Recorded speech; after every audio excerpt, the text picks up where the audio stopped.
Alright.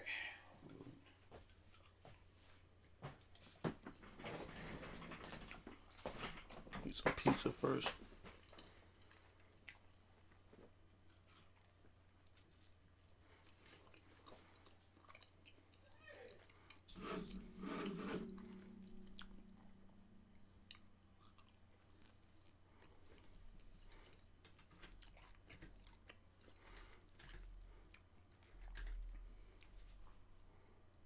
Let's get this started.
What's up, Bomber? What's going on? Yeah, my pizza just came in, so I'm gonna eat this pizza first. A little bit of this pizza, and then I'm gonna start the Resident Evil Zero live stream.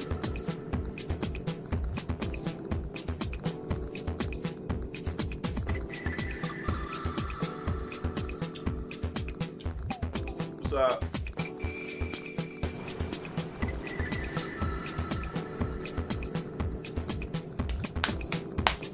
What's up, stream? Even those who are lurking, hi, what's up? What's going on? Well, I'll be starting the stream in a bit, the Resident Evil stream. Normally, I'll wait for people to start flowing in. Sometimes I eat something real quick before I start the stream. I don't just dive right into it. I just give people some time. A bit of time first before I start.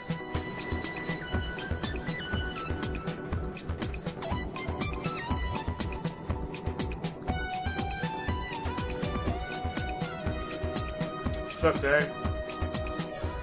What's up? I just started the stream, so you haven't missed anything yet. Just give it some time before I start.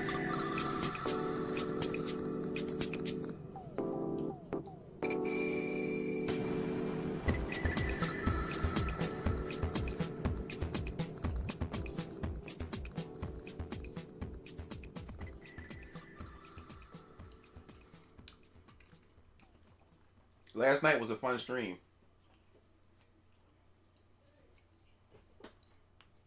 Really enjoyed myself with you guys.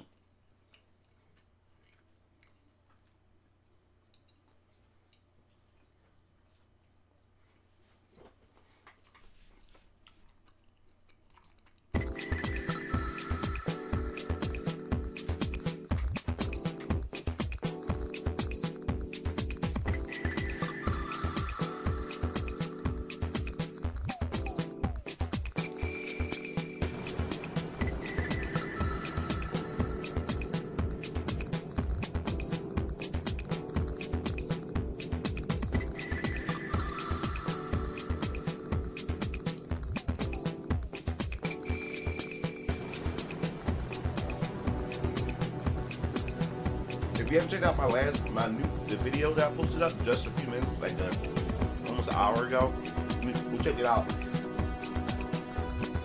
I'm clipping a lot of the highlights from my previous streams and stuff. Last night's stream where we talked last night, I posted up a clip an hour ago, so you can go check that out. I'm gonna start doing the same thing. I'm gonna start clipping them from Twitch, because when I download the streams from YouTube, it really dumbs down the quality.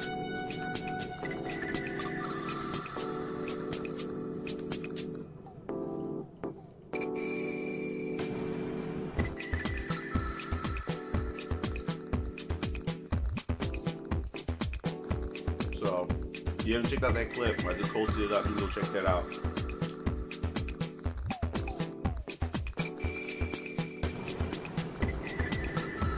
What's up, Display? About to play some Resident Evil 0 in a bit. I'm just eating some dinner. And I'm just waiting, you know,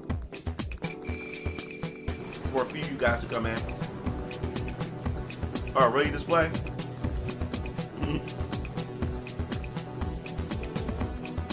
I got a lot of After Dark videos that I'm working on that I got from my archives from the streams that we had recently. So expect to see some of those come up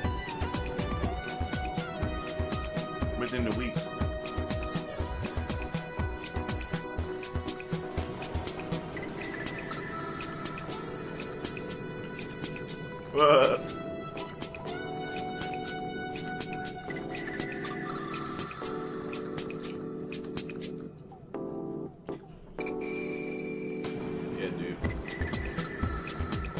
Oh, what's up, yo? What's going on? Yeah, I want to do more. I want to do more After Dark videos. I got a bunch of them. So if you missed out on the streams, don't worry. It's gonna be like you never missed out on them. So I'm working on them now. I'm gonna cover my After Dark. Thanks to you guys, the stream, who came up with the name. I was gonna come up with a name, but you guys made it easier for me. So pretty much my After Dark is like, say, clean your room, you chilling? Yeah. So my After Dark episodes are pretty much me just getting, you know, it's most of it's non-gaming related. It's more like, you know, my daily life, things that I go through, questions, personal questions, you know, and topics that you guys ask me.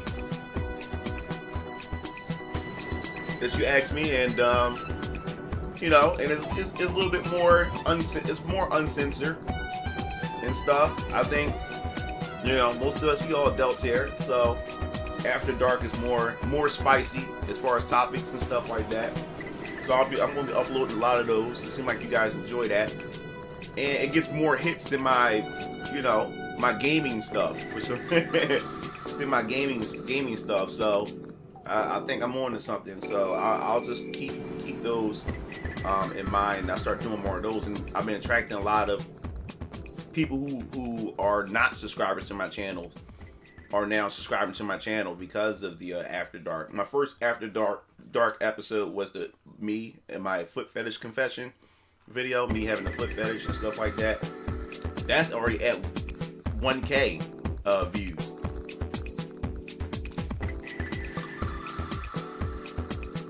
So you can check that out on my page. I'm gonna make a playlist for it too, for my After Dark videos. So you guys can check them out and stuff.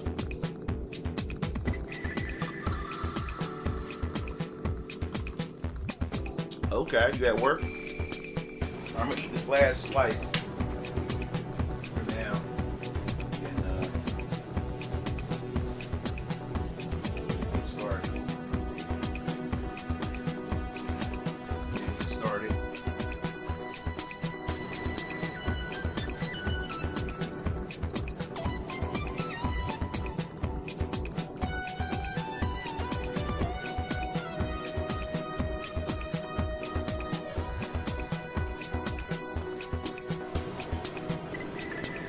I do also appreciate that you guys you said plan on playing Outriders. Hell no, that game like trash.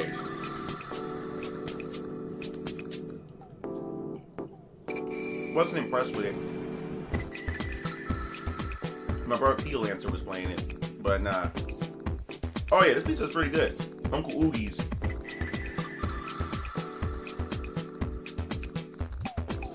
What's up? What's up, Monkey Dave? What's going on? Yo, what's up, Maji? Yeah, I was eating this pizza real quick, and I was waiting for waiting for the stream to come. Waiting for a lot of you guys to show up before I start the stream. I noticed if I give you guys some time to come in, the stream, it flows even more and stuff. So you guys are not just coming in and like, oh man, what did I miss? So I want to give it some time so you guys can get yourself together and come in. So I didn't start yet. Oh, you Italian? Oh, nice. Yeah, man, this pizza is Uncle Oogie's is Italian pizza too. I love a bunch of Italians work there, and they know me by name. They recognize my face, voice, everything. So they know when they hear my voice or when I step into the store, they already know what my order is. They already know what I'm about to order.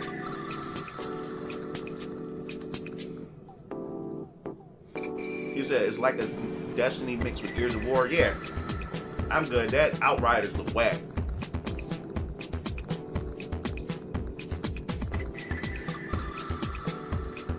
Yeah, man, don't worry, Majin. I'm gonna be clipping a lot of my stuff from my stream. So if a lot of you can't make it to my stream, I'll have each of these topics covered in videos, like its own video. So it's like you never missed the stream. I mean, it's fun when you're there. When I'm saying it, it's even better because you guys get to ask more questions. And I appreciate you guys asking questions. I really appreciate you guys asking questions because that's what really makes it even more interesting when you guys ask me questions, and I can just pour it out naturally to you guys. But Immortal Sphinx Rising is also good. Immortal Sphinx Rising. Yeah, do that. It's good. Guilty Gear has your attention. Yeah, I gave the beta a try. Yeah, clip your streams. And not just that. A lot of you guys who watch my streams clip my stuff too. Like Derpy, sometimes PJ. A lot of you guys be clipping my streams and y'all put it in the Discord. So the more and more I kept seeing that, I'm like, oh man, I need to start doing that more often. I appreciate you guys that do clip my stuff. He said at the end I'm trying with you to recording some gameplay. It's tough. I hear you. But yeah, clip your stuff, because clipping your stuff is good advertisement, because you said you can do that on YouTube, right? No, you have to download your stream. When the stream is up on your YouTube, you have to go to your edit video, and then in the corner, where it says, where it has, do you want to delete your video? Where it has the 3 dots, you click on it, and it asks, do you want to delete it or download it? So download it. Yeah, it downloads the entire stream. The only drawback to YouTube, the longer your stream is, the more it dumbs down the quality. That's why if you look at that video that I have, the After Dark video, the quality is not that great because the stream was too long. The stream was like 7 hours, almost 8 hours long. So the longer the stream, the more they try to compress it in order for you to download it. So you don't, you're not down like a gig, or like 8 gigs and stuff like that. So they try to compress it. You're better off doing it on Twitch, but if you do it off YouTube, make sure your stream is not that long. Like, you can get away with like 4 hours and still have good quality, but when you get past 4 hours, then when you download it, the quality is horrible. And that's what it was with that last video, but you guys are enjoying it despite the quality of it.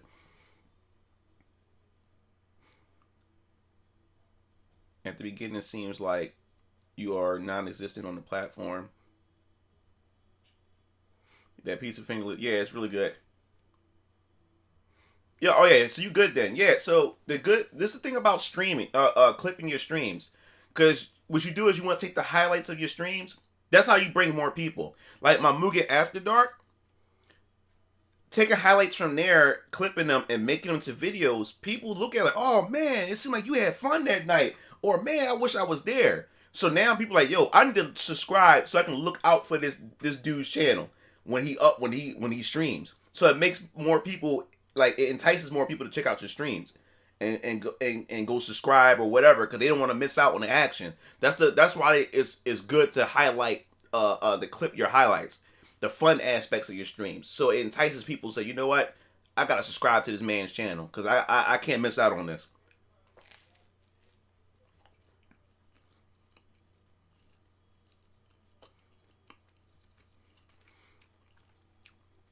I'm also starting to learn too.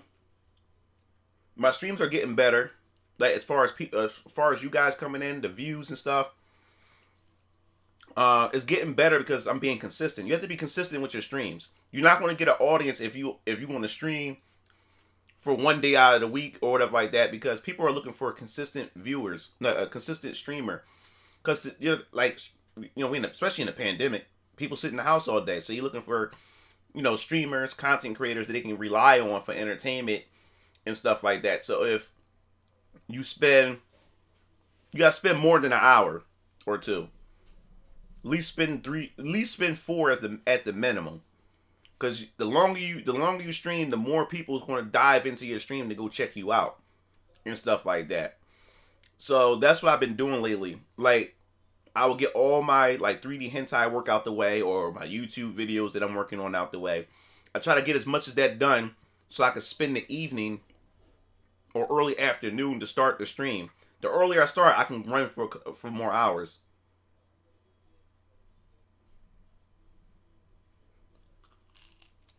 What's up, GC? Yeah, we about to start the stream in a second. I'm finishing off this crust real quick from this pizza. And my cranberry Arizona iced tea.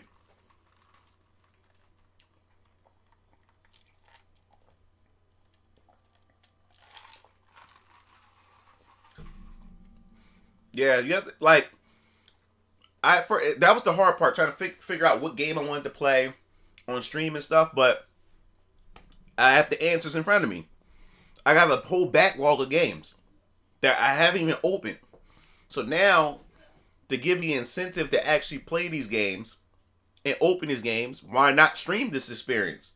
So all you guys are experiencing the game for the first time, if you haven't seen them before, with me. You get my initial reaction to a lot of this stuff.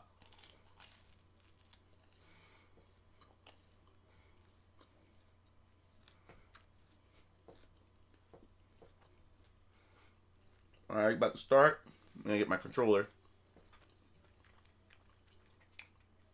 Have I ever did you said question.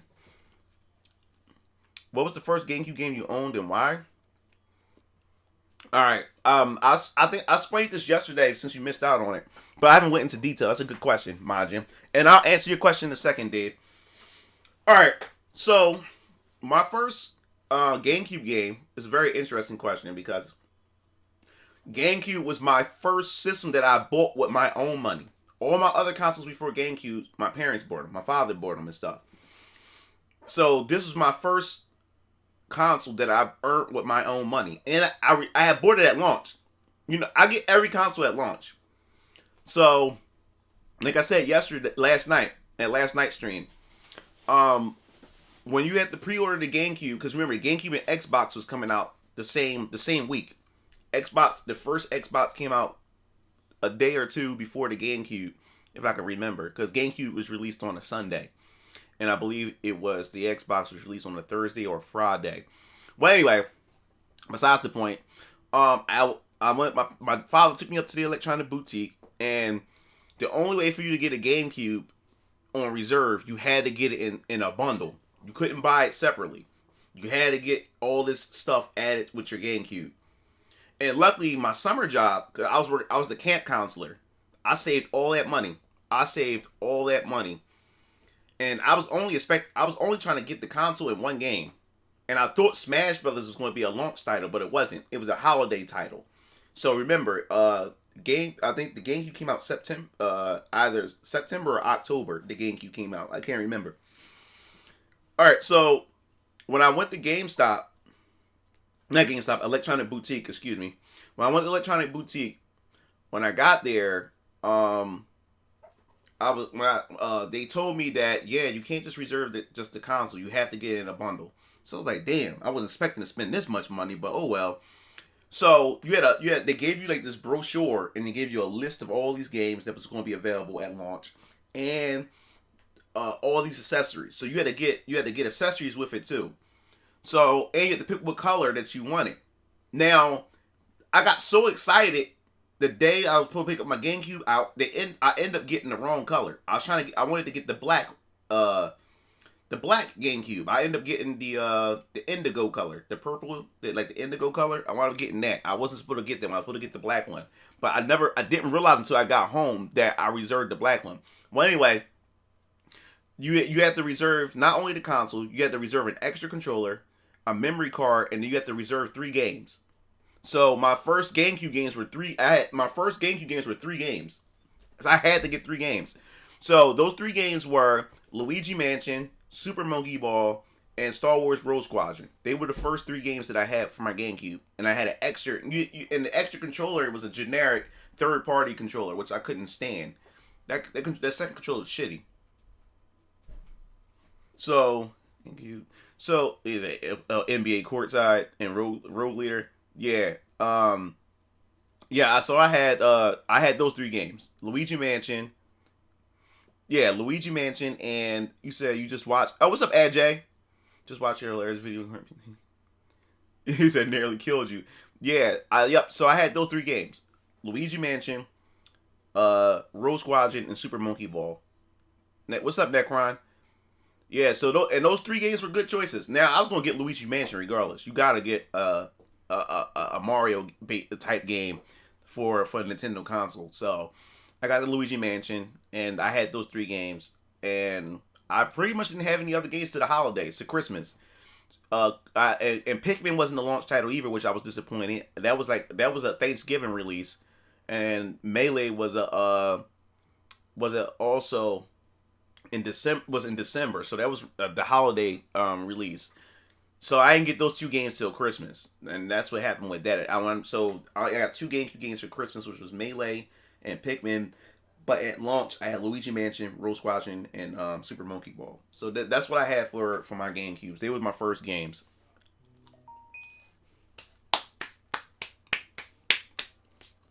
All right. I turn on Steam. I get this started.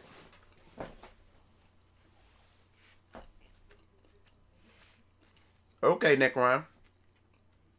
That's good to hear. Keeping your body in shape, getting your body in shape and stuff. All you fellas should do that. All you fellas, you want to feel good? Work out.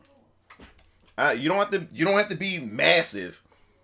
You don't understand what it looks how good you feel when you exercise and you work out. And you start lifting. You start lifting. You start seeing your arms. You're starting to see your chest. You're starting to see your shoulders bulk up and stuff like that. That feels good. I don't like being bulk. I don't like mass. I used to try that, and I don't like how heavy and sluggish and slow I feel. I just want to be cut. I want to be like this. I want to be like this, but more toned. Where you see the veins, which I have, the veins in my arms. I used to get the V shape right here. When I used to work out on my sides and stuff like that, which I had to work more out on. But yeah, I'm just looking to get cut. So I'm back at the gym with my dad.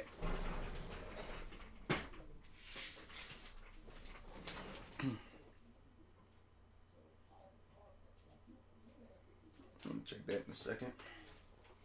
All right, so I'm get this game started. All right, so Multi Dave asked me, "Have I ever made a Mugen character?" Oh, I was working on a Mugen character. I had a video on me working on a Mugen character. Let me get this crap off.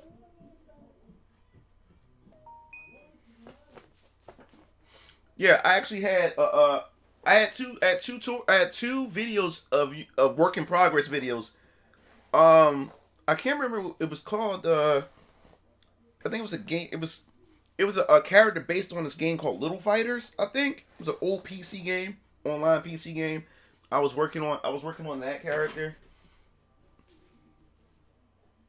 Mulan going to look like a tank if he bulks up.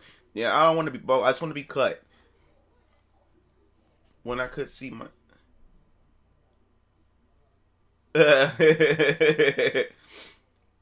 Oh yeah, that's another thing too. Yo said something right. Like how you know you're getting fat is when your if you look down and you can't see it. He said you can't see your junk when you look down because your stomach is in the way of the way of the view of it. So yeah, that's how you know. That should be an indication that you getting kind of chunky. But you don't understand what the gym does. The gym makes you don't have to go to the gym. Don't rely on the gym. It's a pandemic, so you can't use that as an excuse not to work out. You can like I said, I go for walks and I work out on my Oculus Quest. I do work out on this as well. I do a lot of boxing on there and a lot of aerobics and stuff like that. So that's why now like I'm getting toned up. My arms is toning up. My chest is toning up and stuff like that. Cause I've been really going at it. And fellas too, get shirts that hug your body. You said, "What's up, Radioactive?" Oh yeah, the foot fetish video that I made, the After Dark video episode that I made about my foot fetish, that's at 1K views. It's about to hit 1.1K in a bit. But yeah, fellas, get shirts that hug your physique. And trust me, the women will. If you didn't think women look at you, they will look at you. Women will turn their heads and look at you when they see the shirt hugging your body. It sees your definition and stuff like that. Women like stuff like that. Even if you don't think you're an attractive guy, work out. Get some shirts that actually that fits you, that hugs your body. Trust me. Oh yeah. I mean, if you guys would like a chatting stream, a just chatting stream, I would do that. And buy Ring Fit Adventure. I was gonna get my brother Keelancer has Ring Fit Adventures. He has that. I have my baby mom when she was living with me. She lost all her weight, her pregnancy weight, because I bought her Wii Fit. I had Wii Fit, and then I had Wii Fit U for the Wii U as well. Mugen finna be the next nemesis from Resident Evil 3. Shut up, Yuki. Shut up. Yeah, I like to do just chatting, where I just chat with you guys. I believe it or not, I love playing games, but I will sit here and chat with you guys all day. Because I know a lot of you guys come here to watch me play games, and I end up, playing the game. Then we end up going into all these different chats and stuff like that, and I have an audience that really want to see me play the game. So I would love to, because we go off topic so many times. Because last night it was supposed to be just a Resident Evil stream, and we chat about Resident Evil, but we wound up going past that and start talking about all kinds of other stuff. How people started, just like the video I just posted. We got into the conversation about my hair, and then how people started thinking I was a lesbian and stuff like that. So I think my After Dark, I should spend a whole stream just chatting with you guys, where I'll just leave the chat up and wait for all of you to come in. I'll play on my arcade machine, mess around until a lot of you guys fill in, and then we just chat it up. I'll definitely do that. You said you get the new Pro controller? I want to get that Smash Brothers Pro controller, because I have, like I said before, I have this Xenoblade Chronicles 2 Pro controller, and I have the traditional Pro controller. That's the ones I have. So I want to get the Smash Brothers next. I like the colors, like black, and there's the white on it and stuff. So that's why I want. Shut up, Necron. Yeah. So to answer your question, Multi Dave, I was working on a Mugen character. I was in fact working on a Mugen character. A lot of you guys, when you guys have, if some of you old school Mugen TV, Mugen Lord subscribers, you guys knew what happened. Remember, I had made a character, or I was working on a character, and I put videos of the progress of the character, and I was still asking for help. Cause like I said, a lot of these character creation tutorials is ass, is really ass. Like, so I spent most of my time trying to figure out how to do it. But a Mugen character creator named Dark Cipher Lucius, he taught me so much. He the one who really showed me how to do screen packs, characters, and stages. So he was teaching me bits and pieces on how to do it when he had the time to. So I thank Dark Cipher Lucius for helping me out with that as well. So I was working on the character, and remember, I had my Sony Vaio laptop. I did all my work on the laptop, and I remember what happened was my computer had caught a virus. I had to do a factory restore, and I couldn't back anything on my hard drive at the time, my external, at the time that I caught this virus. So I lost everything. I had Mugen stuff on my hard drive, but all the recent stuff that I was working on, I didn't have anymore. So I lost everything. I lost all my previous work. Screen pack. I was working on a screen pack, and I was working on a character, my first character. So I got so frustrated with it because it happened to me twice. I worked on the first screen pack, and then, bam, lost that one due to the virus. Had to wipe it out. Started another screen pack. Took me like a couple of months. Got another virus. Bam. I had to start over. So I just got frustrated, and I was like, you know what? I don't want to do this no more. Let me see. He said, I'm using my phone to use the chat, and it shows it's still image of a video of you taking a slice of pizza. Yeah. It changes every couple of minutes, or every 30 minutes probably. It changes the thumbnail. He said, I got mine from Amazon for $20. My friend bought me one, but that one got destroyed sadly. This one I'm getting isn't really from Nintendo, but it supported the Switch. Oh, you getting the cheap ass Pro controllers? Bro, it was this dope Legend of Zelda stick Pro controller that was just recently released. Well, it was released like 2 or 3 months ago. It looked really good. And I was going to buy it, and it was sold out. So I really wanted it because I wanted to get it just in time for Age of Calamity, the Hyrule Warriors Age of Calamity. I wanted to get it for that. I wanted to play that. I wanted to use that controller to play that game. Because you know me, I'm a Zelda fiend.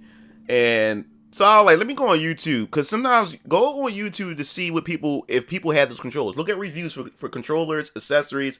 Do those things. Because you don't know how much money I saved by going on YouTube to get other people's opinions about certain products. So I went there and typed in that controller. And that controller had so many bad reviews. People said the controller, like the analog stick, would get stuck after a whole week of use. The buttons felt cheap. It looked cheap. It was like paper thin, and as far as the weight is concerned. And I said, you know what? I'm not gonna get it. I was about to waste $50 on that damn controller. I was about to waste $50 damn dollars. Oh yeah, Hori makes some pretty good controllers, but I just stick to the Nintendo brand. I don't feel like messing around, taking a chance. Remember I said shadow clone. I'm not shadow cloning for any products. I'm not going out there sending that shadow clone out there to waste money. I'll let other people shadow clone.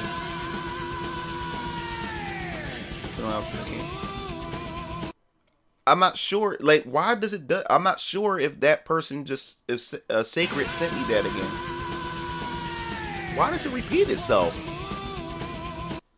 I have no idea why it does that. Then it's going to come back up again. Yeah, I don't know why it does this.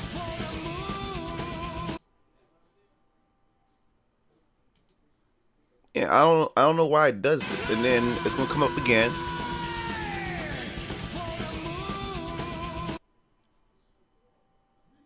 And then I think another one's going to come up. It's repeating itself. Yeah, I don't know why it does that. I gotta figure that out. Yeah, yep. I don't know why it does that. Do anybody have a clue? Is it a glitch?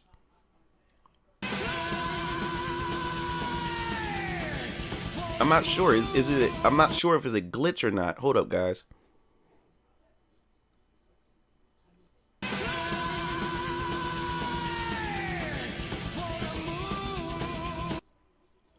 Yo, what's up? Weird Meets Crazy. What's going on?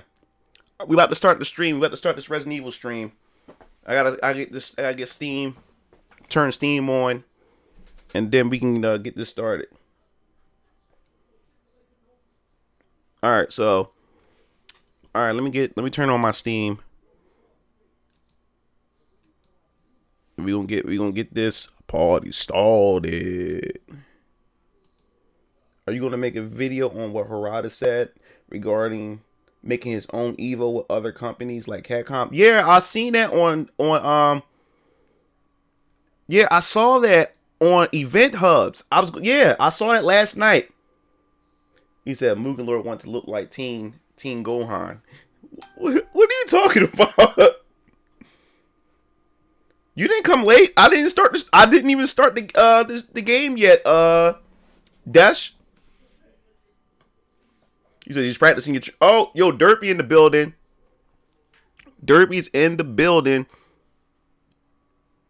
Yeah, Dash. You're not late. I didn't even start yet. I was just chatting with everybody. Was waiting for I was eating my pizza, and then I was waiting for a lot of you guys to show up before I actually start. I'm learning to just allow the stream to fill in first, before I actually start the stream. So now I'm gonna have to, since I'm streaming on my PC, which because my Resident Evil 0 is on Steam. You should join my stream one day, Mugen. Yeah, most definitely. I can do that. Let's plan a day, because I joined Master Boris's stream, actually.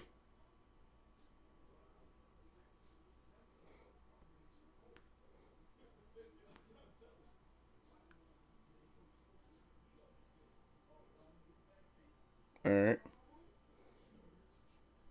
Alright, so I'm just getting all this ready. Alright, so we're going to start this. You said that's what I'll do. I'll wait a couple. Yeah, so I'm learning just to wait for a lot of you guys to come in. And not start the stream so early, So that's what I'm starting to do when it comes to that. So now I'm going to have to move my OBS over to this screen, which means I can't use the big screen to look at the restream chat. I have to look at the pad because I have to move the OBS over here and allow. See, now I'm looking over here is because that's where the OBS is at, so I can keep tabs on everything. And now I got to look down here at the pad for the chat itself, and then I got to use my Steam. Steam over on this screen, my main monitor. So that's one thing about Steam. It's always updating all the damn time. God damn. Alright, so let me make sure the PC games. Alright, hit play. Put these headphones on so I can hear the game. So you just hanging around, Chris? Okay. You said, finna try some Friday night honking on the pads when my ass stops being tired. Okay, Derpy.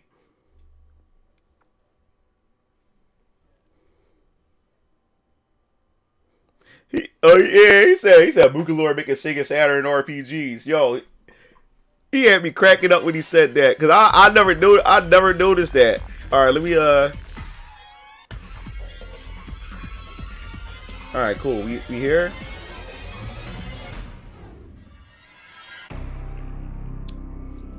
All right, we here. We here. Yeah. Oh yeah. Also my raps. Nova missed out on that one. I'll clip that as a Mugen After Dark, so you guys can hear it. Like, if you missed out on my rap, some of the rap videos that I did and some of the tracks, freestyles and stuff that I did back then. Yeah, you guys get it. You guys get this. Yeah, like a lot of you guys got a chance to like get a chance to see, some other things that you didn't know about me. Let me see. What a lot of people do, including myself, I start the stream as soon as I set up all stream titles and thumbnails, then promote etc. to burn time. Yeah, I like with Restream sends out that beacon to all the platforms that I'm streaming on to let everybody know that I'm live.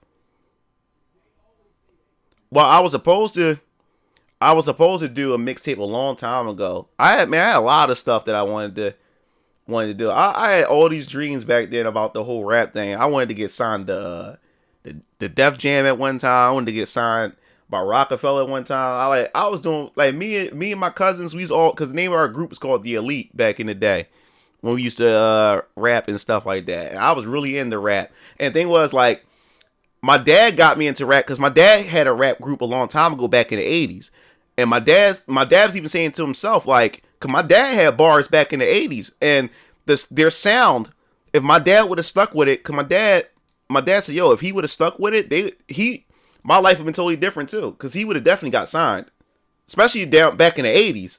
Everybody like it was way different back then, and my dad and them had a group back then. It's crazy how that generation, because when we started a rap group, most of us was like, was the children of, my father and the others that formed the rap group and stuff. It's crazy how,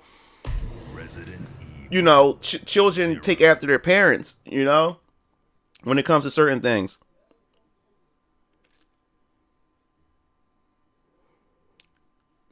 Restream doesn't quite promote all the places I want.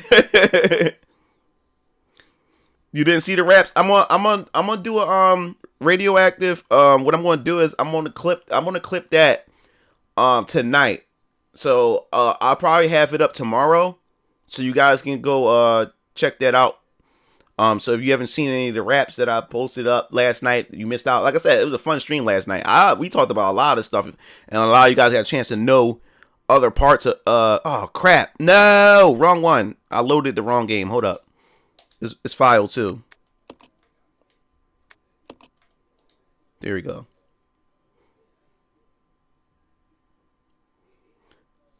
It said I've been working on music to. It said I'm a vibe going to play Dragon Quest 11 while watching this.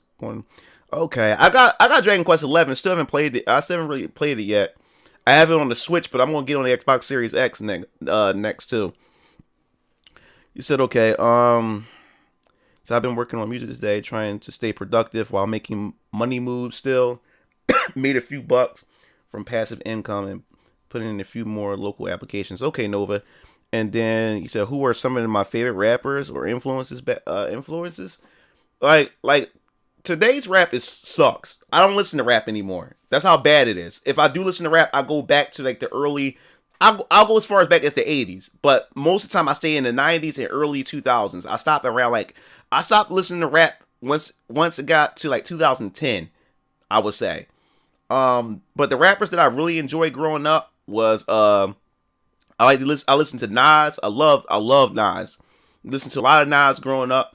I listened to the Lox, which consists of Styles P, Sheek Louch, and Jadakiss. I listened to a lot of the Lox, and then they eventually became D Block. I used to listen to a lot of the Rough Riders back in the day with DMX.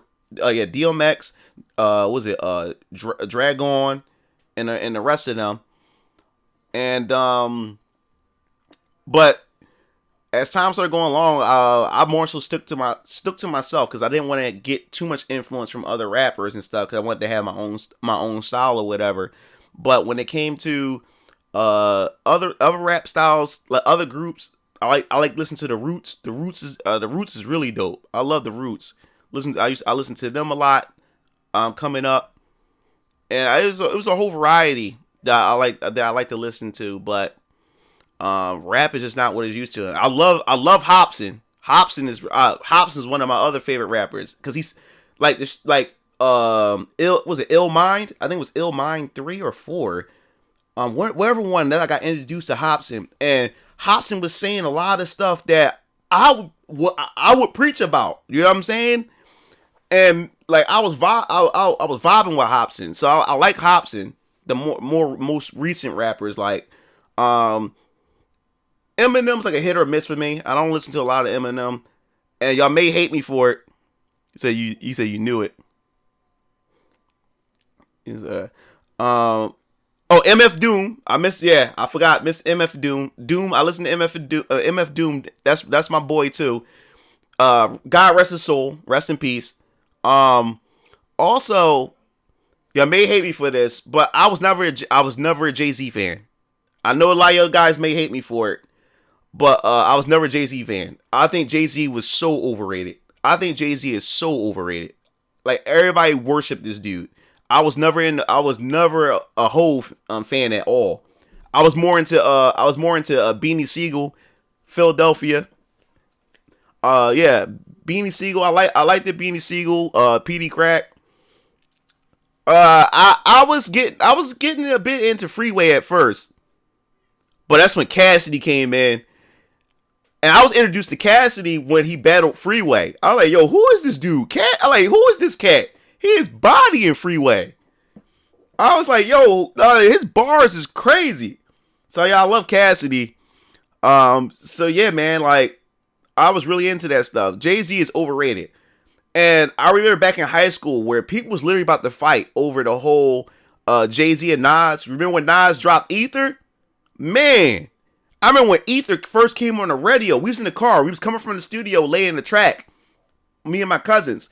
And next thing you know, we was on the radio. We just heard this voice saying "fuck Jay-Z" in this demonic voice. I'm like, whoa. I'm like, what is this on the radio? Like, who coming at Jay-Z? And the beat came on, and it was Nas, and Nas made Ether, dog. It was on the radio. Oh man, the hood was bumping that joint, and people was taking it personal, especially at school. No, like when Nas dropped Ether, that's all he needed. Jay-Z came out with so many tracks coming at Nas. All Nas had was Ether. That's all he needed was Ether. Destroyed Jay-Z. Destroyed Jay-Z. Oh yeah, I think Kanye West over Jay-Z as well. Kanye West, I love Kanye West. The first time I was introduced to Kanye West was the song "Through the Wire." When he was talking about how he got his jaw wired up and got into an accident. That was the first song that I heard. And I wasn't really feeling that song. But that's when other tracks he came out with, I was like, yo, Kanye West, he got bars. I like it, like the stuff he be spitting. Like, I started feeling Kanye West. Yeah, the Ether is a classic. Oh, yeah. And then when Eminem styled on him on Jay-Z's track, Renegade. When that dropped, the track called Renegade was on one of Jay-Z's albums, and he had Eminem on there. Eminem ripped that track, like he ripped it. Jay-Z had nothing on that track compared to Eminem on that Renegade track. I was like, yo.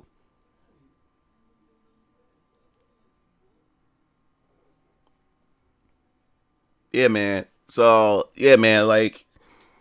I was really heavily into rap, man. But I more so try not to listen to it. But I listen to a lot of the Philly raps, like underground rappers. Like, remember, if you don't, Meek Mills didn't live too far from me. I used to see Meek Mills always on 20th and Snyder and all these other areas in South Philly.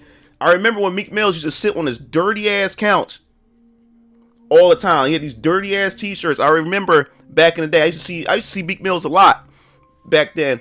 But I used to listen to some Meek Mills. I used to listen to what's his name?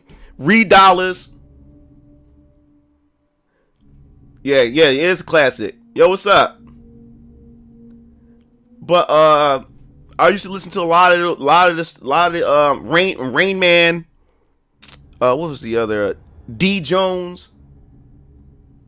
It was a lot of cats I used to listen to from Philly as well. I more so listen to a lot of underground rap.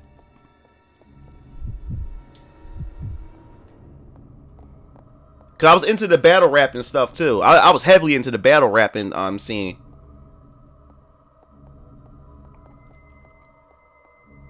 But yeah, I remember Meek Mills. Everybody remember Meek Mills around here in Philly. You used to see this dude I used to run into this dude every day.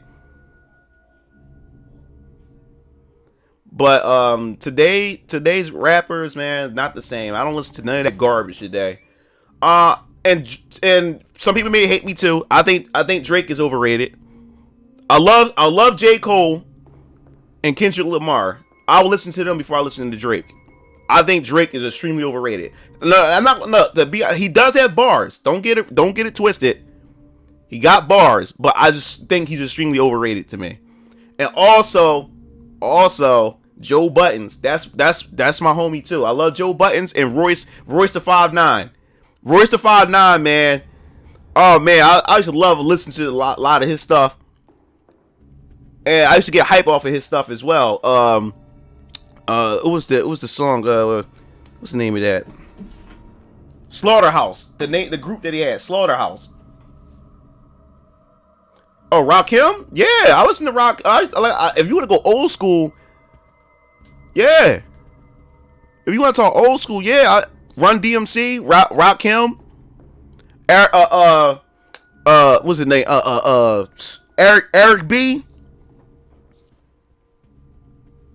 He said, I know a friend who hates Drake. He said Drake ain't a rapper. All right, I remember I got killed here. Well, Billy, I gotta find some help for Billy. Eric Sermon, EPMD, and Paris Smith, yeah. Yeah, so yeah, we can go some old school too, man. I look, my dad was, like I said, my dad still listens to the old school stuff. You know what I'm saying? And that's all my dad played a lot of the old school rap back, especially when I was born in 1987. So I was around in that era where that music was still popping at that time and stuff like that. So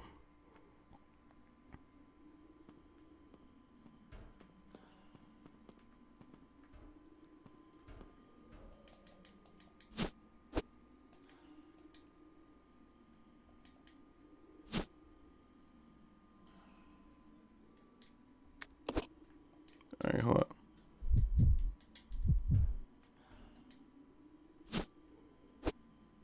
Damn, wait, hold up. How many? What do I have in here? Oh, I forgot to put that down. Hold up.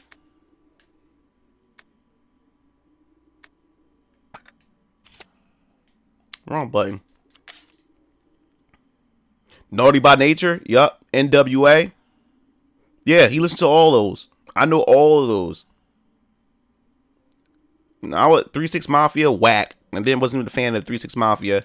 I wasn't really into listen to like Lil Wayne at first until to Cannon.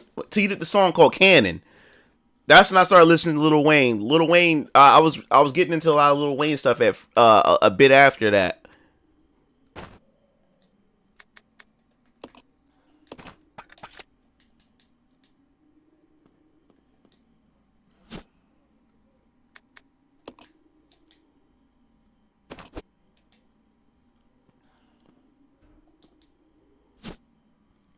All right, this dickhead gonna come in this bathroom. I'm going to run past him. I'm going to run past him really, really fast. Because I can't afford to get killed here. Because I'm not sure if I can even kill this cat. Alright, so take it. Yes, I'm going to take the gas.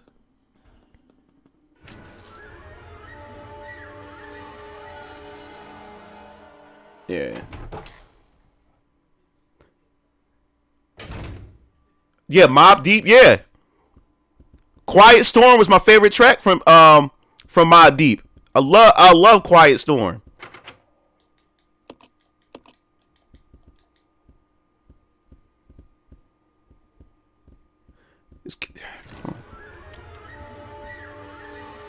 Are you serious? Like this dude's literally follow you. Oh yeah, I love some Outkast. I love some Outkast too. Andre 3000. Even when he went solo for a little bit. All right.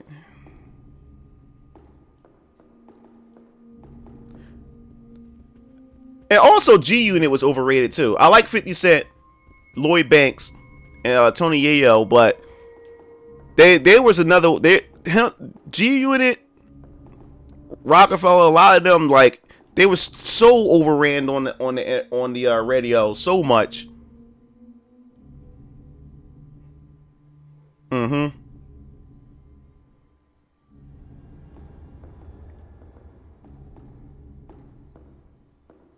I used to love the Hot 97 freestyles too, man. That's how, like, with my favorite rappers, when they used to come in and do them freestyles, they used to kill it, dog. They used to get me hyped, man.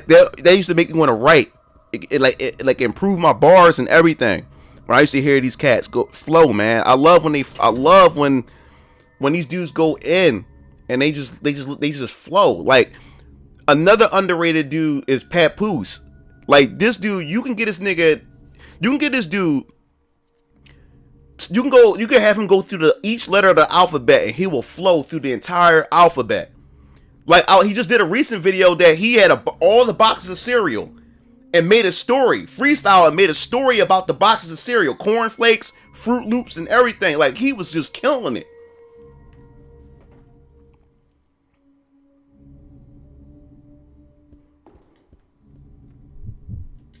Like, Papoose was another one, man. Like he's underrated. Papoose, listen to him. Papoose is the truth as well. All right, what's in here? If I can't remember.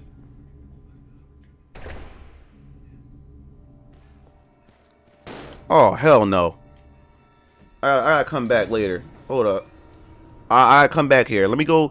What I'm gonna do first, I gotta figure out what I need to do with that candle. I'm gonna take my I'm gonna take the ink ribbon back upstairs. I'm gonna take the ink ribbon back upstairs, and then I gotta figure out what the hell I'm gonna do in that room with the zombies. I have to go check that out. All right. Was it? It was over here, I think. Yeah, over here. Tribe Called Quest. Yeah, I know. Dipset. I didn't really like Dipset. Oh, Mos Def. Now, here's a funny story. Everybody said I look like Mos Def. When I had my hair cut, this before I had my hair. Everybody said I look like Mos Def. I like Mos Def. He got bars too. Everybody said I look like Mos Def. Before I let my hair grow out. Before my hair grew out, everybody called me Mos Def. Say, yo, you like Mos Def. So you see this little nigga like Mos Def, yo. I'm like, oh my god, these guys.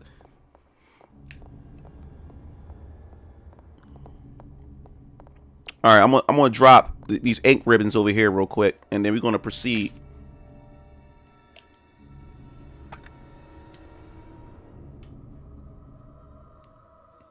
Mos Def, and then when I had my braids, people used to call me what's his name, Murphy Lee. He was with Nelly and them. I was like these guys, man. I can't combine it. I gotta find out what to do with that. I'll just leave. I'm gonna leave this here because I don't know what to do with this yet. I'm gonna leave that there, and I still gotta find out what to do with that damn ribbon. No, not ribbon. Yeah, like people used to call me Mos Def. I used to hate that.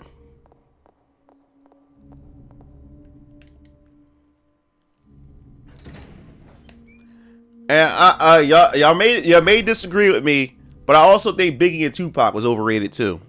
I listened to all their songs, but I just didn't understand what the fuss about was with those guys. Everybody, maybe because of their deaths, took them to legendary status.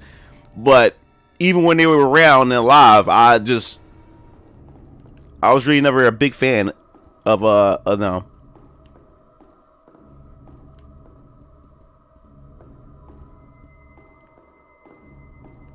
All right, so there's gonna be some zombies in there. I'm going to knock them down. Parental and but I listen to a lot of mixtapes. Like I said, my favorite mixtapes always came from the Locks, like D Block. Always listen to a lot of their mixtapes, man. Like, man, Styles and Jadakiss still has it, man. They still got it. I heard some of their recent stuff, man. Them dudes still got it. I always get hyped when I listen to them dudes, man. Them dudes make me want to go back and write some new bars and stuff every time I listen to them, dog.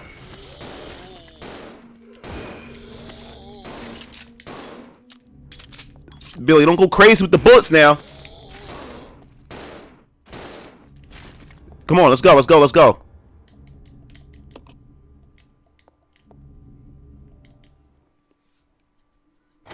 Pete Rock. De La Soul. De La Soul. No, how about anybody listen to what's their name? Jurassic 5.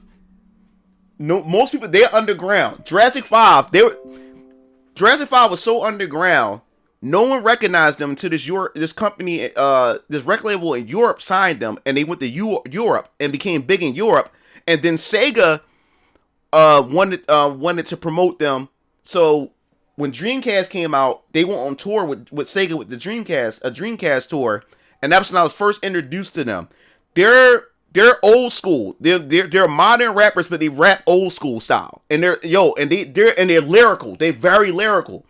That's what's going on with rap today. A lot of young folks, really clown like old school rappers, like or rappers that have actual bars and lyrics and have the facsimiles and metaphors that actually what they're saying, it makes sense.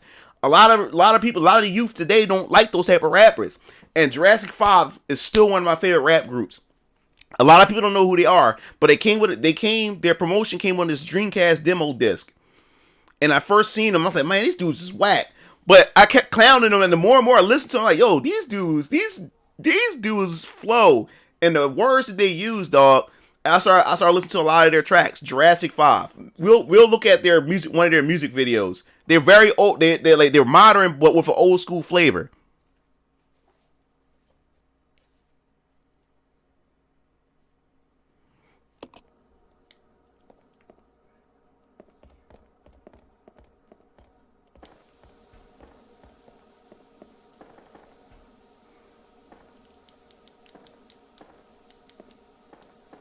Oh, some herbs.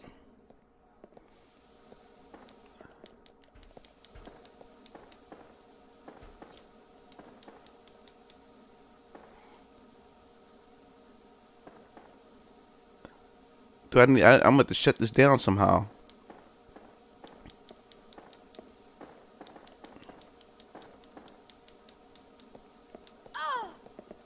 Yeah, I can't go that way. So I'm going to have to find some way to shut that down. Yeah, man, yo, check out Japanese rapper who raps in English called Shingo02. Lift Up the Fog. Yeah, and that's the thing, man. Today, with today's rap, there's a lot of white rappers and Asian rappers doing better than a lot of these new school black rappers. Because these new school black rappers are not the same. A lot of them spit a lot of garbage. Some of them can barely speak English at times and stuff like that. A lot of these newer rappers, their songs don't make sense. So you got a lot of white boys, you got a lot of Asian boys who grew up listening to and idolized a lot of these old school and like rappers from the early 90s to early 2000s. And now they're imitating them, and a lot of these Asian boys and a lot of these white boys be having bars, like these underground rappers, like these underground groups. They be having these bars. It's better than some of these newer black boys out there. I be listening to a lot of them.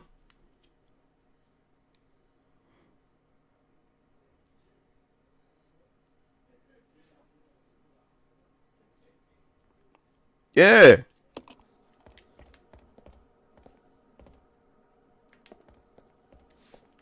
So we're gonna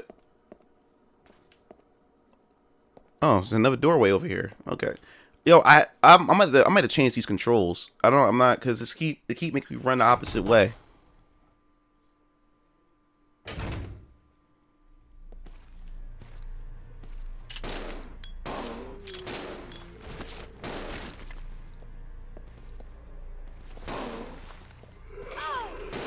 Ah!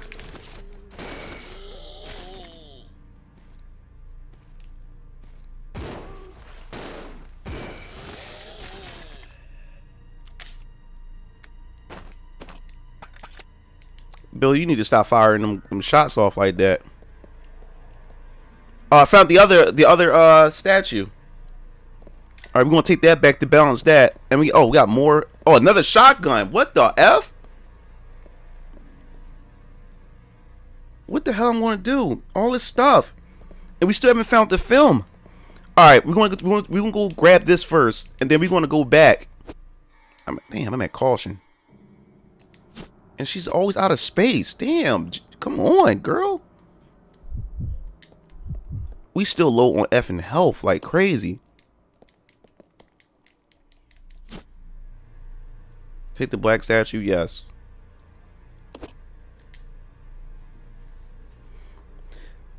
Excuse me. All right, we want to come back to this room because there's another shotgun there. There's some like gasoline, and there's a ladder. So that's a whole other room.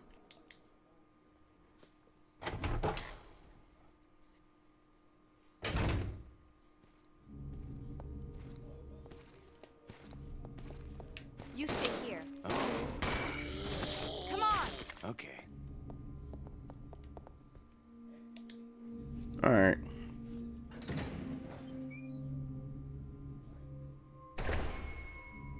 Yeah. All right, so I'm trying to learn how to conserve ammo, man, because like we just firing away. We firing these bullets like this shit growing trees. All right, we got the statue. We got the other statues. All right, so yo, we's like my man Billy hurting like really bad right now.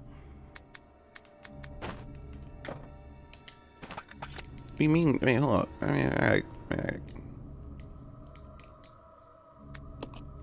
no, I don't want to remove the statue. There we go.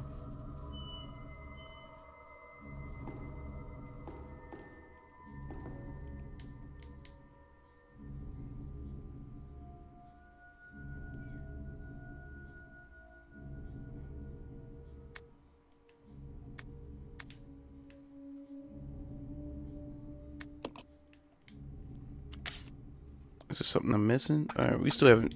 We'll come back to that. I'm not really into trap music. I'm cool.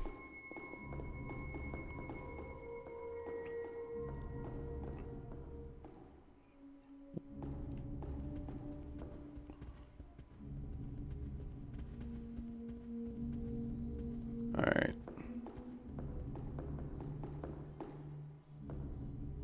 Yeah, major strike against the game when you're on ammo conserving.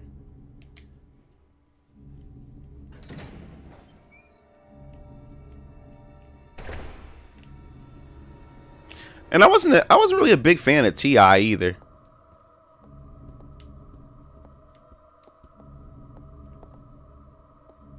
Yes, ammo. Let's get it. Billy needs that.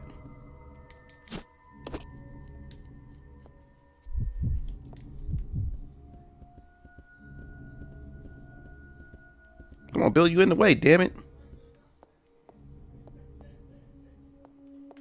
Let's just check first, make sure, okay. So it's locked.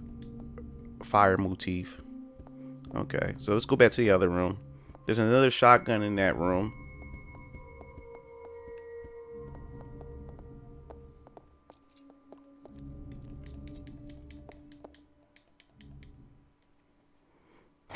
There's some creative trap artists like Travis Scott. There's a mainstream hype.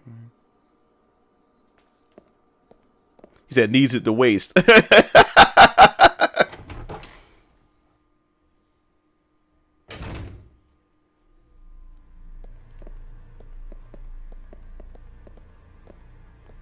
All right, there's another shotgun right here.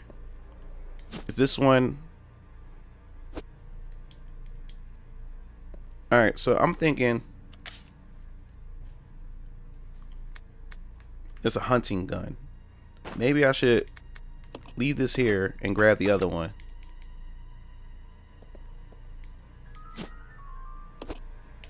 Yeah, give me that shotgun, baby. All right. Like, we hurting bad.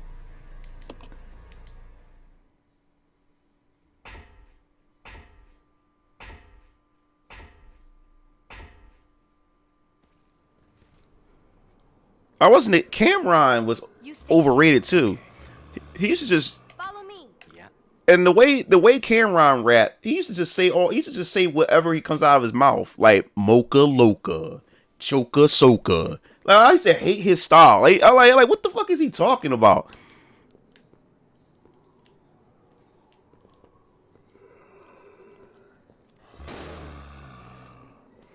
Yo.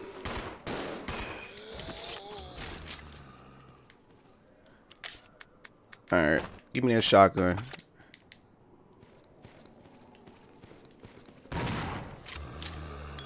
What?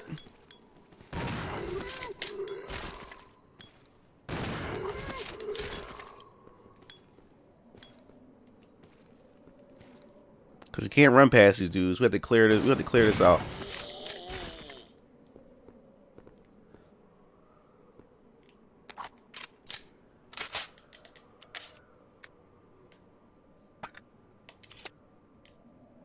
I hate that. Keep mixing the buttons up.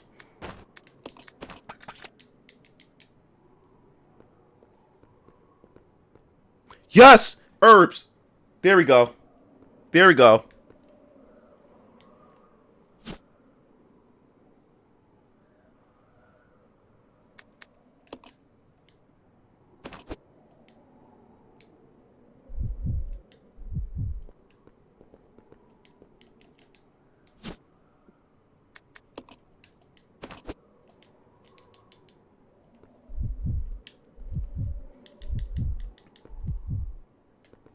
Alright, let's go.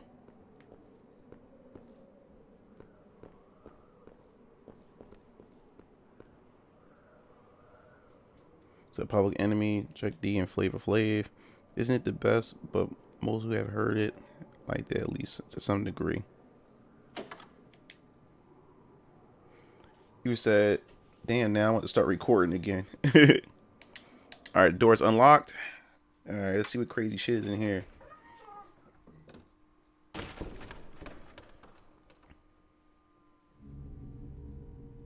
Oh, I opened it from the other side. Interesting. Interesting. Alright, I guess we can... I'll save real quick.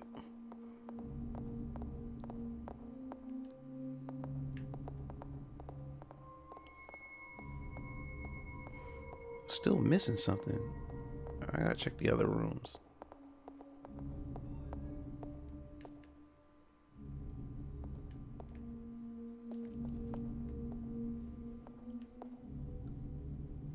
Alright. Where the hell is the ink ribbon?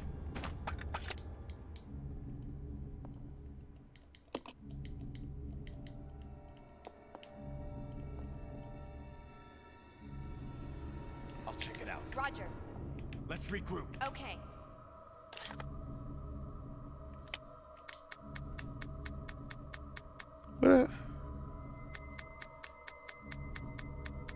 Where the hell is the damn ink ribbon? Where did I drop it? Oh my god. Hold up, man. Now I gotta find it. I don't know where the ink ribbon is at. Where did it go?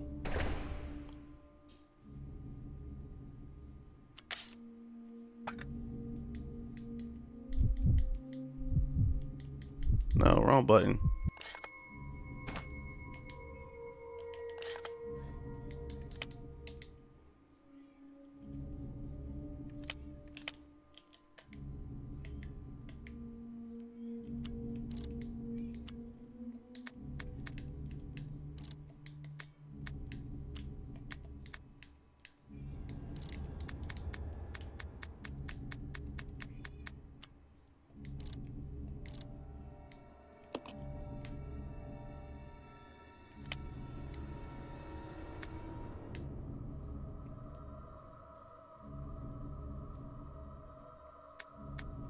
Wait.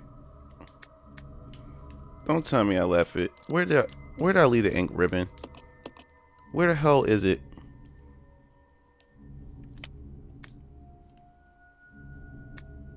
Don't tell me that's the bad. Where? Alright. We gotta find the damn ink ribbon. I could have screwed wrong button.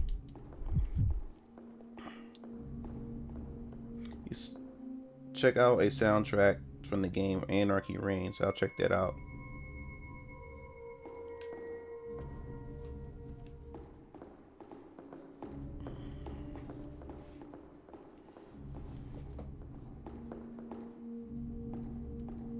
Alright, let's go back downstairs.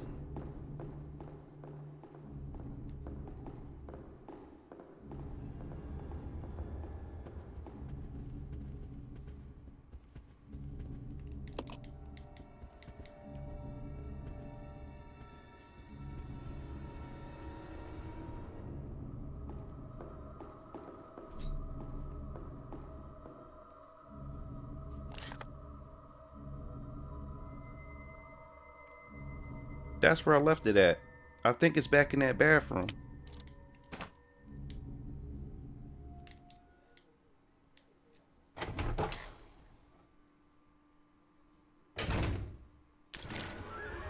Woo! Woo! I knew it. What? Get out of here! Come on! Get up! You got to be kidding me! And wasted that damn. Oh, get out of here! Just for an ink ribbon!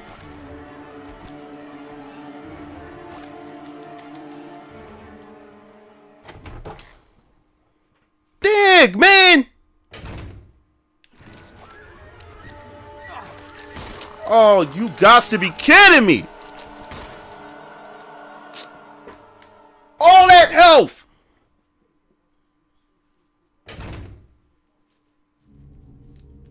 Come on, man! Damn!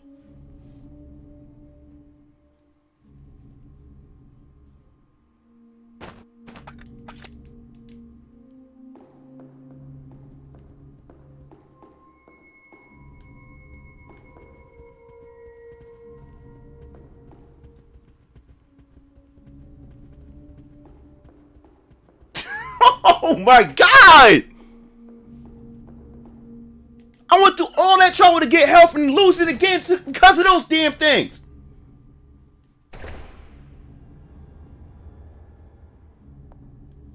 I'm back at square one again.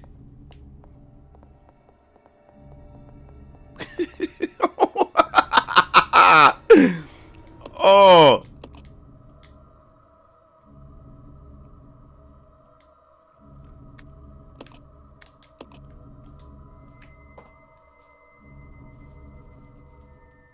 Yeah.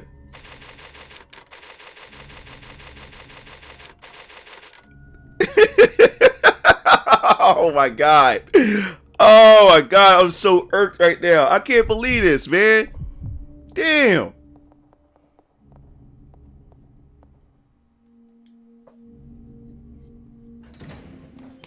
All right, so I'm at the move. All right, let me see.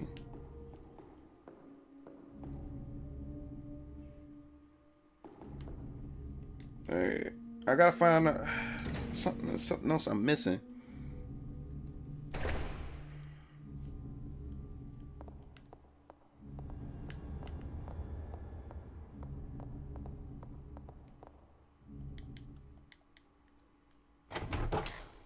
I can't.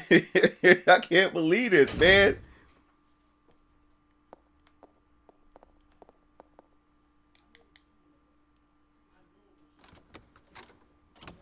Yeah, I played Outbreak before.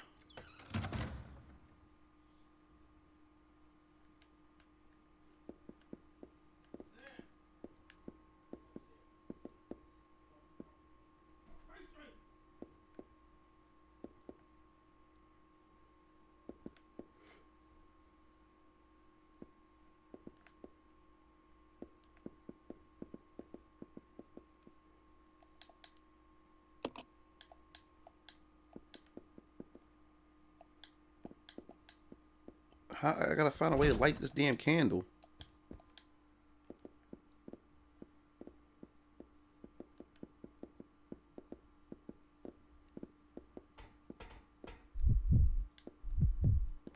Let's split up.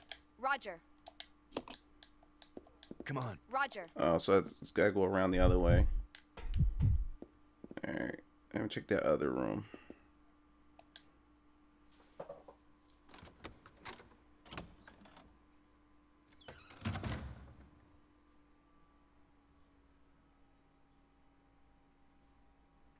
He says it's time spent more so in confusion. You ain't lying. You ain't telling nothing. You telling the truth about that, bro. Oh, was I able to go in here before? Yeah. All right. Yeah. I came in here already. Was there something? All I did was turn the light on. Wait, I'll be right back. Stay here, Billy. Ain't this oh, that's not a door. Just want to make sure. Yeah, I already came here already. I came in there.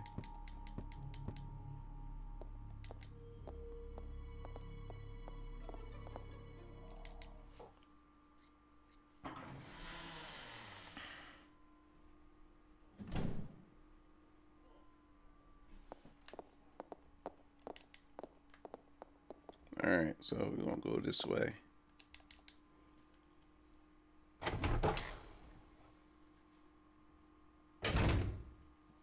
I can't believe that, man. This health just wasted. Just effing wasted. Alright, where does that film go? I'm gonna go back to them statues in a bit too. Maybe I have to rearrange the statues or something. Alright, that just took us here. We're gonna go back out in the hallway, go to the other door.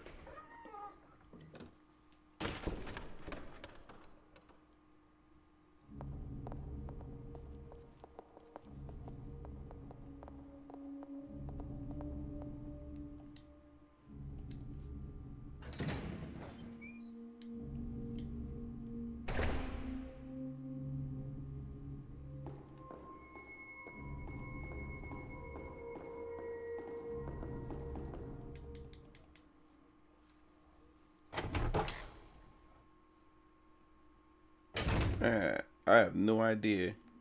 Not this room. Damn crows.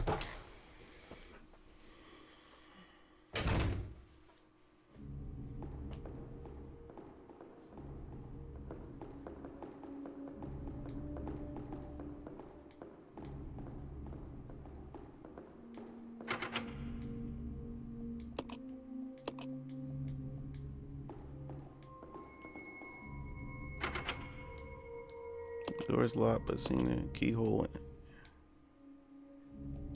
image of a clock. Oh.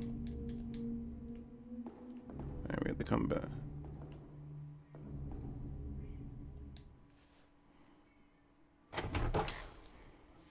This game is very easy to dig yourself into a hole.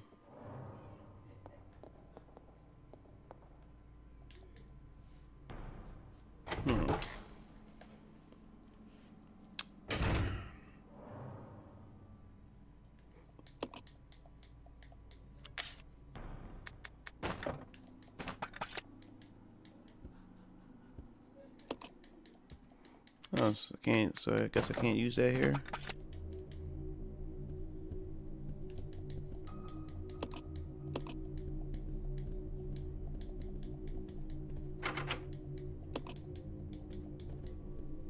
Water motif.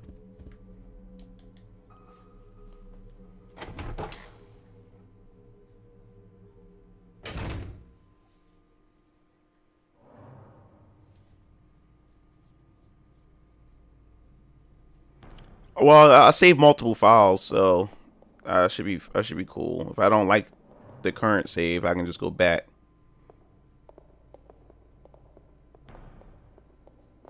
Yeah, exactly. A chain of solid good runs. You know, yeah, you tell the truth.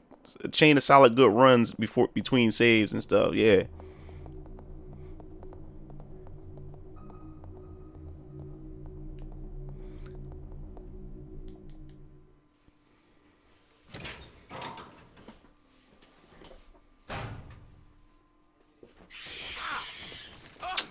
Yeah, of course, crows. Of course.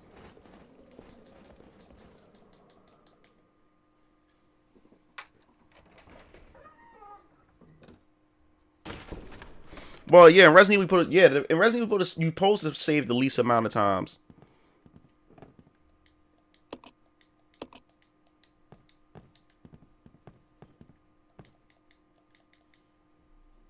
There we go. I was look there. There we go.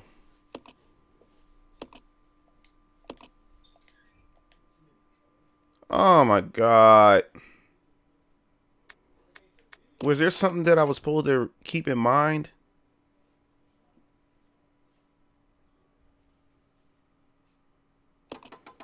Now, now maybe I'll look around this room, man. For some, is there anything about that's like connected to the time? Oh my god, it's one thing after another. Now I have to recall. Was there any? Oh, right there. Maybe that's it. The minute. Okay.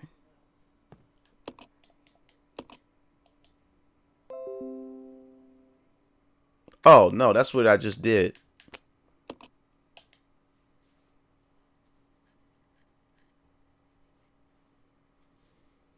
I kind of fell off. This.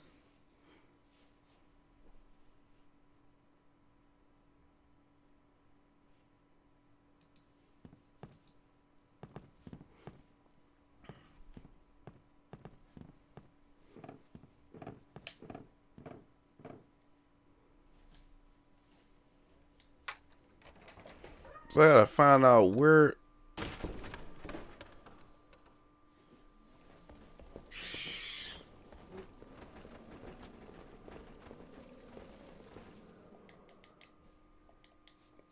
Alright.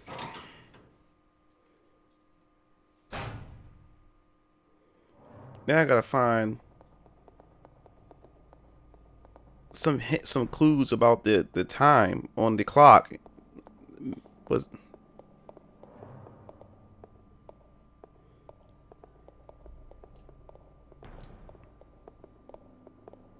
Alright, so let me see something.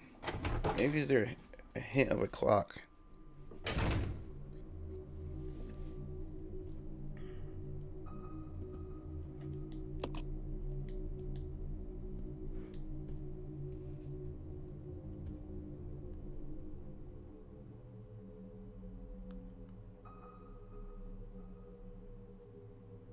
Could that be it?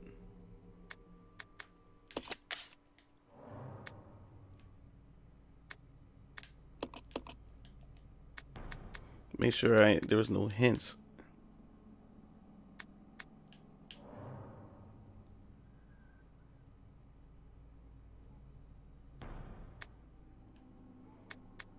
Alright, so wait, regular. Both meetings are security level 5 and will be held in the following locations: Operation Control Room and the second floor meeting room. Entry code should be 815. So maybe that's what it was, 815. All right, we have to go back to that. We can go back to that clock.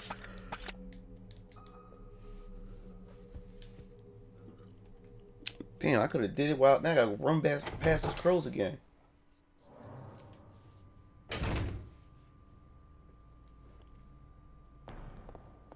I gotta run past some damn crows.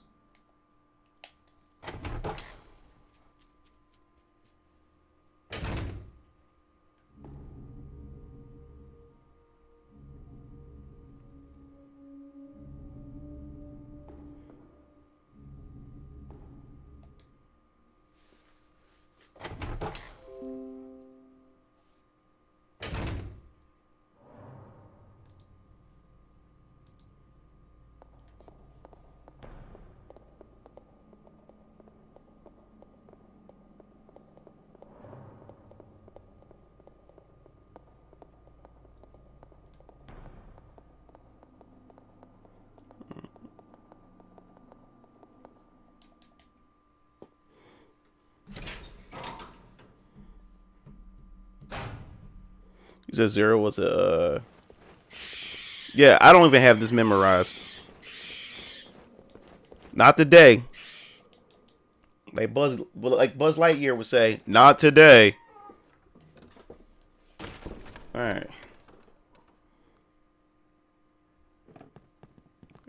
Maybe that's what it is. 8:15. All right. Here we go. No.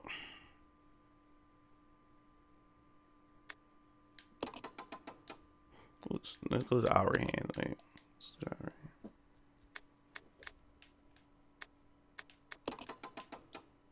Oh.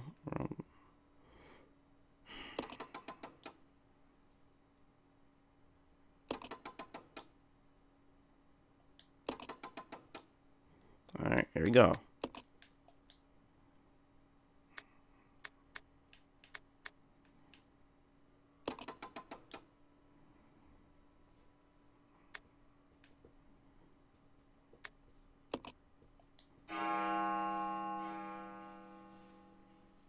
All right.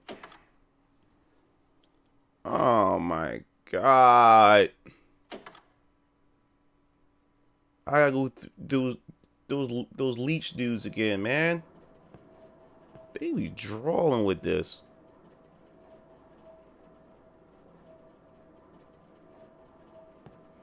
Survivor was ass. That game was garbage.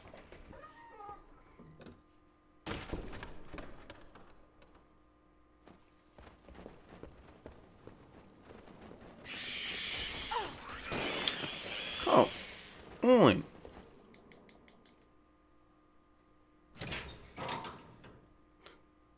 Is it from the magazine? He said, Grant said, dude, I just got a call today from a medic saying they want to do an anal test. I say I would beat the shit out of them and shove it up their ass if they do any attempts. Wow. Hey, they really trying to probe y'all motherfuckers.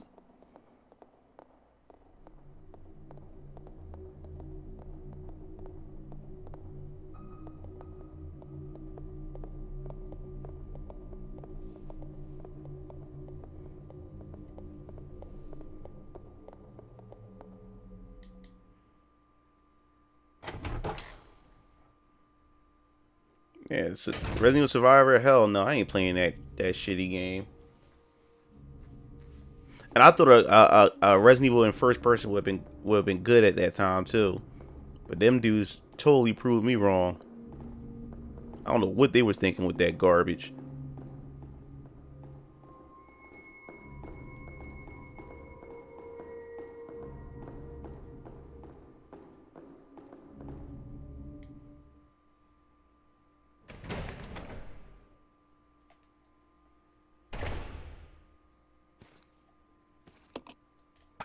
Oh my God, more zombie.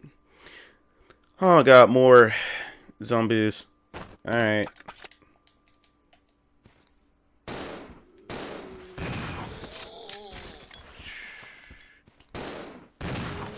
Don't waste bullets, Billy. Just keep them down.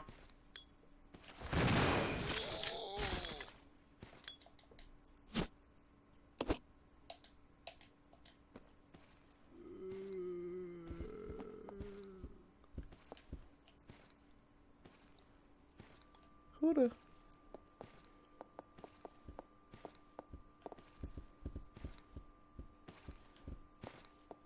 We got another zombie walking around here.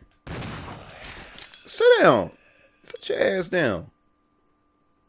Act like you got some sense. All right. Let's grab this.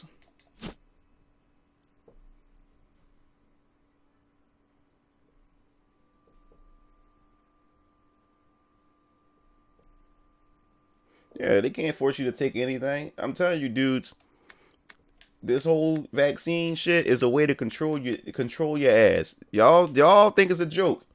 This is how they wanted to get this was the plan to get people to comply. Put everybody in fear about this damn virus. put y'all in fair, and then hit you with the okie doke that, hey, you can no longer drive your car, or they would have to strip your driver's license away because you decided you didn't want to get vaccinated, because they couldn't force it. They couldn't force control, especially in America, because we have the Constitution that protects us from tyranny and stuff like this, especially if you live in the United States. So they couldn't do it that way. The best way to try to control us now is to scare us with this damn virus and to try to get us with this damn vaccine. So I'm telling you, the next step is you can't do anything without being vaccinated. They're trying so hard to you need to start questioning shit like that. They're trying so hard to want you to get vaccinated. You really think the government is really out for your well-being? If you think that the government's out for your well-being, then you're naive as shit. You're naive. You're fucking naive if you think that the government is really looking out for our best interests. Before you know it, they're going to be threatening your job. They're going to start knocking on your doors and try to force themselves in your house and your privacy to get you vaccinated. You need to question why they want you vaccinated so bad. So bad. You start asking those questions and start researching. I haven't been vaccinated. I won't get vaccinated.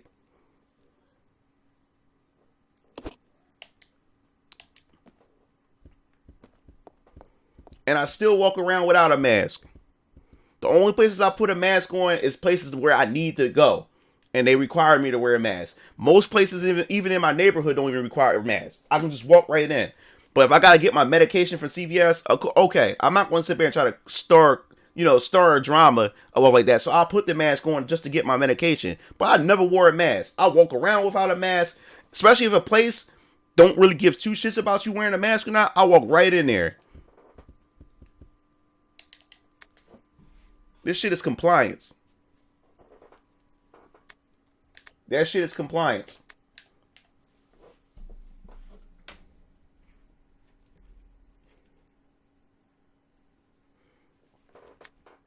And like I said, plot twist. I wouldn't be surprised that the real virus is the vaccine itself. Don't be surprised. And there's people dying from the vaccine.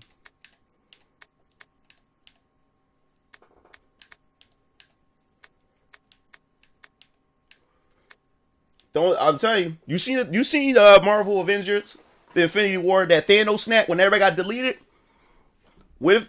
Think about it. What if this is a depopulation mechanism? Get everybody injected. You don't know what the fuck they putting in your system. You don't.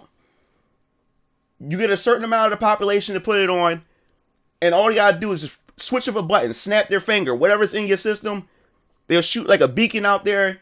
And whatever that's in your damn system, they can kill everybody if they want to.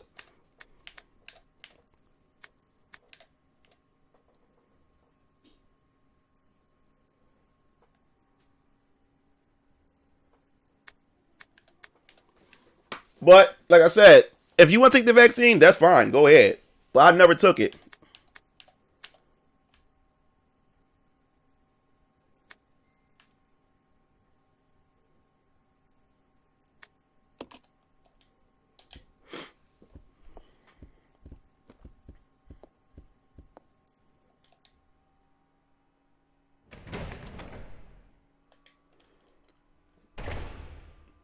Because, like I said, this when it came to this virus, these dudes been so inconsistent with the information. They've been so inconsistent with the information. I got a family member who died from fucking diabetes, right? But on her birth certificate, on her death certificate, they said she died from COVID. Do you find that kind of suspicious? There's a lot of people who died and didn't die from COVID, but their death certificate had them dying from said they died from COVID. That's to inflate the numbers. When it came to this virus, these so-called health specialists, these so-called doctors, these so-called scientists or whatever like that, been so damn inconsistent. And no one is questioning that shit. No one is questioning it. And the people who does question it, like when it comes to science, right? When it comes to science, not everybody agrees when it comes to science, when it comes to certain things. So if you think about it in the media, whatever like that, any scientists or health specialists who are against it, what does the media do? They make them look crazy. They discredit them. They even threaten to take their medical license. Anybody who disagrees with it. But when it comes to science, not everybody is 100% on this whole thing at all. So how come we only allowed to listen to one narrative about this virus and about the vaccine, But when there's other scientists and health specialists who has a different perspective or a different medical research about it that goes against the narrative, they shun these people, call them crazy, and all these other type of things. So now the media is not even allowing us to look at alternative and other options. So automatically, if you're against it, you're wrong. And if you question it or question the research, you're wrong. Think for yourself.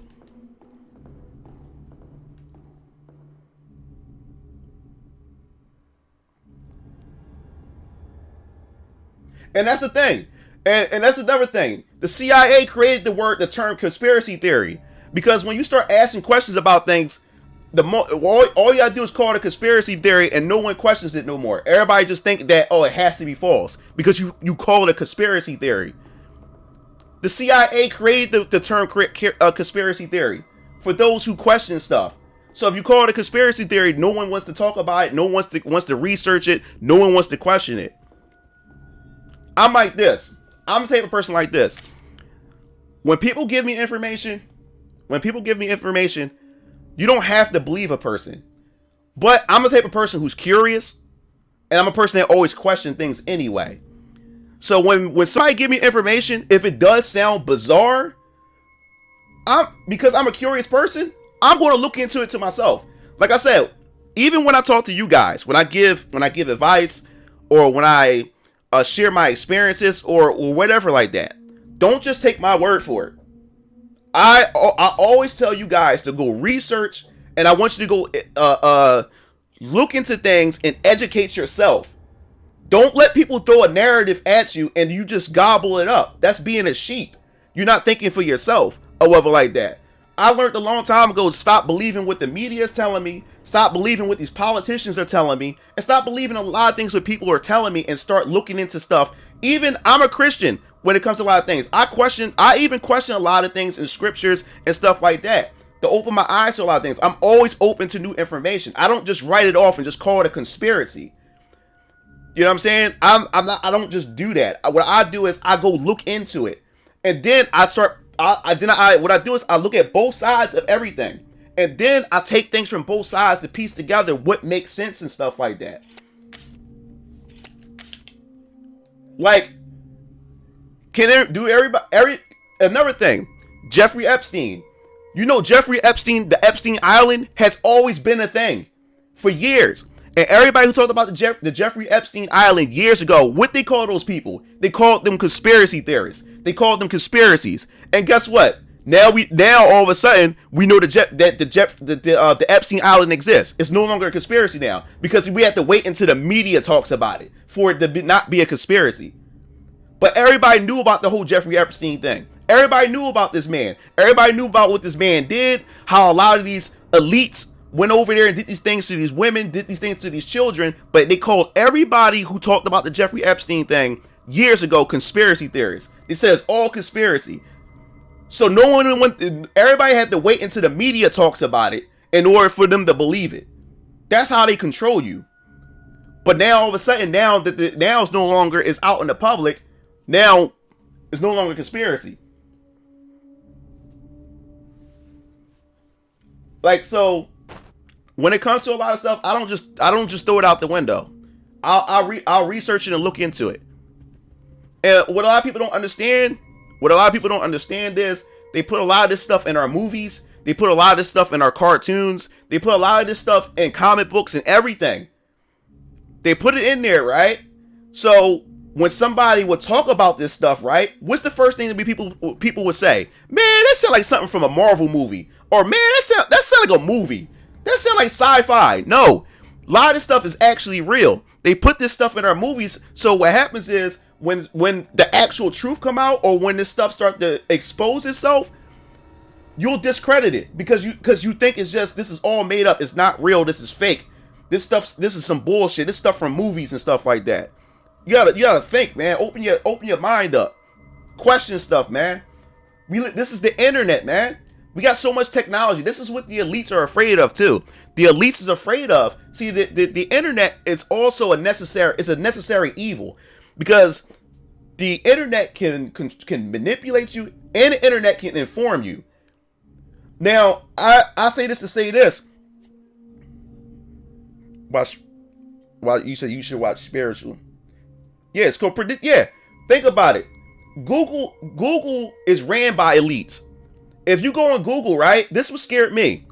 There was information that I was looking up about the vaccine. There's a lot of stuff I was looking up about a lot of stuff, right? If you go to Google, Google will block a lot of stuff that that Google is actually censoring information. So what I did was it was a search engine called DuckDuckGo, right? There's a search engine called DuckDuckGo. I went to DuckDuckGo because people were talking about the whole Pizzagate thing and the whole Pizzagate conspiracy, what people call it or whatever like that. And it popped up. It caught my interest. I wanted to dig into it. I'm a curious person, so I looked into it or whatever like that. Google would not have it pop up, so people say go to DuckDuckGo. I went to DuckDuckGo, right? DuckDuckGo got this feature where it has a filter on it. Turn the filter off, but I warn you, the stuff that pops up on there was scare the hell out of you. If you're not too careful, there's going to be some dark shit on there that will scare the hell out of you or whatever like that. So I went to DuckDuckGo, turned the filters off, and all these other links popped up to information that Google wouldn't show up. And that's when I started even questioning even more. Google is actually, they have a monopoly on information. It's to keep y'all ignorant to shit.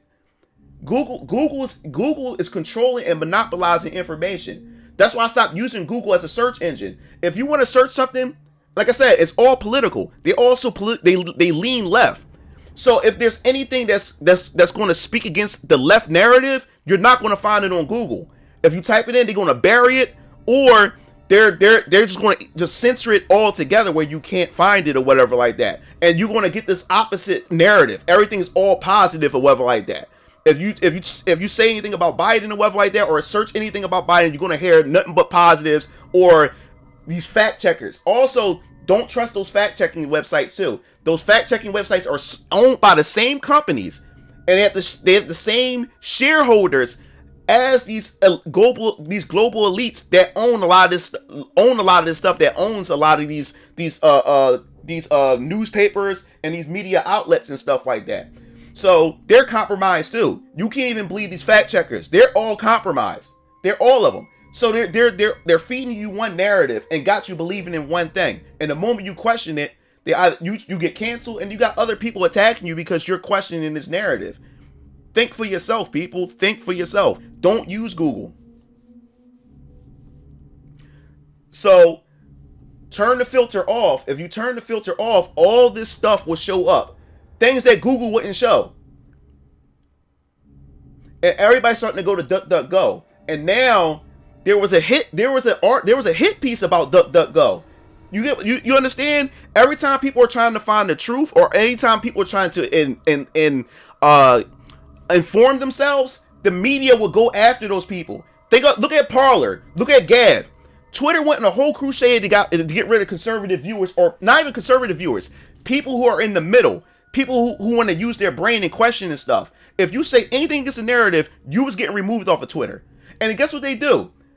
In order to make you to demoralize you and make you feel bad, to put a hit out on you, if you think the opposite way, or you question this stuff, what do they call you? They call you a homophobe. They call you a white supremacist. They call you a Uncle Tom. They call you a sexist. They call you all kinds of things. They put labels on you. The same people from the left who says that labeling people is wrong and putting people in a group and classing people is wrong.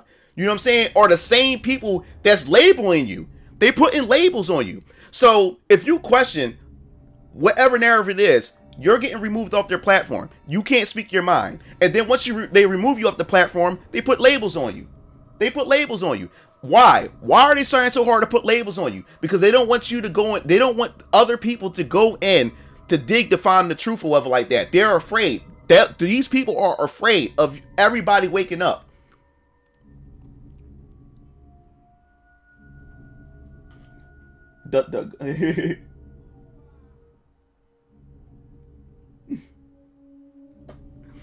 Yeah, so is it? I don't have to put a mask on. It's my choice not to put a mask on. You can put a mask on. Dirt. You can put a mask on. Like, if that's what you want to do, put a mask on. But I'm not putting a mask on. I don't have to put a mask on. I'm perfectly fine. You have a 98%. You have a 98% chance of living from that damn thing. But they're telling us to close. They're closing everything down. Stores. You got mom and pop stores. People who run businesses who are now broke. But yet, guess who benefited from from this virus, from this lockdown? Amazon, Target, Walmart. All these CEOs and corporations benefited. All these corporations benefited from the virus, but yet a mom and pop store who runs a small business, they got to keep their stores closed. But yet you have Amazon, you have all these other places. You have all these other places with their stores open.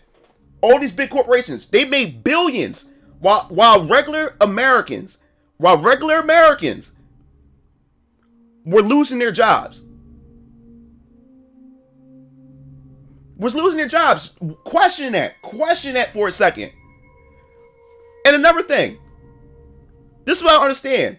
So then they put rules on restaurants. Oh, you have to wear the mask to come in, right? You have to wear the mask to come in, but the moment you sit down, you can take the mask off. That doesn't make any sense. So when does the virus decide to get you? It decides to get you when you walk around? It decides to get you when you walk around, but when you sit down, you're perfectly fine? Come on. Think for a second. Think about it for a second. It makes no sense. Wear a mask to walk around the restaurant, but then I can take it off when I sit down to eat. So I'm perfectly fine walking around. I'm like, the virus is up when you're walking around, but the virus doesn't touch you when you're sitting down. Think about it for a second, man. And think about viruses. When there's a biohazard, right, on the scene, you ever watch, not even just movies, when there's a biohazard on the scene, what does those doctors and what does those biohazard people wear? They wear a whole fucking biohazard suit with an oxygen tank and everything. You never see these motherfuckers walk around with a mask on. Why you don't ever see them walk around with a mask on in a biohazard scene? Because that shit don't work. Those viruses are small particles. Small particles. They can easily go through that cloth mask. And they telling us to put masks on that it can protect us. Come on. If you ever look at an actual biohazard scene, they wear a whole damn suit on that cuts off the air, and they have an air tank. But yet, they're telling us to put masks on to protect us from a virus. But like I said, if you want to wear a mask, I'm not shaming you for wearing a mask. I don't like the fact is that people shame people for not wearing a mask or try to have this moral high ground because they wearing a mask and you're not.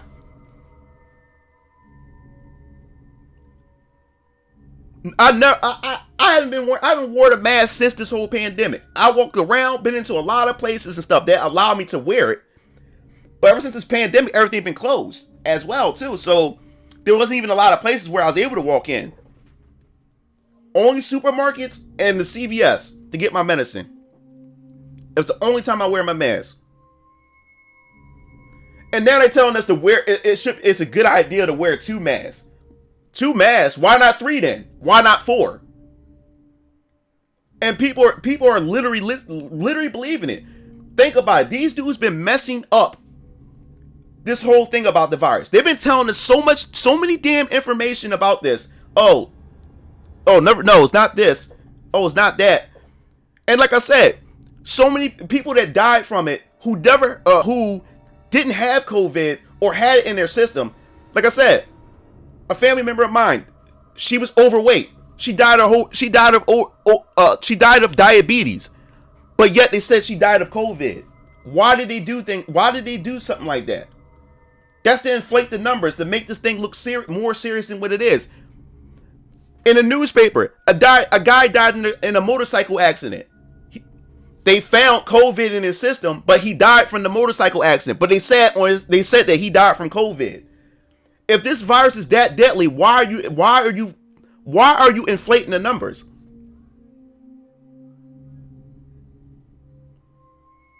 All I'm saying is the question shit.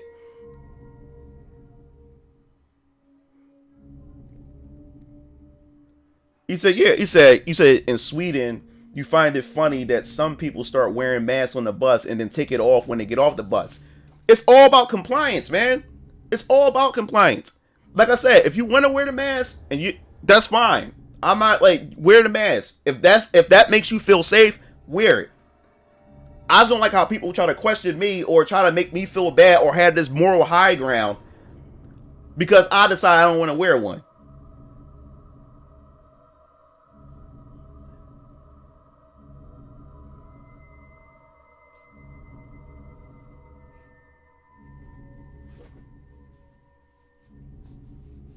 Yeah.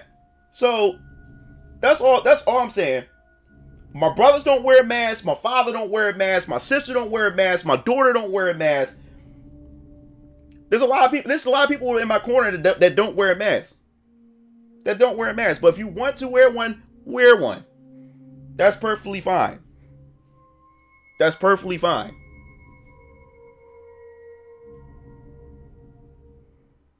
You know? So that's all I'm saying. That's all I'm saying. Because there's a lot of people that's being judgmental, or there's a lot of people that's trying to have this moral high ground like they're better because they're saving lives for wearing a mask. I'm just saying, question it. Because ever since this lockdown happened, only corporate elites been making money, while all of us as Americans been going broke. We had to shut down our businesses, but yet these corporate elites are still making billions. And guess what? There's companies out there that's actually making profits off of masks. Designer masks, ways to decorate your mask to make you stand out from everybody.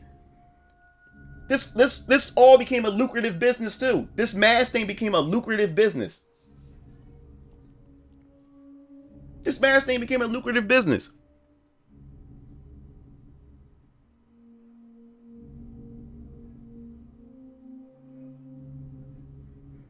It just boggles my mind. It just boggles my mind, because my dad's job, he also works for the school district, and they were telling him to take the test, and he's like, to get tested. He's like, no, I'm not getting tested. They didn't do nothing because they can't force him to take it. Our Constitution protects us from this. This is a violation of the Constitution. You can't force that on us. You can't. You cannot force us to take a vaccine. You can't make us do anything.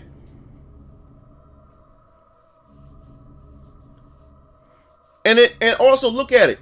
The flu. All of a sudden the flu disappeared. The flu numbers disappeared ever since COVID came into play.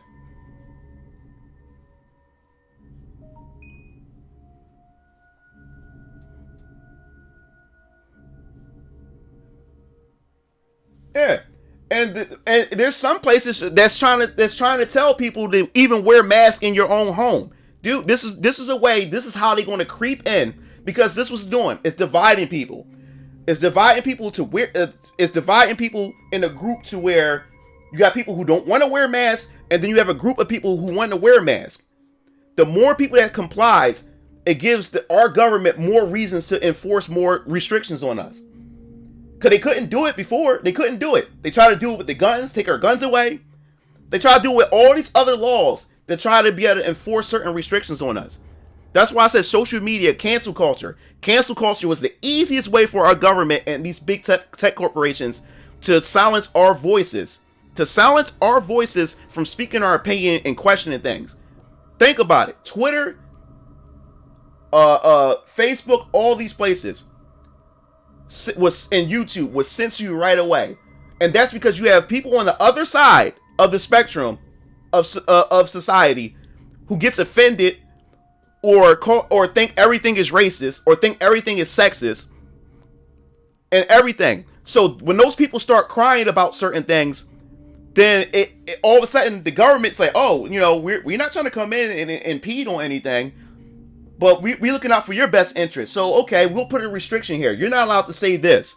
So what happens? What happens when you're not allowed, when one group says this is, they shouldn't say this about us, or when people say this shouldn't be said? So what happens when they put restrictions? Then another group will come in and they would say, well, if you were protecting them, and you censored this, then what about us? We don't like being called this, or we don't like when this person says that. It's dangerous. This is dangerous. When you start putting censorship on speech, it's dangerous. How do you think, like China has their own Google that they control, or they, like, most people in China, in like these Asian countries, like especially in China, they can't go on Facebook like we can and other stuff, because their government don't want them to open their minds to be exposed to other things and have them have a mind of their own. So they have their own Facebook, they have their own Google, and they control what their own people can see. So as long as they control what they see, they can tell them any narrative that they want, and those people will believe it or whatever like that. So that's what they're trying to do to us. You censor out certain things, you censor out certain speeches, you censor out certain opinions and point of view, and only have one particular point of view. And then our younger generation, it's our children that we should supposed to be looking out for, because they're trying to get to our children. See, we're stuck in our ways. We're going to fight to the bitter end. So they know they really can't grab too many of us. So they're trying to go after the younger generation. They're going for our children. So our children would be born into obedience and compliance.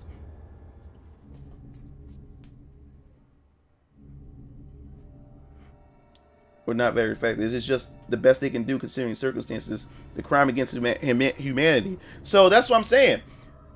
So when you censor one thing, then you have other people saying, well, if you're doing that, well, we don't like this. Why can't you do this for us? Then more and more people start crying about it. So the government and these big tech companies, they want that. They want that. It's the same thing with this whole mask thing.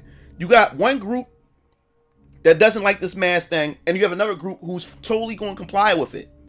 So if the people that's complying is always going to fight the people who's not complying. So as long as they're going to keep doing that, they're going to keep, and as long as more people who's on the compliant side, that's more leverage that our government, that's more leverage that our big tech has to put more restrictions on us, because there's so many people complying to it.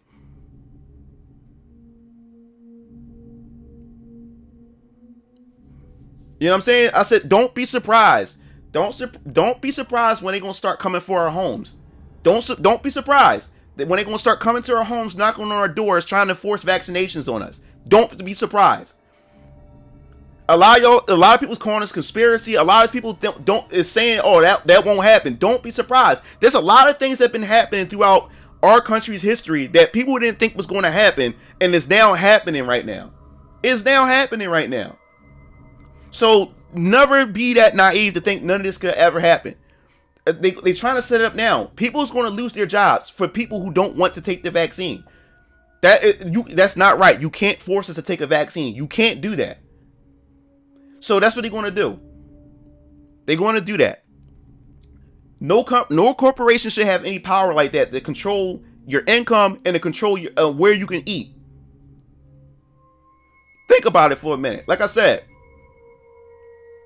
if you don't got vaccinated, you can't drive your car. If you're not vaccinated, you can't work a job. If you're not vaccinated, you can't access money in your bank account.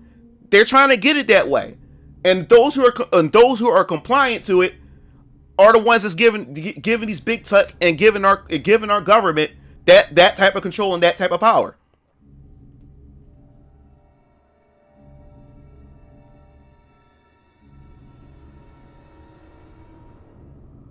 Yeah, like I said, if you don't mind wearing one, like I said, I'm not the type of person to see a person wearing a mask and then start talking shit about them. No, if you want to wear a mask, that's still your choice.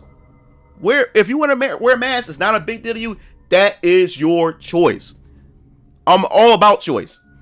If that's your choice, do it. But not happening here with me. I'm not doing it.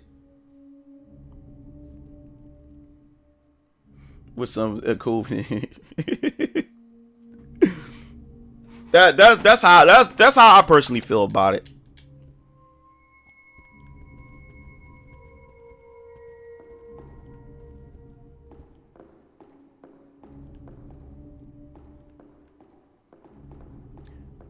Like I said, I'm gonna keep saying it, man. Think, question things, question things, research. Because guess what? if this all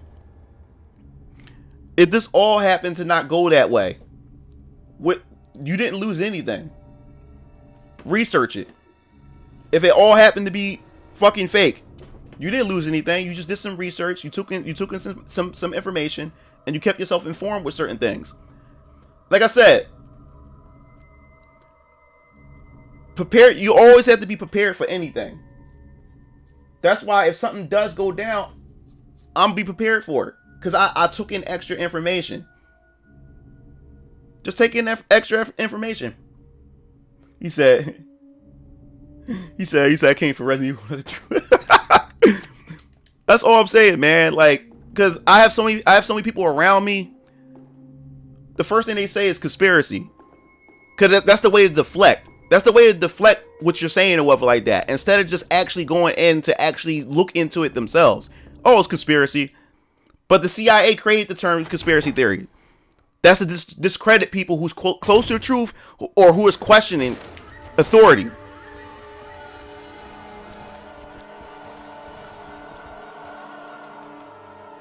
Whew. That's their way. That's their way of doing it.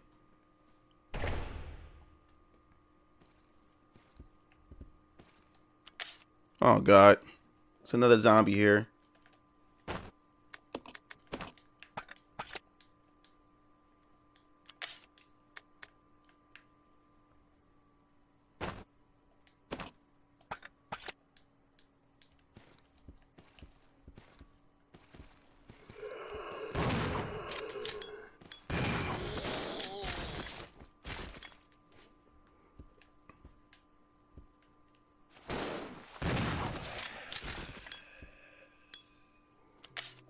All right.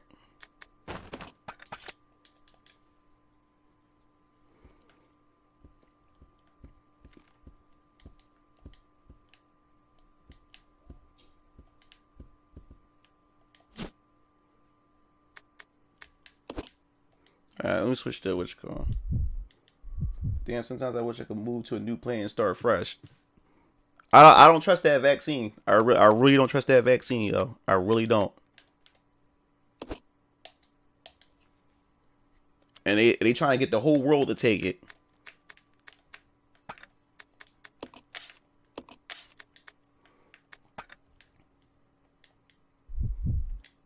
Research Bill Gates. Bill Gates believe in depopulation. Go to watch his TED talk.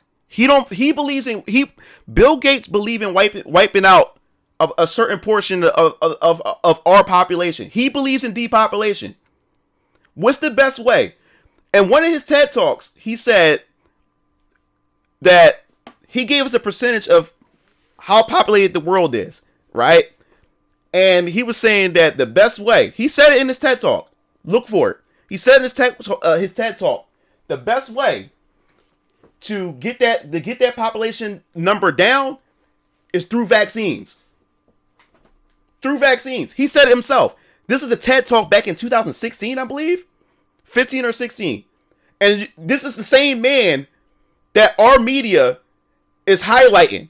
This dude can barely keep viruses out of our damn computers, and yet we're listening to this man.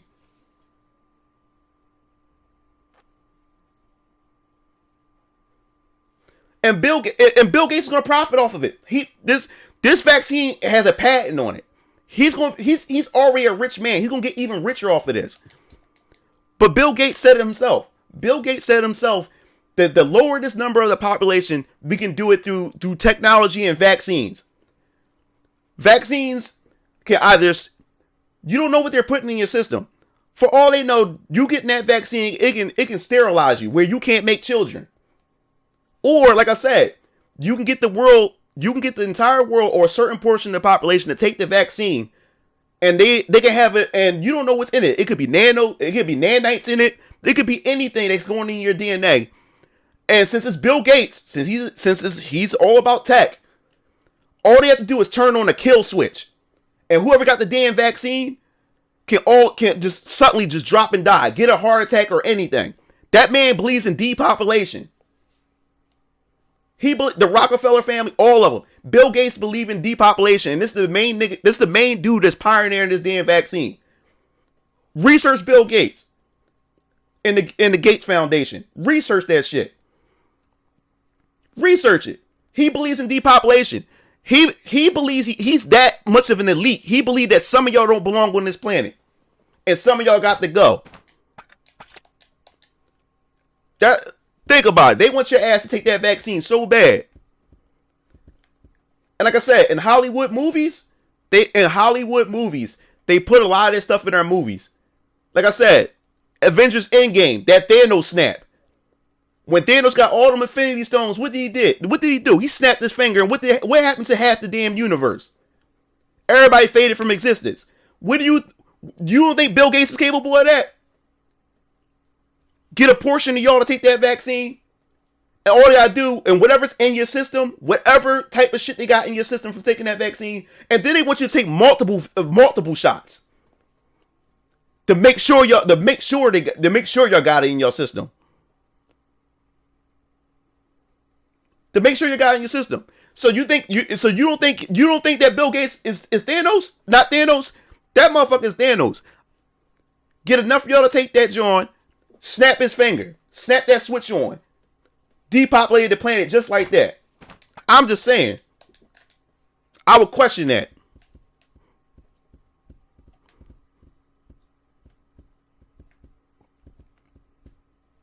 Y'all you can call me crazy, you can call me whatever. I don't care. You know me. I don't care what people think of me. You can say whatever you want.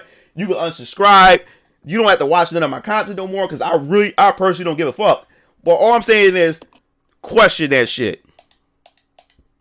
You taking advice from a man who believes in depopulating. He really believes that there's a lot of you guys worse. Y'all wasting space on this planet. That's what Bill Gates believes. A lot of these elites believe that y'all guys are a waste of space on this planet. That only they should run this damn planet. And y'all sit there taking advice, scientific advice from this motherfucker that believe in taking out the planet and depopulating the planet. Come on.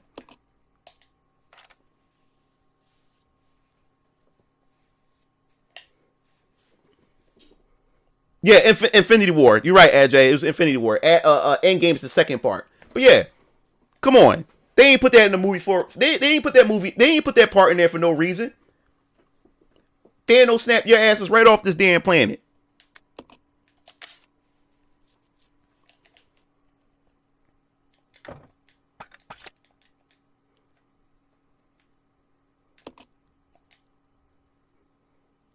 What the hell?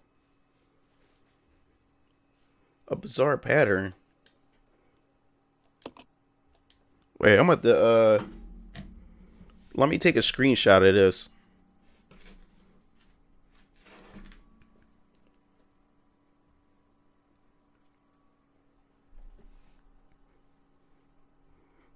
It was this one guy in the news article where he said he went down there to get his vaccine.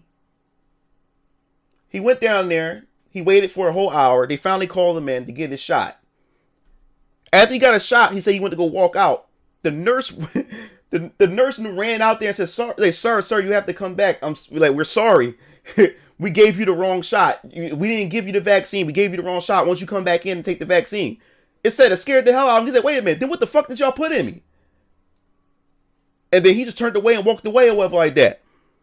Like, it's a lot of crazy shit that's been talked about this vaccine and everything. And everybody's lining up to take it. I'm gonna take a picture of this the screenshot for this I hate these puzzles. I gotta sit down and figure this out.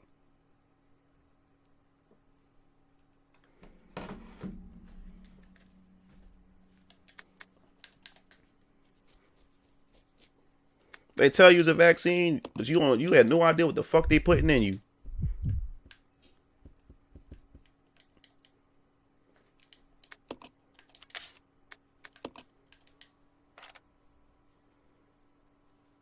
Oh, that's what it is.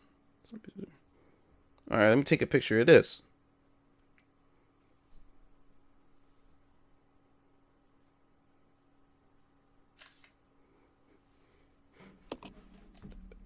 The seats.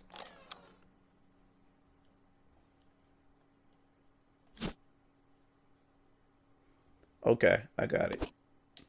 Now we gotta run past that monster. Image resulting from overlaying films A and B. Number of seats appear on the seats on the conference room. All right, we're gonna check that out. All right, so now we gotta run past that leech dude. Have you played Metal Gear Solid 2? Yeah, I played. Yeah. Kojima was that's why I liked the Metal Gear Solid 1 and 2, because that was some real shit. There was a lot of stuff that Kojima had in Metal Gear 1 and 2. There was a lot of shit that was in Metal Gear 1 and 2. That's why I love 1 and 2 so much. But like I said, it stopped being about that. It started going left field. That's why I stopped liking Metal Gear. 1 and 2 got some real shit in there, man.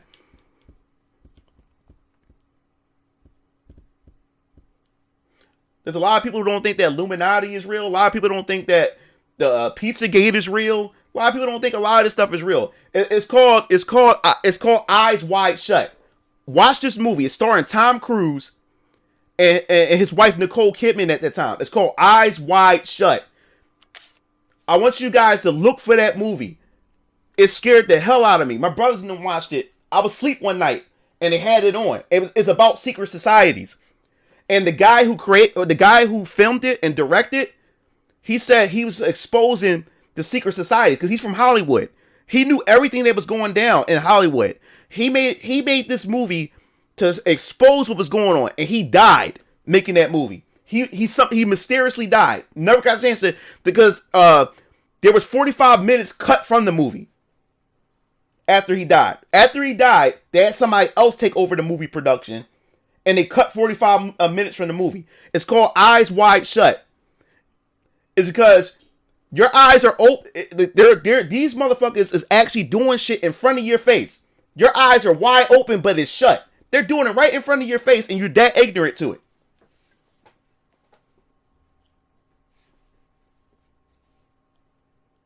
Yeah, he died. Why did he die? Now, people will call his death a conspiracy or a coincidence. This man said that he's going to expose this shit, but then all of a sudden, during the whole production of the movie, he dies. And then they interviewed Tom Cruise. And Tom Cruise had to watch, like I said, watch a man or watch a person when they're being interviewed. The body language says a lot. The body language says a lot, and their eyes says a lot during interviews. Tom Cruise was scared because Tom Cruise was close to Stanley Kubrick. He was close to him, so he knew what was going down. And Tom Cruise was afraid to talk about his death because because they was probably threatening his ass too.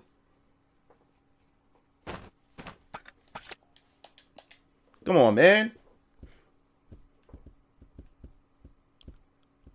They killed his ass. The moment he came out there, the moment he was working on that movie, they killed his ass. They killed him. They killed that man. He died mysteriously. Like when you listen out, when you hear about politicians' death, or when you hear about celebrity death, when you hear either an overdose or a suicide death, question it. It's always a suicide. It's always a suicide or an overdose. Question it.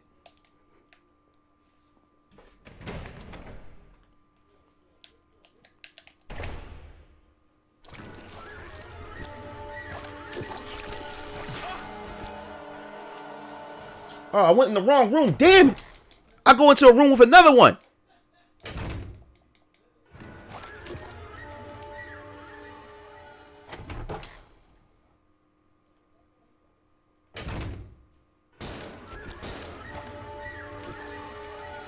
Whew. We made it, guys. We made it, boys. Yeah. Yo, Billy, where the hell are you? What the hell?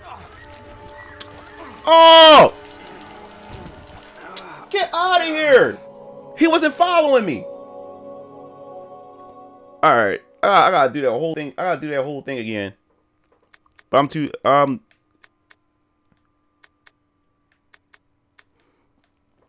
right, let me exit out. Your guys got me started. Yeah. And all I'm saying is, yeah, Metal Gear Solid 1 through 3 had a lot of stuff in there. Kojima was a smart man. Kojima was on the shit. He was on to something. But like I said, question why they're censoring you. Question why YouTube is censoring you and stopping you from saying certain things. Question it. Question why Twitter. And this is the thing. They removed most conservative people off of Twitter because now it's an echo chamber. It's a fucking echo chamber of left-leaning people and stuff. The thing is, if you're in the center where you're not left or right and you're in the center, these are the people who also are looking at what's going on or whatever like that. These are the people that they're trying to get a hold of. The people that's in the center, because they're not leaning either way or whatever like that. They're just trying to live their life and whatever. So every time they get on they look at the media or look at what they're saying, they're like, yo, this is crazy. What's going on? And stuff like that. Have you heard of geoengineering and Operation North? I heard about that. But yeah, you need to question why YouTube is censoring you from saying certain things or having different opinions. You need to question why Twitter and Facebook is doing this. So now what happens is Telegram, which is an app that I have. It's an app called Telegram. A lot of people people who want to keep their mind open, moved to Telegram. And guess what they're trying to do to Telegram? They're also trying to soil and dirty Telegram. They're trying to call Telegram it's a hive for white supremacy and homophobic people and stuff like that. Why are they trying so hard to discredit these platforms? Think about it for a minute. Telegram is for people who question shit. So down they call Telegram a place for conspiracy theorists, for white supremacy, and all this other nonsense. Because they don't want people to go there to open their mind to stuff that they were never open up to before. There's nothing wrong with grabbing knowledge. There's nothing wrong with just trying to sort your way through things. Nothing wrong with that.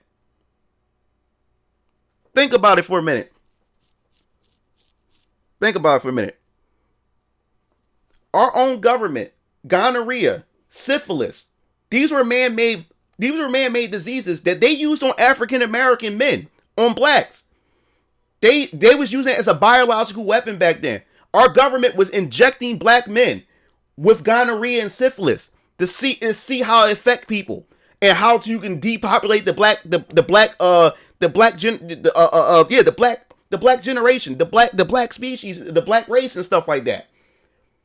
They were doing those things back then. So you telling me if they were capable of doing that, since everybody believe in racism and all this other type of stuff, why can't you believe that they can put shit in their vaccine to sterilize you and fuck you up and kill you? Everybody believe in racism, white supremacy, and they will believe that. But they can't believe that today that they won't put shit in the vaccine to fuck you. Come on. So you don't think they're capable of doing that shit? You don't think they're capable of doing that? There's a whole thing on that about syphilis and gonorrhea. They were man-made diseases that they used on black men. They took black men and black women, injected us with that shit. And like we were lab rats to see what effect it does on the human body. But it got out of hand and now everybody can catch gonorrhea and syphilis. That was a way to wipe us out. The white black people out. Come on, abortion. A white woman, she was the one that I can't what was her name? She the one who started the whole Planned Parenthood. And Hillary Clinton called her idol. The whole point of abortion clinics, they put them in black and Hispanic communities. Because when it comes to the black population, black women abort more than any other race. It's like they use it almost like a form of birth control. They more so put abortion clinics in our communities. That was their way of depopulating us. And Hillary Clinton was a big fan of her. She idolized this woman. She said this woman literally said that black people are like weeds and need to be pulled out.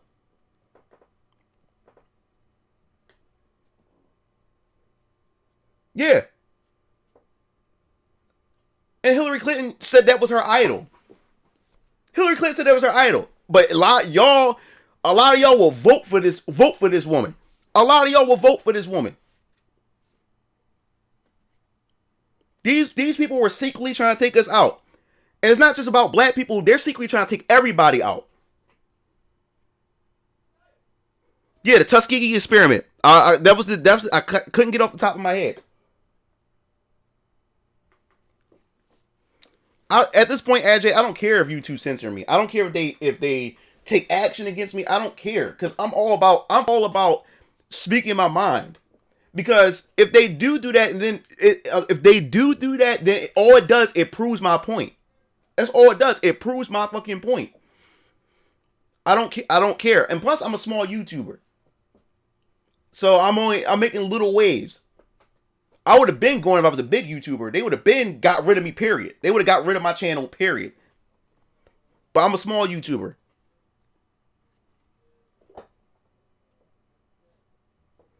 Yeah. So if they can experiment with gonorrhea and syphilis and inject it in black men, right? If they came up with the Planned Parenthood or the the abortion clinics and put them in our communities for us to be wiped out, right? Then why can't they put shit in these vaccines to take us out? I mean, everybody. Why? Why would you not want the question, or why wouldn't you want not like that is kind of fishy. You really think that these scientists, a lot of these scientists, and you really think that our own government is out for our best interests? Do you truly believe that? Info on Odyssey. Oh yeah, and everybody went to Odyssey. Everybody went to BitChute. You know, and people are and the media, Twitter, everybody, and Reddit, they're all slandering BitChute. They're slandering Odyssey and stuff like that. A place where everybody, because you remember a long time ago on the internet, what was you able to do when the internet was new? What were we able to do on the internet when it was new? Everybody was able to speak their mind. Everybody was able to speak their mind. Like 15, 20 years ago, maybe, right? The internet was a fun place. The internet was the wild, wild west. Anything was possible on the internet. Anything. There was nothing. There was no shackles, no chains, or anything. And what happened? Fucking Twitter comes in. Fucking YouTube comes in. All these companies come in. And what we did, we patronized. We love their platforms. And you got to understand, the elites only go after people and go after businesses that has a big influence over the world. Like, the elites own Facebook. The elites own Facebook. It's a perfect place to invade your privacy. Do you ever go on Facebook and you put a picture in, right, of you, your friends, or whatever like that, and it automatically has face recognition? So you put your picture in there, and it recognizes your face and all your family members, right? And then asks you, do you want to tag these people? Because Facebook already has information on you. They know it's a face recognition. They own your shit. The elites, once Facebook got big, they took the elites came in and said, "No, we taking this shit. This is the best. This is the best This is the best scam ever. Because we can get everybody's information. We can track everybody's habits. Twitter. We gave so much praise to Twitter. Everybody used Twitter. Everybody talks on Twitter. Everybody gives their opinion on Twitter. The elite saw that and saw what social media did to people. Now they took that shit over. And now they censoring you now. Yup. He said, at this point, he said leaving this planet ain't such a bad idea. Yeah. Like So there's good people out there, and there's another side to this. You have other people who are fighting, who are trying to fight against these elites. That's working in the background. That's doing the exact opposite, trying to stop these people. So it's a struggle. It's a tug of war, because there's a group in the background that's trying to expose these people and expose the truth to everybody. So they're putting this information out there so you can get the information, and they want you to educate yourself. They put the information out there. It's up to you, because they can't force this information on you. You have to go in there yourself and dissect it, to break it down, to get an understanding. Yeah, Gina Carano's an example. Gina Carano she voiced her opinion, and what she said wasn't a lie.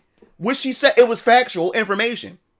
Even if it's factual, the factual information, if it go against their narrative, they will even send fact checkers to go against factual information, to try to debunk the factual information, so it won't criticize their point of view.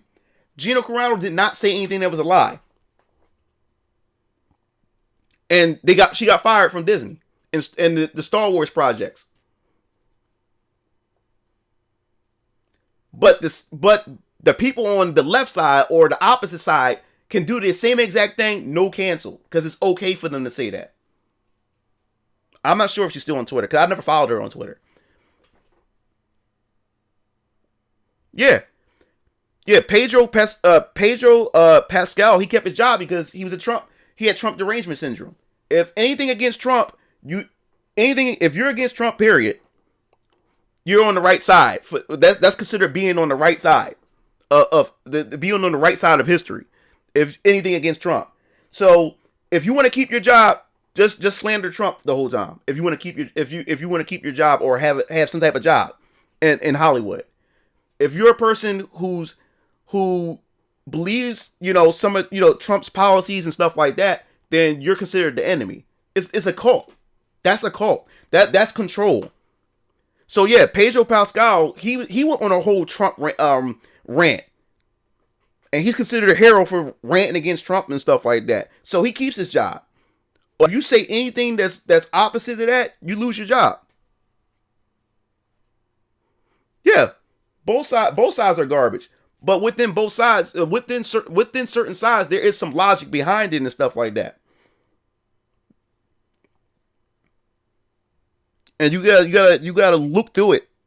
Like I said, I'm not completely right leaning, but there's a lot of values and stuff that pushes me more on the right side than anything, or whatever. But besides that, they're controlling everything.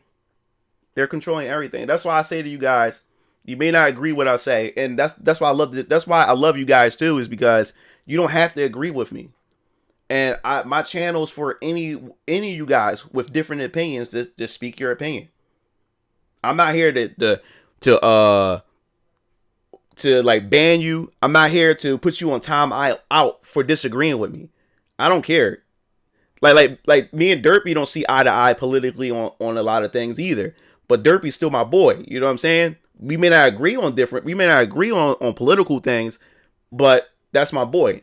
My day one homie, Nathaniel. Me and him definitely don't agree on a lot of things politically, but that's still my boy. I don't allow politics. I don't allow those things to sever friendships or anything. Because me and you should be able to have a disagreement and still be friends.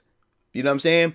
But today, the way society is today, just because you have an opposite opinion or a different political stance on things, people don't want to even be your friend no more.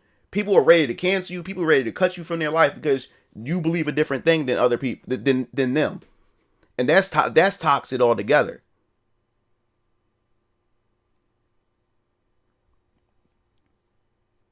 Yeah. And this is why I keep telling you people. There's a bigger picture out here.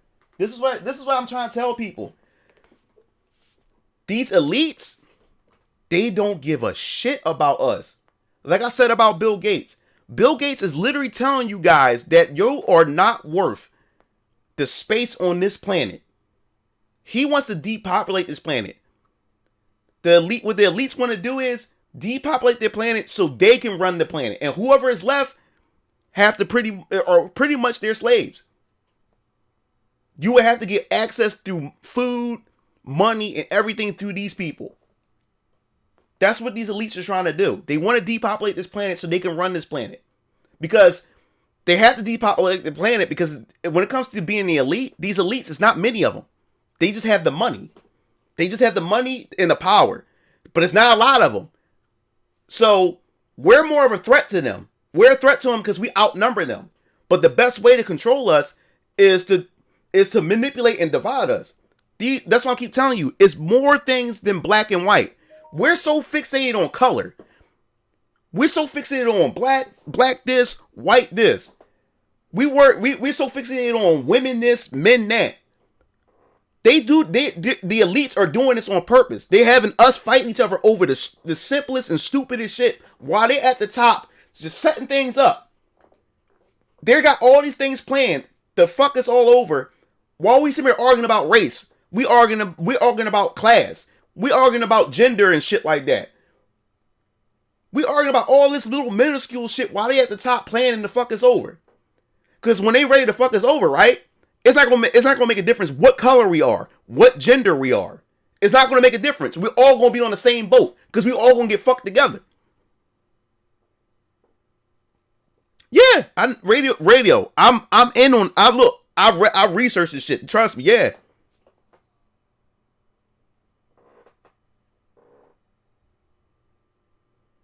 Yeah. See, they're talking about equality and Stalin. These other dictators back in the day, this was the plan. This was the plan. If you want to creep communism in our country, all you gotta do is mask it under the term equality. Just mask it under the term equality. Just come out and say, yeah, we're fighting for the little. We're fighting for the little people. We're fighting for the disenfranchised. We're fighting for the oppressed. They hide all that stuff underneath those buzzwords.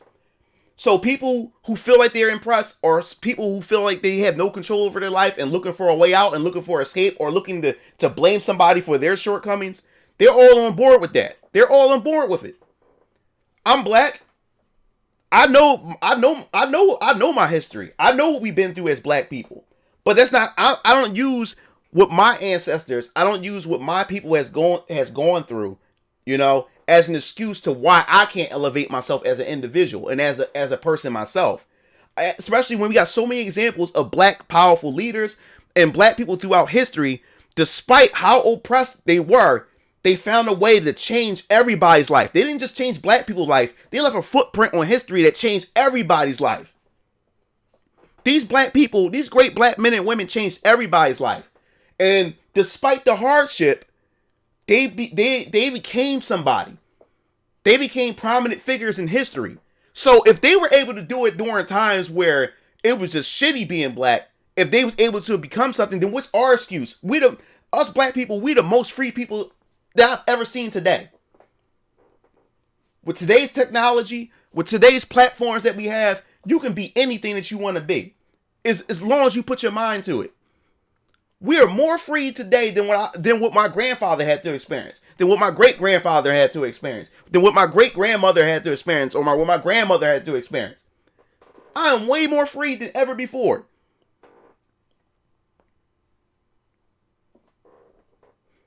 And the best way to bring in communism is mask it under the terms of equality. Mask it underneath the terms. We come in here to make things equal, and they're actually not. They're censoring things. They controlling things, and if you're not part of this narrative, then you're on the outside. And that's what I'm saying. Because if they really cared about minorities, if they really cared about black people, then it doesn't matter what their political beliefs are. Because trust me, they don't care about black folks. If you're a black man and you're a Trump supporter, or you have any conservative ideas, or you question some of these fucking narratives that they have out there, best believe they're going to tell you how much of a nigga that you are. They'll show you how racist they really are the moment you start questioning their narrative. Which goes to show they're not really out for your interest as a black person. You're only a good little black person if you follow their narrative. Even if you're gay, if you're bi, if you're lesbian, or if you're trans, who are questioning this shit too. They will treat you like shit. So if you're part of the LGBTQ and you don't follow any of this bullshit that's going out here, they'll turn on you too. They'll show you how much they really don't like you. And people fall for this shit every time. They fall for it every time. That's how they control stuff. They control it by putting this narrative out there. They like we're all everybody in reality. Everybody wants to get along with each other. People don't like to fight each other. But the media got everybody fighting each other because every day they'll report and they'll half report certain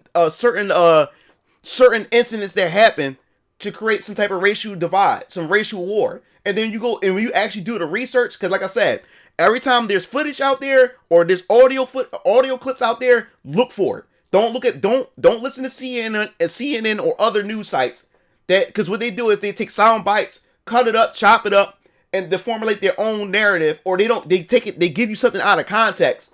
And if you a sheep or if you a person that only digest what the media tell you, you're gonna believe what the media is telling you. So like I said, if there's ever video footage or audio clips or anything in the news report, look for it's guaranteed it's on the internet somewhere. Look for the actual audio and look for the actual video clip to get the full context. Because they're only trying to push a certain narrative, to push a race war or push whatever narrative, gun control or whatever they're trying to do.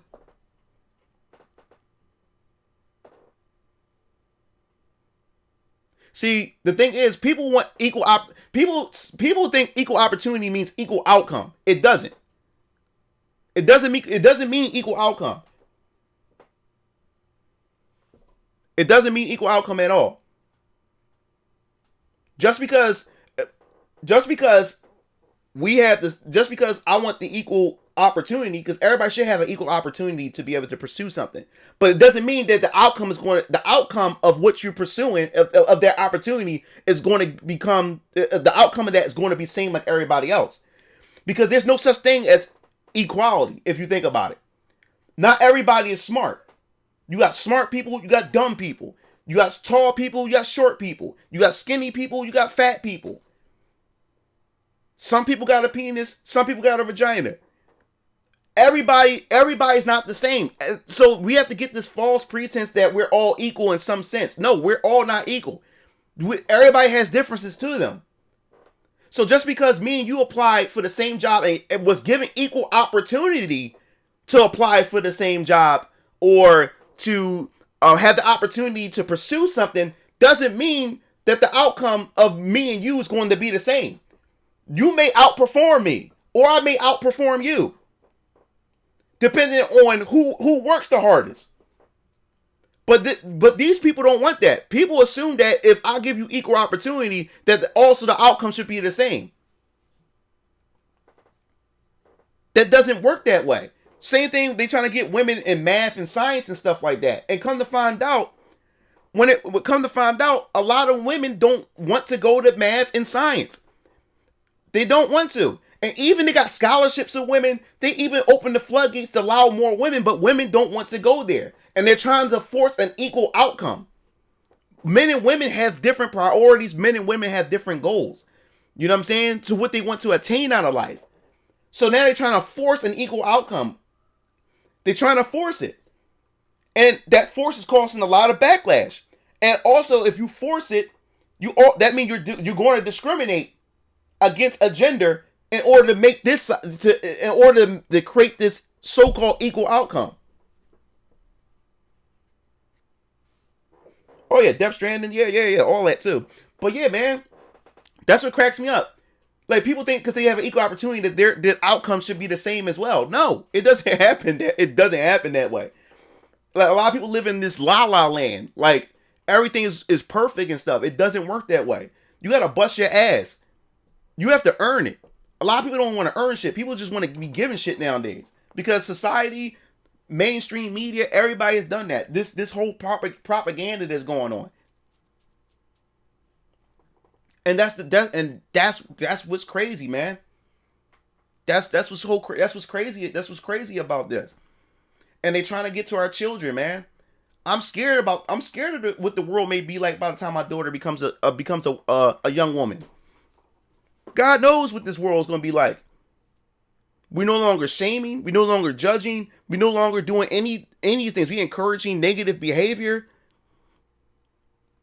Sex is no longer a sacred thing between two individuals.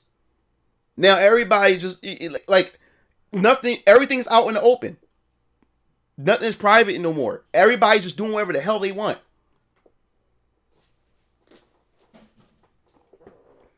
And even if you don't believe in God, believe in something that's higher to keep you in check. Because ever since they removed God from the churches, moved prayer from churches, every time you remove God from stuff, that means you don't have a conscience anymore. That's what's going on. We live in a conscienceless world where people is doing whatever the fuck they want to do with no conscience, because when you had God there or whatever you believe in, when you had that at the forefront, you became conscious of certain things of what to do and what not to do. But everywhere you go now, they're removing God from everything. And every time you remove God from everything, which means there's no conscience about certain things. So now you're just doing whatever the fuck you want to do. You're doing the most sinful things. And since no one's criticizing it, since God is not in the picture no more, people don't care. People are just doing it. People are just doing it without no care in the world, without no conscience. And that's why our children is getting screwed up. That's why this world is getting screwed up, because no one has a conscience no more. Because we're saying everything is okay. If you talk or speak against it, you're a conspiracy theorist, or you're being judgmental, or you're being a racist and all this other type of stuff.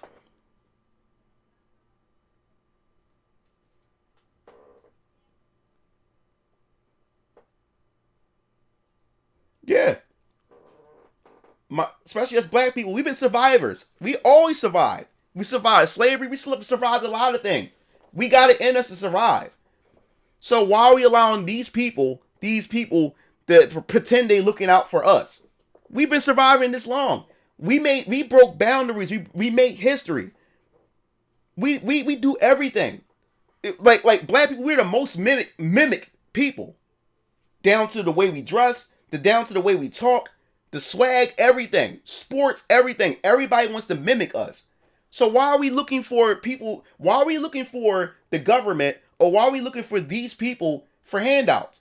We always made our way. Yeah, no moralities. No moralities. No one had morality anymore. Took God out of the picture. Take God out of the picture, no more morality. Take him out, take God out. Or whatever divine being you believe in. You take them out of the picture, there's no more conscience no more. You're not thinking about anything. You're doing whatever the fuck you want to do. With no consequences or like that, because society is encouraging it. And that's what I'm so afraid of, man. That's what I'm so afraid of. And like I said, if you're not a religious person or whatever like that, even the Bible said that there's going to come a time where you ain't going to be able to distinguish a man from a woman. Because now men is getting breasts, they getting breasts growing. You know, they growing breasts through surgery, taking hormone pills. You know what I'm saying? Or men and women are calling themselves men, and society accept them when they say that they're men, or men is calling themselves women, and society is accepting it. The Bible talked about this.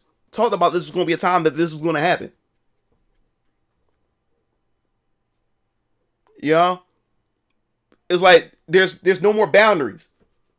There's no more boundaries. Like everything is off is like off the chains now. Now you can't define things no more, because if you define things, then that's racist, or that's homophobic, or transphobic, or that's sexist, or whatever like that. You can't define things now. Everybody's fluid now. That term, fluid. Everybody's fluid now. There's no distinction between a man and a woman. There's no distinction. Anybody can be a man. Anybody can be a woman. That's, in my opinion, that's crazy. If you was to say that years ago, that if somebody came from the future and say, yeah, there's going to be a time where, you know, there's going to be an argument between, or is there a difference between a man and a woman? That there's going to be a debate about it. There's going to be an argument about it. There's going to be legislation that's going to be pushed or whatever like that. If that person came from the future and went back 20 to 30 years ago, people would call that person crazy. That's impossible. And yet here we are. Yet here we are. I like there's no way no way in the world, man. There's no way in the world. There's no way. And it was so sad is like sometimes when my daughter watch stuff on YouTube and stuff like that, and she see this boy, but he's dressed like a girl and all this other kind of stuff like that, and she's confused. And things I didn't teach her. She knows like that's my child. She saw when me and my baby mom's living together. She's used to seeing a man and a woman together and stuff like that, and seeing a boy being a boy and a girl being a girl. And then she look on television and she look on YouTube and how the media's advertising this stuff, saying, "Hey, you can be whatever you want." You know what I'm saying? My daughter's looking confused, like, why that boy dress like that, or why does boy look like that, or whatever like that. And I have to explain that to her. Or I can't remember what show we was watching a long time ago. My daughter was coming downstairs, 2 girls kissing. That confused the fuck out of her. And then I had to explain that to her. And then the other part about it is, I told my daughter, I said, you getting that age where, boys is going to start becoming a thing. You know what I'm saying? And the thing is, I had to tell my daughter, it's okay to like boys, because I don't want to be the type of the type of father that gets on her, about her liking boys and stuff, because then I don't want her to have in her head that, okay, it must be wrong to like boys, so I'm going to go this direction or whatever like that. Because that's what happened to a friend of mine growing up. Her mom used to beat her because I don't want no hoe as a daughter, because her mom used to hoe around and she made a bunch of kids. So now she's trying to prevent that from happening or whatever like that. And what happened was, she was telling her daughter, like, every time she was around a boy, or if she even got a glimpse of her thinking that she was doing something hoe-like, her mom used to punish her and everything. So every time she had any association with a boy, she always been reminded that, I'm gonna get on punishment, or my mom's gonna spank me or whatever like that if I'm around a boy or whatever like that, or if I show any interest in a boy. So she got in her head and she was conditioned to think that, hey, like it's wrong to like boys. So her one of her best friends that always came to her house, she ended up messing around with her best friend, who's a girl. And her mom didn't know nothing about it, because, she only allowed girls to come in the house. She wouldn't allow any boy companies or any male friends to come in the house. Only allowed girls to come to the house. So she started liking girls because she thought it was wrong to like boys or whatever like that. You know what I'm saying? And then when her mom found out that she liked the girls, and she and the very girl that she allowed to come in the house, and she found out it was the girl she was sleeping with, her mom almost had a heart attack. And she was crying, wondering where she went wrong. So I don't want to be that type of father to chastise my daughter every 5 minutes about watching out for certain boys. You know what I'm saying? Because I don't want her to even have the idea that maybe it's wrong to like boys. And so, all right, I'm going to just start liking girls. You know what I'm saying? Because it's also conditioning as well. You condition your child or a person to go that direction because they think that's what they are or what they're supposed to be. But like I said, I'm still saying, like, if that's what you into, then that's fine. If you want to go there, like I said, I'm not going to sit there and judge you as a person, because that has nothing to do with how you treat me as a person. I don't care about your sexual preference. I don't care what you identify as. If you're a cool person, if me and you can chat it up, talk about video games and talk about stuff like this, you cool in my book. I don't care. You know what I'm saying? I don't care. So, but the problem is, people think because you talk about stuff like this, you automatically a bad person, or you automatically a hateful person because you have your own opinion about these different things, about as far as sex, gender, religion, politics, and stuff like that. No, I should be able to have my own opinion and not be labeled as a racist and stuff like that. I should be able to have my own opinion, or labeled as a transphobe or a homophobe and stuff like that. I should be able to have these opinions and stuff. Yeah. So I told my daughter, like, no, like, you like boys, a man and a woman. I told her that. But like I said, even when it came to if it ever came down to my own child, I'm still gonna love my child regardless. But as long as you live in my house or whatever like that, yeah, it's okay to like boys. Men and women belong together. You know what I'm saying? Like that's what I'm gonna teach and preach in my house. Just that simple. When you're an adult, you can do whatever the fuck you want to do. I don't give a fuck. You can do what you want. That's your own life. I have no control over what you do outside your life. But I hope that I put enough in you. You know what I'm saying? So when you go out in the real world, you're able to, make your own decisions or think about the things that I taught you and stuff like that. You know what I'm saying? As a parent and as a father or whatever like that. So yeah. So that's a shame that since we live in a society nowadays, I have to be careful of not give my daughter the wrong idea about boys and stuff like that. You know?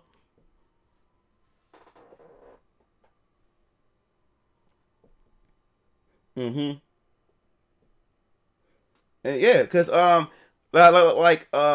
used to get a lot of hateful comments because of my opinions. I used to be called a transphobe and stuff like that. And what's funny about it is we have this trans woman that works at my bank. Works at the bank the Citizen Bank that I go to, where I deposit, do my withdrawals and my accounts and stuff like that.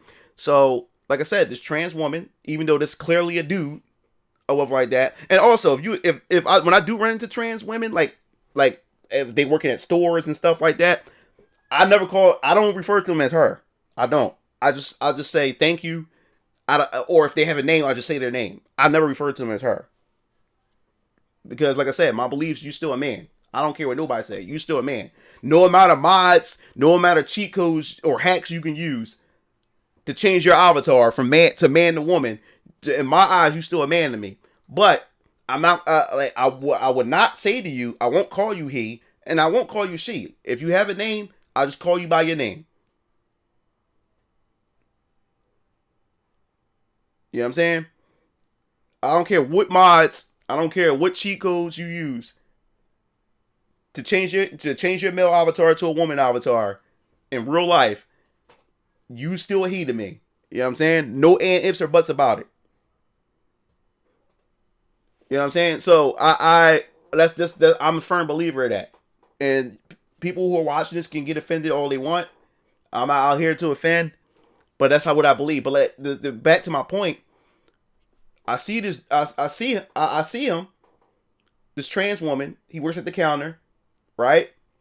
I go inside, and like I said, he likes video games. I mean, this dude is really big, fat dude. Got glasses. He got the long hair and stuff. Clearly a guy. Clearly.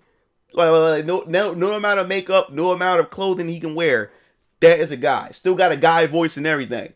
I walk in, I see him, and he calls me up. Hey, how can I help you, sir? And me and him, so I was like, yeah, I'd like to make a withdrawal, right? So he said, okay, just swipe your card. I want to go pull out my wallet. I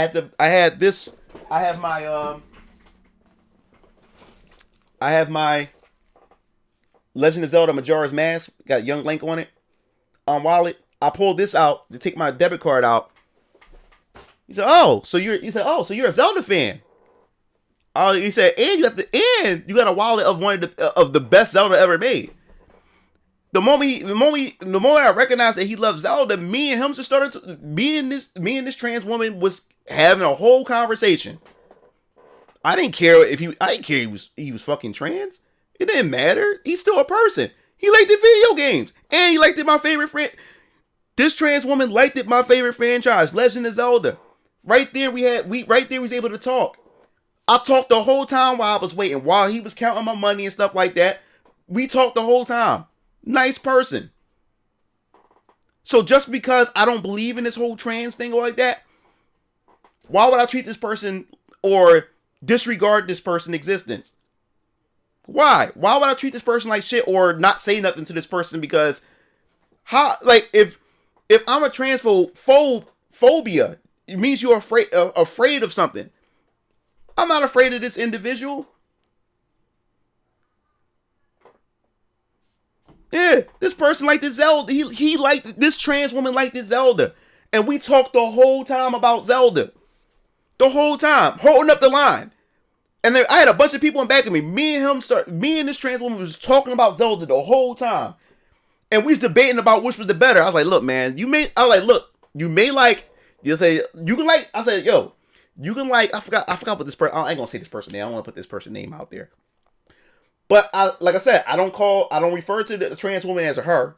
I just say their name. So I was saying this person by their name, and we were just talking and stuff like that, and we were debating about, Breath of the Wild and stuff like that.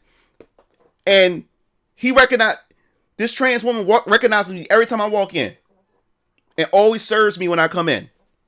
Cool person. I don't give a fuck. Despite what I believe, I don't give a fuck. I'll still treat you like a person.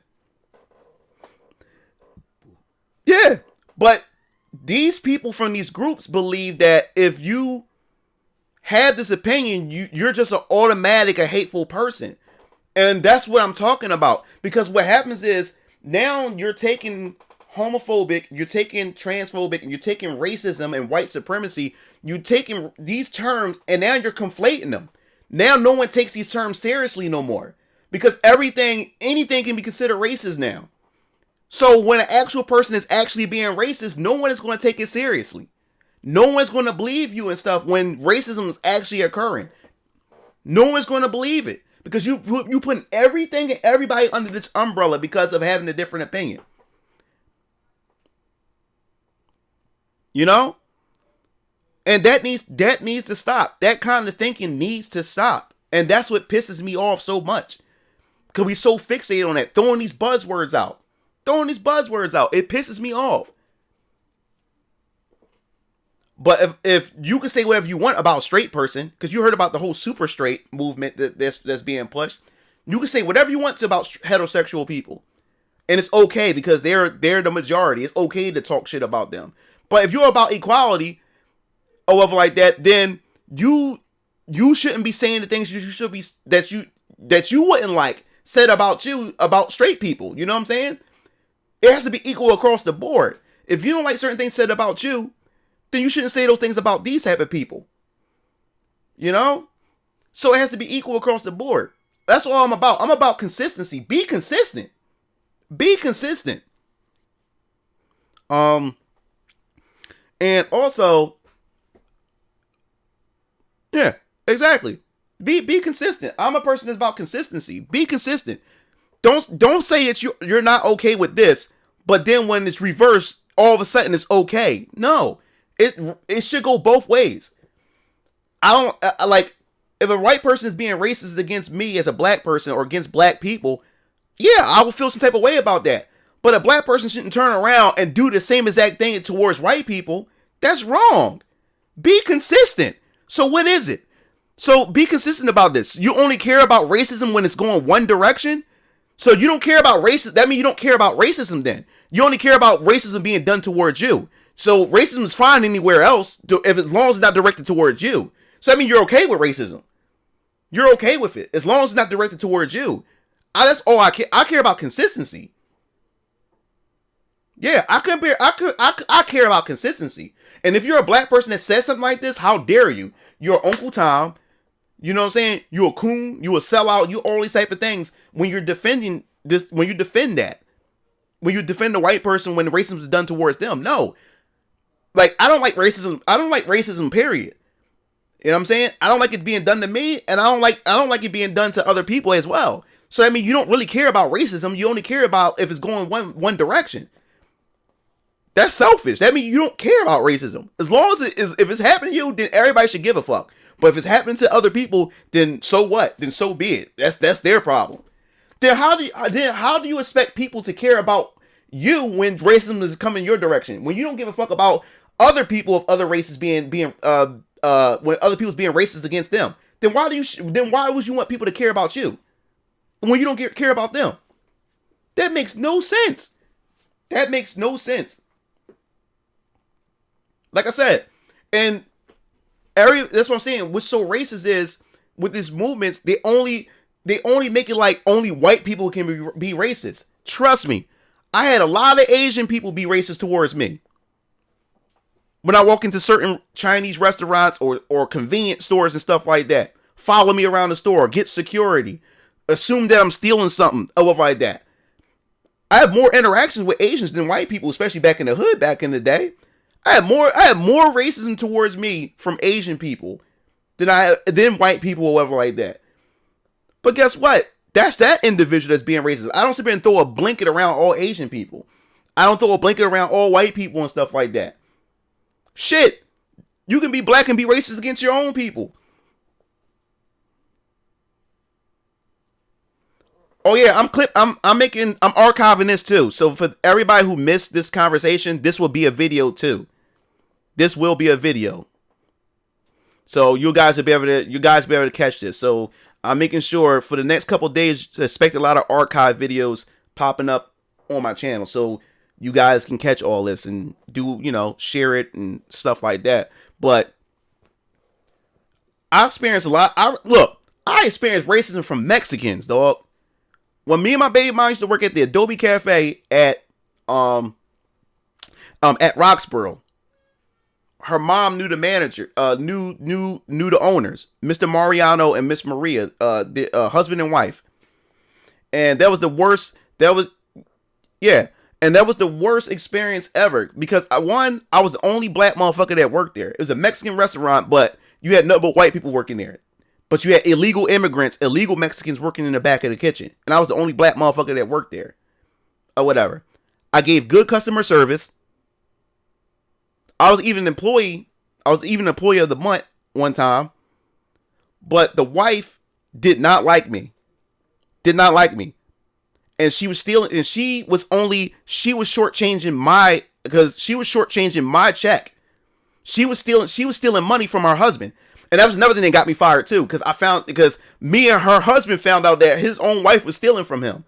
Because he looked in her drawer, found all these checks and everything that she was hiding from him, but she was stealing from me. And she thought I was some dumb nigga. This Mexican lady, she thought I was some dumb nigga. And what happened was my parents said, "Son, make sure you keep a tab and calculate how much you earn and stuff like that," because they was shortchanging people, but it was more so shortchanging me. I was the only black motherfucker there that worked there. And then she tried to make it like that. So yeah, I was getting complaints from. This is how she tried to get me fired too. When her husband started questioning her, he said, "Well, Mr. Blackson was getting complaints saying how rude he is." And I'm like, "Wait a minute, I'm employee of the month this month. I've been working and busting my ass or whatever like that. And I've been getting nothing but good recommendations from your customers about me to you." So she tried to make me like I was some rude, ignorant nigga. You know what I'm saying? Because the husband now found out that she was stealing from him, and she was stealing from me. She thought I was some dumb, uneducated nigga that she was able to walk all over. So yes, I dealt with racism before, and I more so dealt with it from minorities, other minorities, Asian people and Mexicans. But I don't go around sit there hating putting a blanket around these people. Yeah, and she couldn't have children. That was another thing too. She couldn't have children. This Mexican lady. I was only working there for what? 5 months. I was only working there for 5 months. And what hurt my feeling the most? My baby mom didn't defend me. She allowed this woman, because she didn't know that me and her was boyfriend and girlfriend. Because she wasn't my baby mom yet. Me and her worked there, and the only way I was able to get the job, we couldn't let them know we was boyfriend and girlfriend. So when we got the job, what hurt the most was after I got fired, because I cussed the woman. Me and her got into an argument really bad, and I took the apron off and called her a bitch and just threw it at her, and I walked out. Oh well, no, she fired me, and I walked out or whatever like that, because she sat there and tried to soil my name, try to make me out to be this ignorant black man, angry black man. When all I ever been was nice and came to work on time and did what I was supposed to do. And this woman was taking money from my check. She was burning me. And when I questioned her about it, everything was fine until I questioned her about my money. And then when she tried to lie about my money, I showed her the times, the dates, and how much I was getting an hour, and it was not matching what I was supposed to be getting from what they was giving me. That's when she got offended. She told me to wait downstairs, and she went to her husband, so I couldn't defend myself. So her husband came and approached me, and me and her husband exchanged words. Then he brought me upstairs to go find my money. Then he looked and found all these checks and everything. This woman, his own wife, was stealing. Once he realized that I knew his own wife was stealing, then he started giving me hush up money.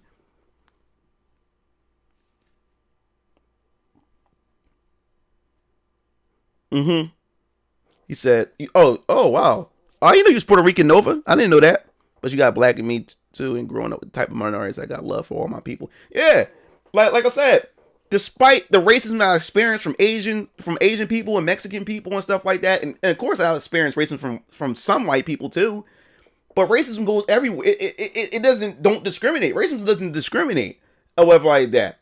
So I wanted to point this out. Not just white people can be racist, and I hate this terminology that racism is only a systematic thing. That's bullshit.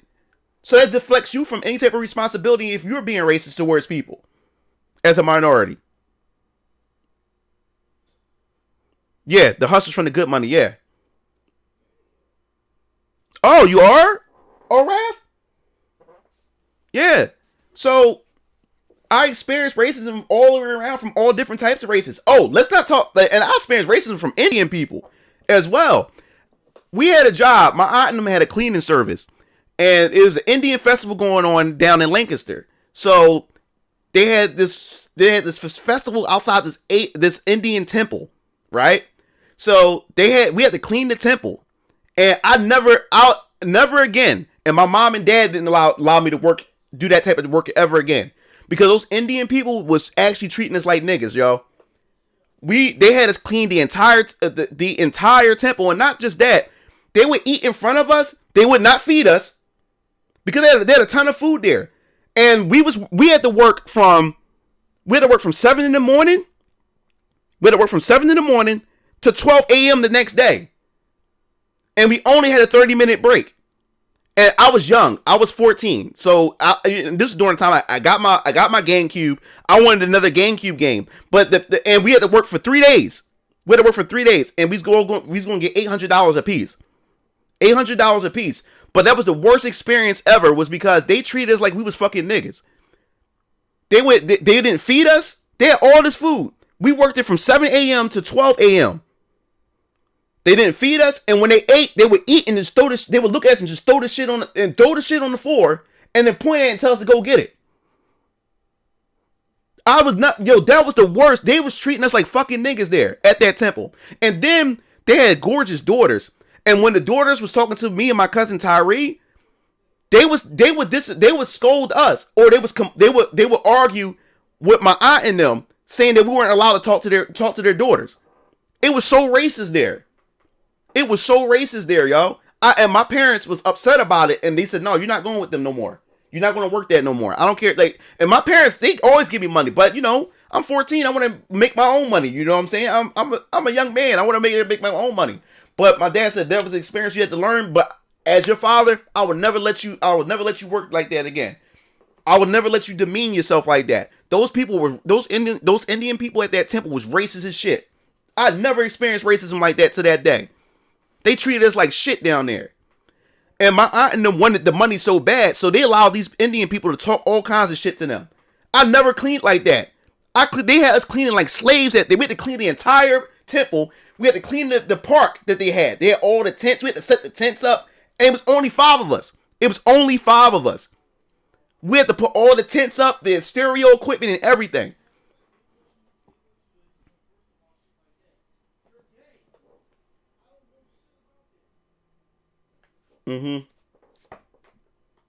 Yeah. Yeah, man. So, but like I said, I also have good Indian friends as well. So it's not all Indian people, but to just say that only white people can be racist is a fucking lie. So you're basically saying that racism will only go one direction. And what do you think that do to young white people in this generation who never experienced? Because like I said, it's different when I was growing up. When I grew up, when I was much younger, everybody stayed to their own cliques, to their own groups. And what proved it was when I first went to college in Mansfield, white people only stayed.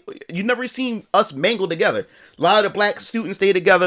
And back then they used to call the dorm that we were at Cedar Crest. There was more so in Mansfield a long time ago. It was more so black people in Cedar Crest, and they would label it. The white people there used to label it Ghetto Crest. They used to call that dorm Ghetto Crest because all the black people was there. But after I dropped out of college and then eventually went back to college, instantly it changed. When I went back to college, It was it was white people, black people, Asian people, Puerto Rican people, everybody mingling together. I see more interracial couples than anything going back to Mansfield. I see more black girls and with white guys and vice versa, black guys with white girls and stuff like that. Asian girls with white dudes, and it changed. Cedar Crest was no more a thing. It wasn't even called Ghetto Crest anymore. It changed. So this new generation of people that's coming up, they never experienced that racism. More people are coming together and mingling together. So if you're now preaching this narrative that all white people are bad, all white people are racist, what do you think is going to do to this new generation of white people, of white youth, where they grew up in a neighborhood where everybody's getting along and getting along together, and then when they come to a college or they go to social media, they're told that since they're white, they're racist by default, or they're told that they have to be guilty because of their skin color or whatever like that, or they starting to see the society give minorities or black people handouts or giving them a job just because they're black when they got straight A's and they work just as hard or whatever like that. What do you think it's going to do to those white youth? That's going to turn them into a racist. When they never experienced their whole life, they never experienced racism their whole life because they got along with these people, got along with everybody, and actually friends with everybody, and may even have a girlfriend who's probably black or whatever minority group.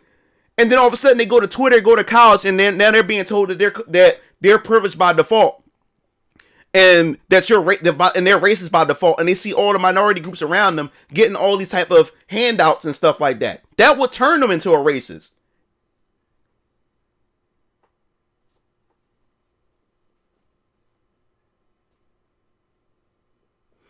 So that's the thing. I can't talk about other countries. I'm talking about America.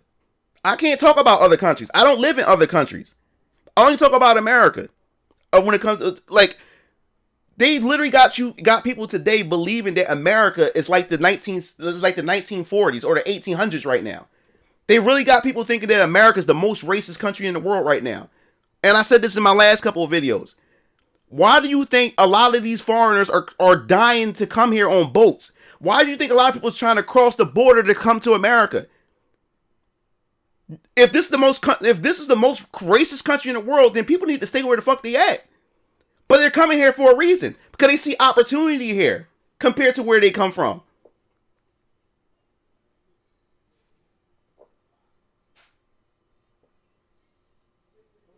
You know? And that's why this whole white privilege thing, like I said, when I got to college, I started seeing that I had more privilege, and I came from even a better family background than some of the white students that I'm in class with. I was starting to realize I had more things than they had, and stuff like that. I'm like, wait a minute, I'm told that all white people are privileged and all this other type of stuff, and here it is, they have less than what I have and stuff like that. And they wishing to be me. They wish they had my mother and father at times and stuff like that. And so it opened my eyes to things, because I was only looking at what the media was telling me, what my own community was telling me. You have to open your mind to stuff. That's why I also want to talk to you guys about these different groups, these different communities, these different groups and stuff like that. That's dangerous at times if it gets too radical. You got the feminist movement, you know what I'm saying, and then you also got this black conscience movement. You know what I'm saying? I do listen. I digest some of this black consciousness stuff. I digest the stuff that makes sense to me, or that can actually elevate and push me. But you gotta see some of these pro-black groups, man. Some of these pro-black groups are so pro to the point it's almost like black supremacy at times, where the very thing that they claim to be fighting against is the very same thing that they're trying to do. That's why I don't follow. That's why I don't associate to certain groups. Wait, hold up, 1 second, guys. I gotta pee. Oh shit! Did I take my medication today? All right, hold up, guys. I gotta pee.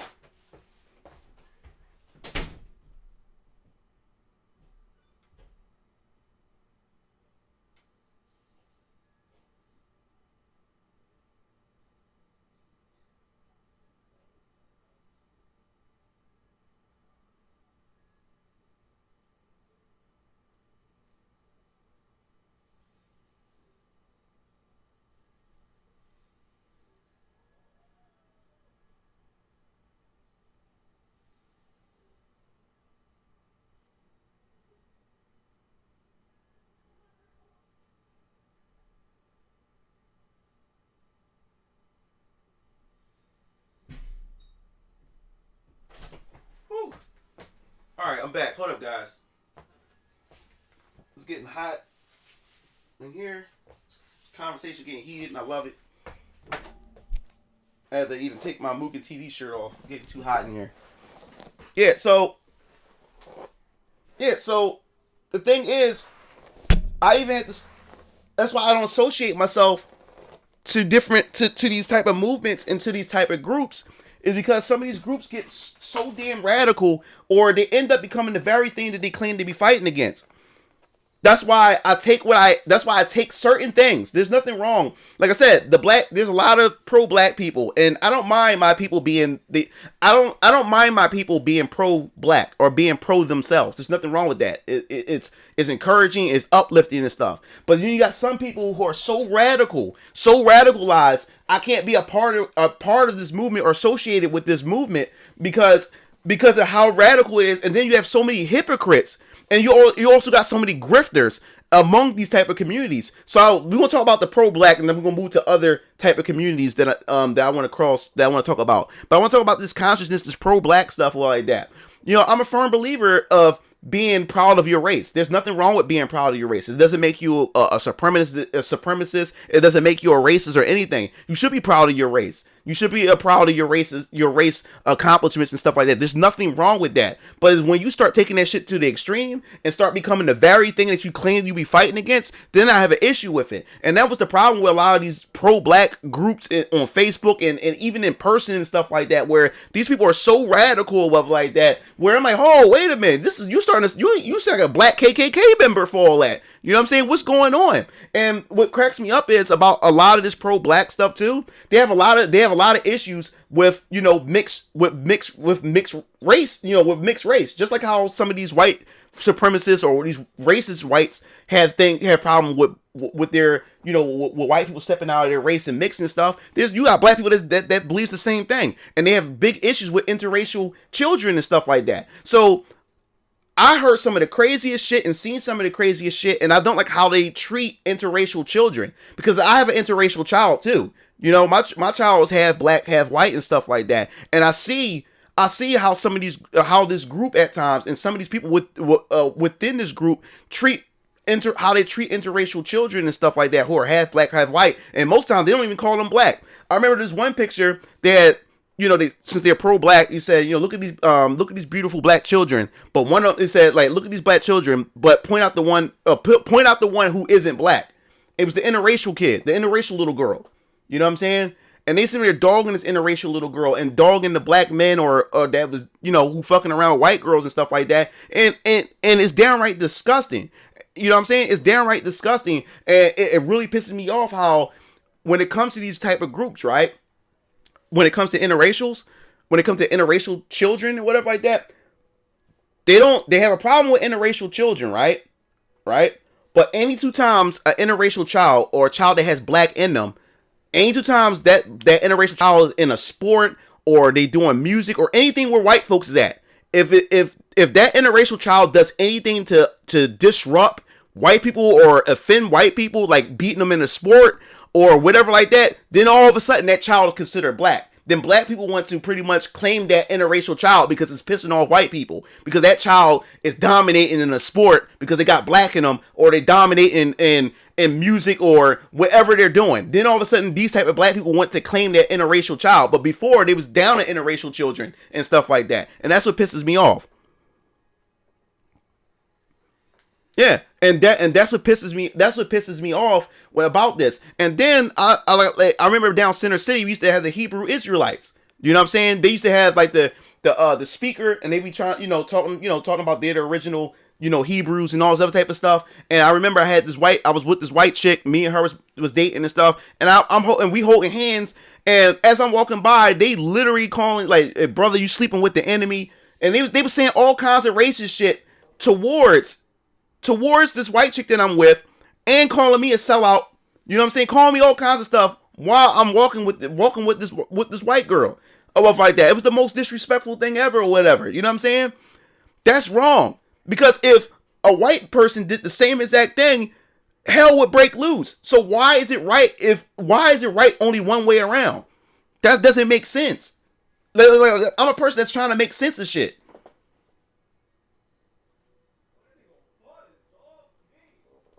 So I'm not. I know. I'll just say the sidewalk. I don't know. I get that, but more aggressive and radical pro-black people because a lot of stems from years of pent-up anger. I don't want to hear the thing is I don't want to hear the pent-up anger because it's still a way to go about it. It's always a better way to get your point across. It's always a better way to get your point across. It's always a way to get across this. And the thing is, I understand pent-up anger, but everybody's using it as an excuse for the shitty things that they do.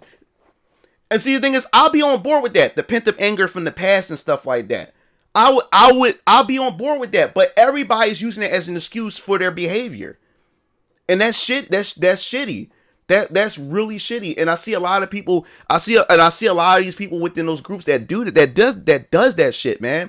And it pisses me off. That's why I can't associate myself with those type of people and stuff. And now this is where the hypocrisy come from. This is another reason why I don't follow this black consciousness shit that deep and these pro-black groups, because a lot of these motherfuckers are hypocrites. Because, like I said before, there's a lot of motherfuckers out there that preaches pro-black shit. Now, like I said, I've been with a lot of white women. My daughter's mixed, right?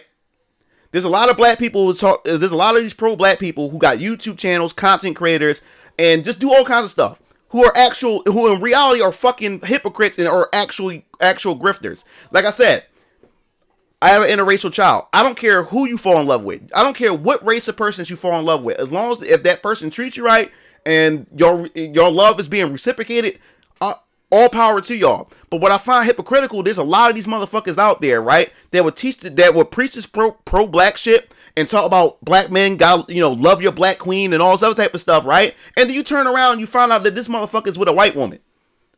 But he's making a ton of money off the black community, right? Now, like I said, I don't care which you with, but if you're going to preach that shit, then live by that shit. Live by it. Live by that shit, right? Practice what you preach. Because if you expect other people to follow you, then lead by example. There's a lot of these motherfuckers out here who got secret white girlfriends, secret Asian girlfriends behind closed doors, but yet going there and preaching to you to love your black woman. To love your black woman. Right? And to take care of your black queen and shit like that. But yet they out here doing all kinds of fuckboy shit. And there's a lot of these motherfuckers out there that talk this black shit, right? They also use this to get black women, to sleep with black women. I seen this shit firsthand. I see a lot of this niggas, what he'll do is he uplifts her, call her queen, call her the black Nubian queen. You're a queen, you're this. And even if they ghetto as shit and don't deserve to be called queens, he will call them queens anyway, to make them feel special. And they're single moms with a bunch of kids and stuff, but they use this shit, right, to boost their ego up to sleep with them. This is another way that these dudes use this to sleep with black women. I seen this shit. That's why I don't buy into this pro-black shit, this consciousness shit, because there's a lot of fucking hypocrites, a lot of fucking grifters in this shit. That's why I don't follow any type of movements. I don't follow it. I do not follow it. There's a lot of fake and phony motherfuckers out here who's using our struggle as black people, and then these are our own people that's doing this to us. That's why I'm telling black people to wake up. Even our own people don't have their best interests for us. They see money. They see a way to use us as well to push themselves ahead. These motherfuckers out here, like I said, there's one motherfucker. How you gonna say love your black woman, right? Love her in her natural state, down to her hair, to her toes, right? But yet, you got a bunch of fucking black baby mothers all over the place, and you're not taking care of none of them. So how you want to say respect the black woman, right? How you want to say respect the black woman, but you going around sleeping with a bunch of black women and got them all pregnant and not taking care of none of them? So how can you preach that shit? How you gonna say respect the black woman when you going around making a bunch of fucking babies, you're not taking care of none of them? That's why, and thing is, most of these conscious niggas that I know, that I've met, most of them are fucking bums. Most of them are bums. A lot of them are fucking grifters. They use this shit, and then they got this big ass following or whatever like that, and they use it to exploit. They use this to exploit other black people. They use it to exploit other black people. Seth was superior. Yeah, exactly. Oh wow. Thanks, Reese Howard. Thanks for the donation. Yeah, that's why, dude, it pisses me off, man. I know too many motherfuckers that's like that. You sit there telling me, you know, how spiritual you are, how uplifting you are, and you going around cheating on your black queen. You going around cheating on her. And the thing is, and this is a black woman who's a ride or die black chick. She believes in this pro black shit. She believes in this conscious shit. Cause you going around calling her a queen. And she supports you and this motherfucker, right? And I see this all the time. This motherfucker got no job. He has no job. All he does is talk about this shit all day. Sitting at home while she's working. While she's working, paying the bills, he's home talking about this black shit. This pro black shit. Got no fucking job. And she's out there busting her ass. And she's supporting him. I mean, she giving him all the utmost support. And then he going around fucking other black chicks. Or fucking white chicks and shit like that behind her back. But he's saying respect black queens. Man, fuck out of here with that bullshit.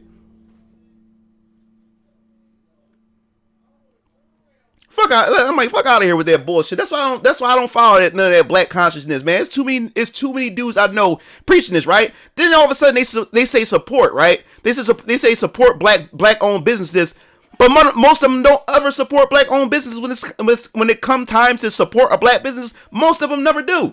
They'll go to a Korean store, spend all their money at a Korean store, whatever like that, and then when a person start their own business, and all of a sudden they want you to give them discounts and shit like that. Or, oh, this is too expensive. Or whatever like that. They looking for some type of handout. That's why I don't believe in that shit, man. Cause I've seen too many fucking hypocrites, man. That's crazy. Cause my brother DX Strike, right? This one black boy, he always called black men kings. And that's another thing. Us as black people always want to feel good. We always, even when we're a piece of shit, we want to be told that we're something. And that's another thing that pisses me off about the black community at times too. We want to be called kings, we want to be called queens, but most of us don't even act like kings. Most of us don't even act like queens. Most of us go out here, make a bunch of babies and shit like that, and then not even take care of our fucking kids. We abandon our damn kids, abandon our kids on these black women at times. And I'm talking about I'm coming at both black men and black women. You know what I'm saying? Like I said, a lot of people always think that I'm always coming at women. No, I'm coming at both men and women, especially in this situation. Here it is, motherfucker. You sit here making all these damn babies and shit. Don't take care of these fucking kids. But yet you want motherfuckers that acknowledge you as a king, call you a fucking king and shit like that. And then on the other side, you a ghetto chick on welfare, don't take care of your damn kids and shit like that. You always at the club, always got you will spend money to get your nails done, get your toes done, designer bags and everything, but your kid is walking around the hood with a pamper on, no t-shirt, and got juice like juice or whatever drink he's drinking is just all around their lips and you know, drained and dropping and dripping all over their stomachs and stuff like that. They run around the streets barefoot and stuff like that. Your kid looking nasty. Or I go in your house, there's roaches running everywhere and shit like that. But yet you want me to call you a queen. This is shit I'm talking about. We always want to be uplifted when we don't even deserve that shit. But if I see me talking about this shit, I'm a sellout. You know? And that's what pisses me off. So anyway, DX Strike is this one guy that my uncle hooked us up with to do business with. Right? To do business with. Oh, he said if I was from Philadelphia, it would probably get a white chick too. Facts. Yeah. So check this out. So my uncle put us on this dude. He's pro black. He had his pro black movement, and he wanted this shirt called something Kangs. I can't remember. He wanted the logo and shit, and he wanted some shirts and stuff like that. So my little brother DX Strike, he went to college for this shit. He's a graphic designer. So he's creating a logo and stuff like that. So he went to him. So my brother did the logo for him. Then he bought it to him, right? After he bought it to him, my brother was like, "Yo, that's gonna be $80." And he's like, "Oh, $80? You think that's kind of expensive, my brother?" He's like, "Wait a minute. Here it is. You just got to finish going to this Asian boy who was doing your shirts and doing your stuff, and you was paying him anywhere from $500 to $800 with no problem and shit. I'm severe. I gave you this logo. I made this logo for you. I'm asking you for $80 and stuff. You know what I'm saying? Like this, like I have other people like I do this shit for a living or whatever like that. And you tell you can't give me $80 and you talk about and then he never paid my brother, and he never got the shirts. He never got the shirts. But he's sitting here preaching something about support black businesses and shit like that. But my brother's sitting there trying to uplift his business and get his business off the ground. He couldn't pay my brother $80 for this logo that he did and shit like that. But yet went to this Asian man, spent damn near $500 to $800 on what he was trying to get from this Asian man. And that's the type of bullshit I'm talking about when it comes to this pro-black shit. That's why I don't believe in that shit. I really don't. When it comes to my business, and people used to get mad. So yeah, just because you're black and your people have been oppressed doesn't mean you shouldn't try and be a good person. So, and that was so shitty was because this dude preached about black this, black that, but couldn't give my brother $80, but went to this Asian man and gave him damn near $500 to $800. That would piss me off. So I was like, yo, this dude's a fraud. This dude's a fucking fraud, man. I can't fuck with people like that. Just preach all that shit and it can't even do that.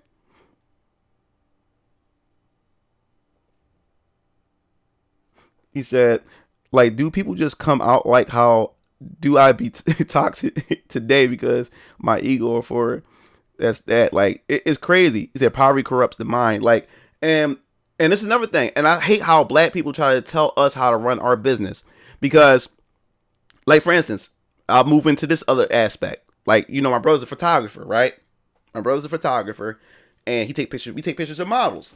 We literally had black women mad and sending hate mail to us because all they see is Asian women, you know, models, and white models, Hispanic models, but they don't see black women. And the thing is, it's not the fact that we don't want to take pictures of black women. It's like every time we approach a lot of these black women, they always give us their ass to kiss. When we approach black women, we say, "Oh, they gorgeous," or we like to take pictures of them. They treat us like we a hood nigga from the street that we just trying to get ass from them, or you know, or they treat us like we some thirsty niggas and shit like that. We always get some type of attitude from black women that we approach and shit like that. I say, yo, we would like to have a lot of black women work with us, but a lot of black women that we run into and stuff, they always give us their ass a kiss. They always give us a fucking attitude and shit like that, or they think we trying to fuck, or they just think we some thirsty ass niggas. And we about our bread, we about our business, we trying to make money. Why we want to try to fuck our money up? Why? You know what I'm saying?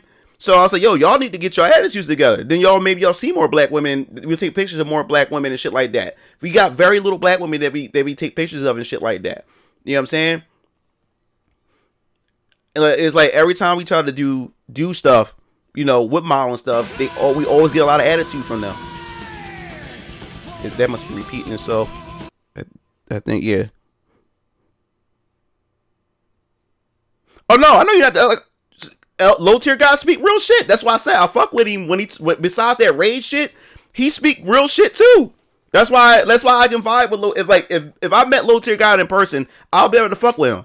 Like we'll be able to talk and shit like that and vibe it out because he speak real shit too. So yeah, man.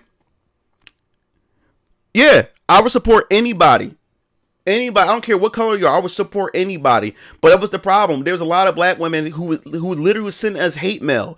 All you guys a bunch of white bitches and Asian bitches on y'all, you know, on y'all profiles and stuff like that. I said, well, if y'all start having fucking attitudes and shit like that, maybe we'll have more black women on there. But most black women that we run into give us some type of fucking attitude, or they unprofessional and shit like that, and shit never gets done. You know what I'm saying? So that's not the diss against the whole group of black women, but that's the truth from our experience. And this is another thing that pissed me off. And the thing that pissed me off, this one chick, right? This one black chick, and she was gorgeous. And we took pictures of her. And she had natural hair. She had long hair like mine, but she had her hair red. So I already knew the type of chick she was. She comes in, and the thing that pisses me off was there's the black woman we did meet that we thought was really cool and shit like that, and that we was actually vibing with. They don't fuck with black men. That's the crazy thing. The black women that we do meet, that we did take pictures of, they don't fuck with black men. They talk shit about black men. They only fuck with white dudes.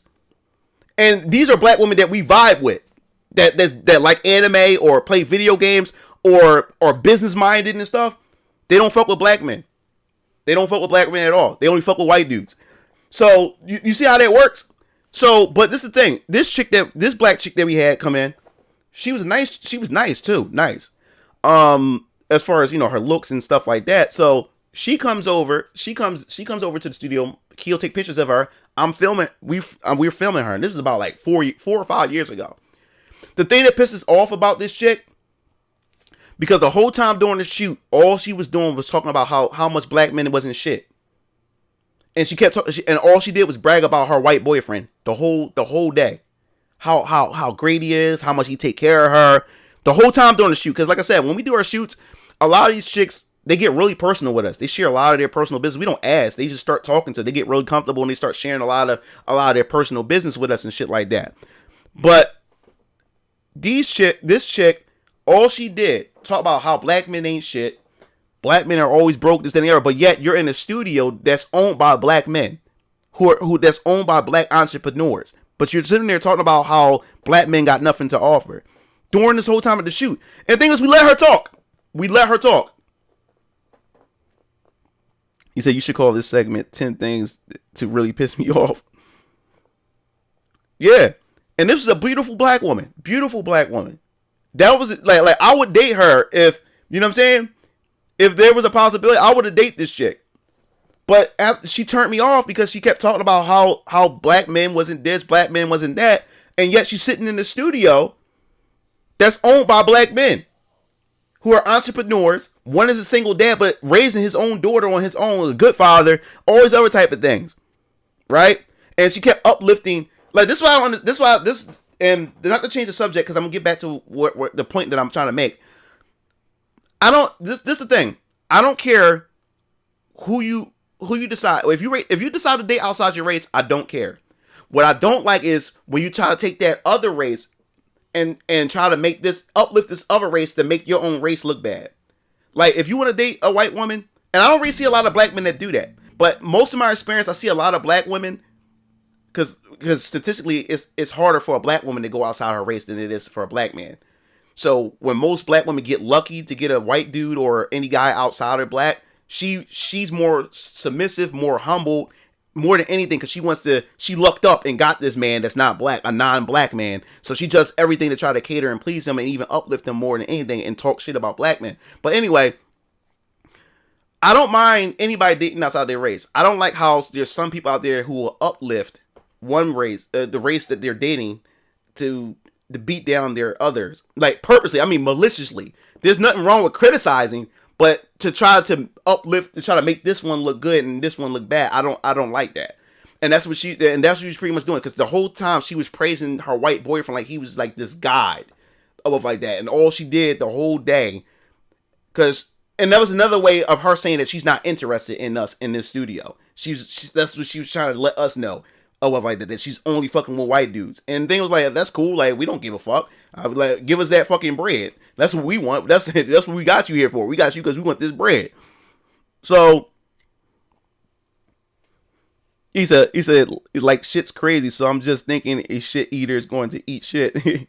So yeah, so this chick, all she kept doing was just uplifting this dude. Like, she was talking about her white boyfriend like he was just like fucking Zeus. Like this motherfucker was like Kratos or something. Like, this nigga was just a fucking god. Like this motherfucker was incredible. Now, this was the funny part.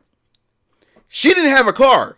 She had to catch public transportation to come to our studio. She had to catch the bus, the bus, and she had to catch the sub to get here, right? So by the time we was done the shoot, it was like about 8 p.m., right? Now, this is when Destiny 1 came out. This is around when Destiny 1 was out. So, this is the funny part. She's uplifting this dude, talking shit about black men and stuff. Now, I had a car, my Altima, the one before, the black Altima that I had before the car, before that I got into the accident and got the new car. So, this is the funny part. Destiny it was out during this time. So, you know, all the fiends was out there playing, just fiending on Destiny. So you know what I'm about to say. You know where I'm about to go with this shit. So she's on the phone trying to call this motherfucker because she needed a ride. She needed him because it was late. It was late. And the thing was, I didn't want her walking out there that late. You know what I'm saying? From the studio. So, but she irritated me so much because of her attitude and shit like that. The snobbiest black chick that I've ever met, and then on top of that, she just hated black men. She let us know how much she hate black men. So you already know I'm about to go with this. You know I'm about to go with this. She's calling this motherfucker, calling her God. I'm gonna refer to him as God, because that's how she treated this white guy, her boyfriend. She treated him as a god. So she's calling her God, calling. He's not picking up the fucking phone and shit like that. So me and my brother sitting there, and we trying not to laugh because we already know where this shit was going. So then she put him on loudspeaker so we can hear him, I guess, because of course I guess she wanted to show him off and shit like that. So she said, "Hey babe, it's getting really kind of late, and you know I wanted you to know if you can come pick me up. Like, it's getting really late out here, and I just got finished the shoot." And he's like, "I don't know what to tell you, babe. I'm playing Destiny right now. You want to find some way to get home. I ain't picking you up." I was like, and she hurry up as he was saying it. She hurt and turned the loudspeaker off. I was like, "Yo!" And you could tell he treats her. You could tell by his voice that this is not the first time this happened. You could tell to in my opinion, and this is what I believe, to that white dude, she was just a piece of black pussy to him. She was just a piece of meat to him. She was just a piece of meat to him, because you could hear in his voice that he don't care. And this white boy there like that. She heard him take the loudspeaker off, and then she got quiet and she sat there. I was like, "Listen, I guess you gotta, hurry up and get to that subway." I wasn't driving her. After all that shit that she was saying about black men, and she was talking so greasy and shit, being disrespectful, I was like, "Well, I don't know what to tell you, but you best be on your way." Let's see. I went on my phone. Yeah, if you got about 15 minutes to get to that sub, because you will be missing that ride. So she had a bunch of bags that she had a suitcase and shit. I ain't give a fuck. That bitch was disrespectful. I was like, she on her own. That's what the fuck she get. That's the last time we shot. That was the last time we shot her. Beautiful black chick, but she thought her boyfriend, her white boyfriend, was her god, and black man wasn't shit to her. So, oh well, we ain't shit. So guess what? I'm black man. I ain't shit. So I guess I'll prove to you ain't shit. I ain't giving you a ride. You on your own. Yup. Oh, what's up, Lowell? He said white zaddy ain't treating him well. Yeah. And I was like, "Well, I don't know what to tell you. You better get to walking." And she was salty because she looked at me like I was gonna give her a ride. I was like, she ain't getting shit from me. After all that shit she was talking, she ain't getting shit. So she had to leave. She had to walk out and leave. That he picked Destiny. He picked Destiny. Destiny was more important to her.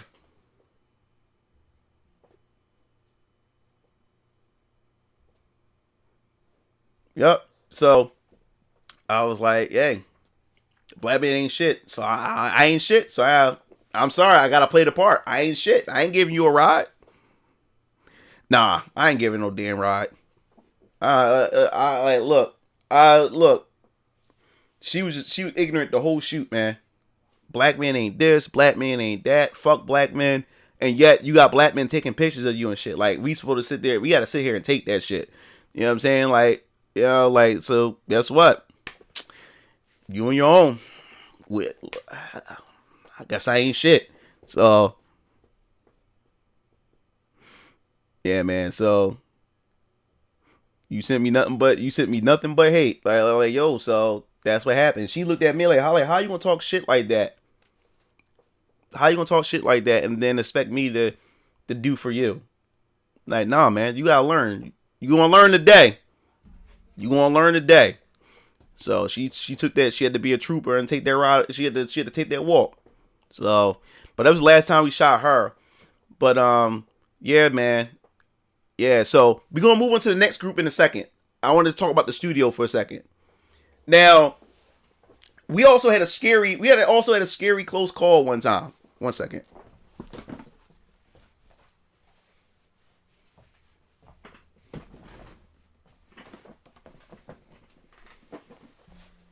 Yeah, so we also had a scary close call one time.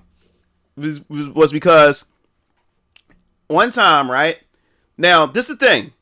When we take pictures of these models, you gotta show us some form of ID. Because the last thing we want is to take a picture of an underage girl. Because you know, as a man, anything that's involved with a female that's underage, your life is done. Your career is done, you ruined. So we always make sure these chicks have some form of ID, so we or whatever like that. Or if you are a younger female, you have to bring a parent. You have to bring a parent. You have to. We don't play that shit. So, bro, we met this Macedonian chick. She's the same ethnicity as my baby mom.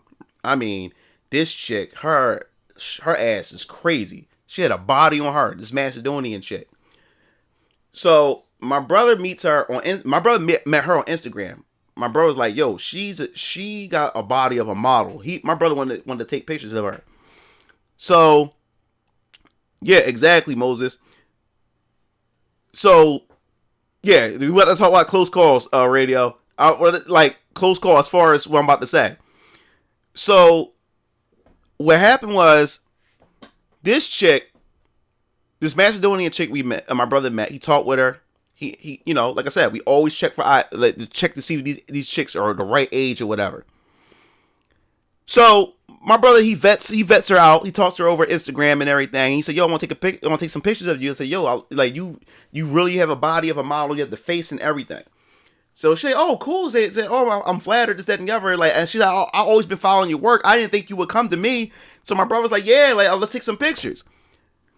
So she's like, "Cool." Like, she's like, can I bring my cousin? Like my cousin's just as beautiful as me and stuff like that. She got a nice body on her too. So my brother said, "Oh, you gonna bring your cousin? All right, bring your cousin too." So what happened was, it was me, DX Strike, Keo, and the two chicks.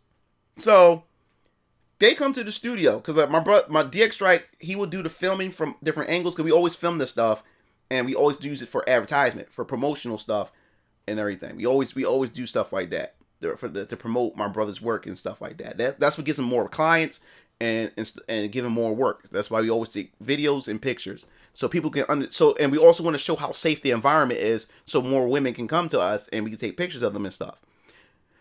So my brother was like, yeah, bring her through. So the chick shows up. She shows up with her cousin. Now, the chick that we're taking the picture of, the Macedonian chick, her girlfriend, which couldn't find wasn't her friend, it was actually her stepsister. Her stepsister was Italian, and she was gorgeous too. And the Macedonian chick, we're gonna take a picture of her and her stepsister. So this chick is like the chick that was taking a picture of, the Macedonian chick. She was about 5. She was like about 5'1". Yeah, like about 5 or 5'1". She was really short, but her body, like, she's really short, but she had this thin ass. She had this thin waist, but damn, her hips and her ass, like her body was just perfect. I'm like, yo, we gotta get her in a magazine. We gotta do something. We gotta get her in something that would definitely bring exposure to your work, bro. So, and she had pretty eyes, both of them. Now, her stepsister, who's Italian, this chick was taller than, she was real tall. She was about like 5'8", 5'9", and like I told you, I'm like 5'4". So we're really short. So this chick is, and then when she threw heels on, she was like 6 foot. So we taking pictures of this chick. We taking pictures of the Macedonian chick, right? Meanwhile, the stepsister, the Italian John, she's off, just chatting it up with my brother DX Strike. She's just chatting it up, having a good time with us and everything. We got him bottles of water and stuff like that. We just chatting it up, having a good time, right? So we just got finished. We finished shooting the Macedonian chick, so we better get her stepsister, the Italian chick. My brother getting his batteries ready. Say, all right, we're gonna take a picture. All right. I'm gonna need you to sit. I'm gonna need you to stand right here. This, that, and the third. So she's all happy and stuff. This chick accidentally slips up. Oh yeah, I'm short, bro. This chick accidentally slips up because she got so into the conversation. She got so comfortable with us because she's asking my brother DX Strike how old he was. Now DX Strike at the time. I think he was like 20, I think, at the time, if I can remember. This chick comes out and she accidentally, because she was being so into the conversation and she felt so comfortable around this. This chick comes out and says she was 15. And this chick like 5'9" or whatever like that. This chick came out and said she was 15. My brother, he's about to raise his camera. He said, what? He said, how old are you? And she slipped up and her eyes got big. And then the Macedonian chick eyes got big because she literally had her stepsister lie to us. She lied. So my brother was like, oh, hell no. Like he said, yo, I can't take pictures of you. I can't do it. So you like unless your mom is here or whatever like that, I can't do it. I'm sorry. And she was upset. And we looked at the chick, the Macedonian chick, like, yo, why did you lie? Because we just took her word for it. Like I said, we ID these chick, but when she said she has a sister or like that, we thinking like, okay. And then when she came in, she was like tall as shit, and she looked like a grown ass woman. And I was like, oh hell, no. We was like, yo, my brother started putting the camera equipment up and said, no, we can't do it. And said, no, please. The chick was begging us. The 15-year-old chick was begging us. Said, no, we don't play that. We can't do this. And I was like, I was saying like, yo. Like, that was, like, really, like, selfish of you to do that. Because, yo, you can get us fucked up for this shit. Like, you can ruin our lives for this shit. Because what if she didn't say this shit and we took pictures, right? Her dressed a certain way or whatever like that. And then my brother advertised the pictures. And what if her mom found out about this shit? What if her family members found out about this shit? They gonna come after us. And our career, we can get locked up for this shit. Chicks do not give a fuck. Like, all they care about is them damn selves when they want something, all they care about is them damn selves. She didn't care about the risk that was involved for us. All she cared about was getting her pictures. That's all she cared about. And then her cousin went along with it, with the lie. And she slipped up because she got so comfortable around us. And when she got into telling, because she was feeling my little brother, actually, DX Strike, the tall Italian chick, she was feeling him. That's why she was asking him how old he was. Like, she was all on him. Like, yeah, I was like, yo, yo, you can get us arrested for this shit. Don't you understand? So I was like, I said, yo, you have to roll up out of here. I said, you have to get your stuff, put your stuff on and stuff like that. We can't take pictures of you. And I said, yo, you can't do that. I said, you gotta think of, you can't just think about you. You gotta think about us. Like, he said, no, I wouldn't do that. You can say that all you want. You can say you wouldn't do us that way all you want. Chicks would flip the script on you instantly. When things don't go their way, or if they get caught in a lie, or they get in trouble, and in order for them to get out their trouble, they will throw any motherfucker under the bus to get themselves out of trouble. And it never had to be right then and there. It can be years later. Years later, you could be minding your business, and chick come out of nowhere and accuse you of anything. And I was like, hell no, you're not doing this. I said, yo, babe. I was like, yo, you can't do this. I said, you can't. And I said, yo, I understand you upset, but we can't do this. We can't do this at all. Like, you 15. I said, yo, we can get locked up for this shit. We can get in all kinds of trouble. And even if your father now around, if he found out about this and shit, he'll want to be a father that day. So like, we don't want none of that drama. You literally about to ruin our lives with this shit. If you didn't come out and slip up. Yeah. That's how it be, dudes. Them teenage young girls, it be slick. Yeah. I'm telling you fellas, watch out for gel bait. There's a lot of young chicks that's underage, just like grown women, will lie about their age and shit like that. You know what I'm saying? And it's crazy because they leave it on you as the guy. So you pretty much, because then if you ask the chick for their ID, then they get offended. You know what I'm saying? So you have to be careful, man. And I like, especially white girls. White girls, there's more white. Is more so more white girls that look a lot older than what they look. Especially with white chicks, especially them Italian girls, man. There's a lot of white chicks. A lot of them Italian girls look a lot older. The way they dress look a lot older than what they are. So since I've been around a lot of Italian girls, a lot of white girls, I'm starting to know gel bait. I'm starting to know when she's actually younger than what she looks, or whatever like that. Like if I'll be walking down the street and I see the chick like, yo, she look 15, I'll just turn the other way and shit like that. And like I said, I had a lot of young girls that used to try to press up on me like, yo, like I'm old enough. I'm like, I can be your pops or something like that. Like chill with that. Go ahead with get your fresh ass, take your fresh ass off somewhere. Like I ain't trying to go to jail and shit like that. Yeah, I'm 5'4". I like, dude, I bet the well, shut up. Last name Simmons. Yeah, dude, like you don't understand, man. And it's the young girls, it's the super young girls who are super hot in the pants, super fresh, and are literally chasing after older dudes. Like I said, there's a lot of younger women will go after younger. Like if 18 and up, and now I'm starting to cut off 18 or whatever like that. I'm starting to cut off 18. Now for me, it's starting to be 20 on up. And so you same height? Okay. Yeah, so you have to be careful, dude. Like, it's a lot of gel bait out there. Because I remember one time I was at Philadelphia Mills, right, at the mall. And I was with my daughter, and my mom and dad was with us, right? And I lie to you not, because my mom and dad seen it. My mom was disgusted by it. My mom was really disgusted by it, right? And because what happened was we walked into this clothing store. Now my daughter's real young. This was years ago. It was probably like 5, 6 something years ago. So my daughter was still really really, really young. So my daughter's holding my hand. And that day I had my hair straight and my daughter had her hair out and straight. And really, really cute. My daughter's so cute. Oh man, I started to get like little like butterflies when I just think about my daughter, especially when she was that small. And I'm holding my daughter's hand, and you know, she's doing what little babies do and stuff like that, running around and stuff like that. So we walk into this clothing store at the mall, and I mean, and young girls, they all walk in packs looking for boys. So this group, it was a group of Italian girls. They was all had ice cream. They was coming from Auntie Anne's, and they went to the ice cream. What's the name of that ice cream place? Damn, what's the name?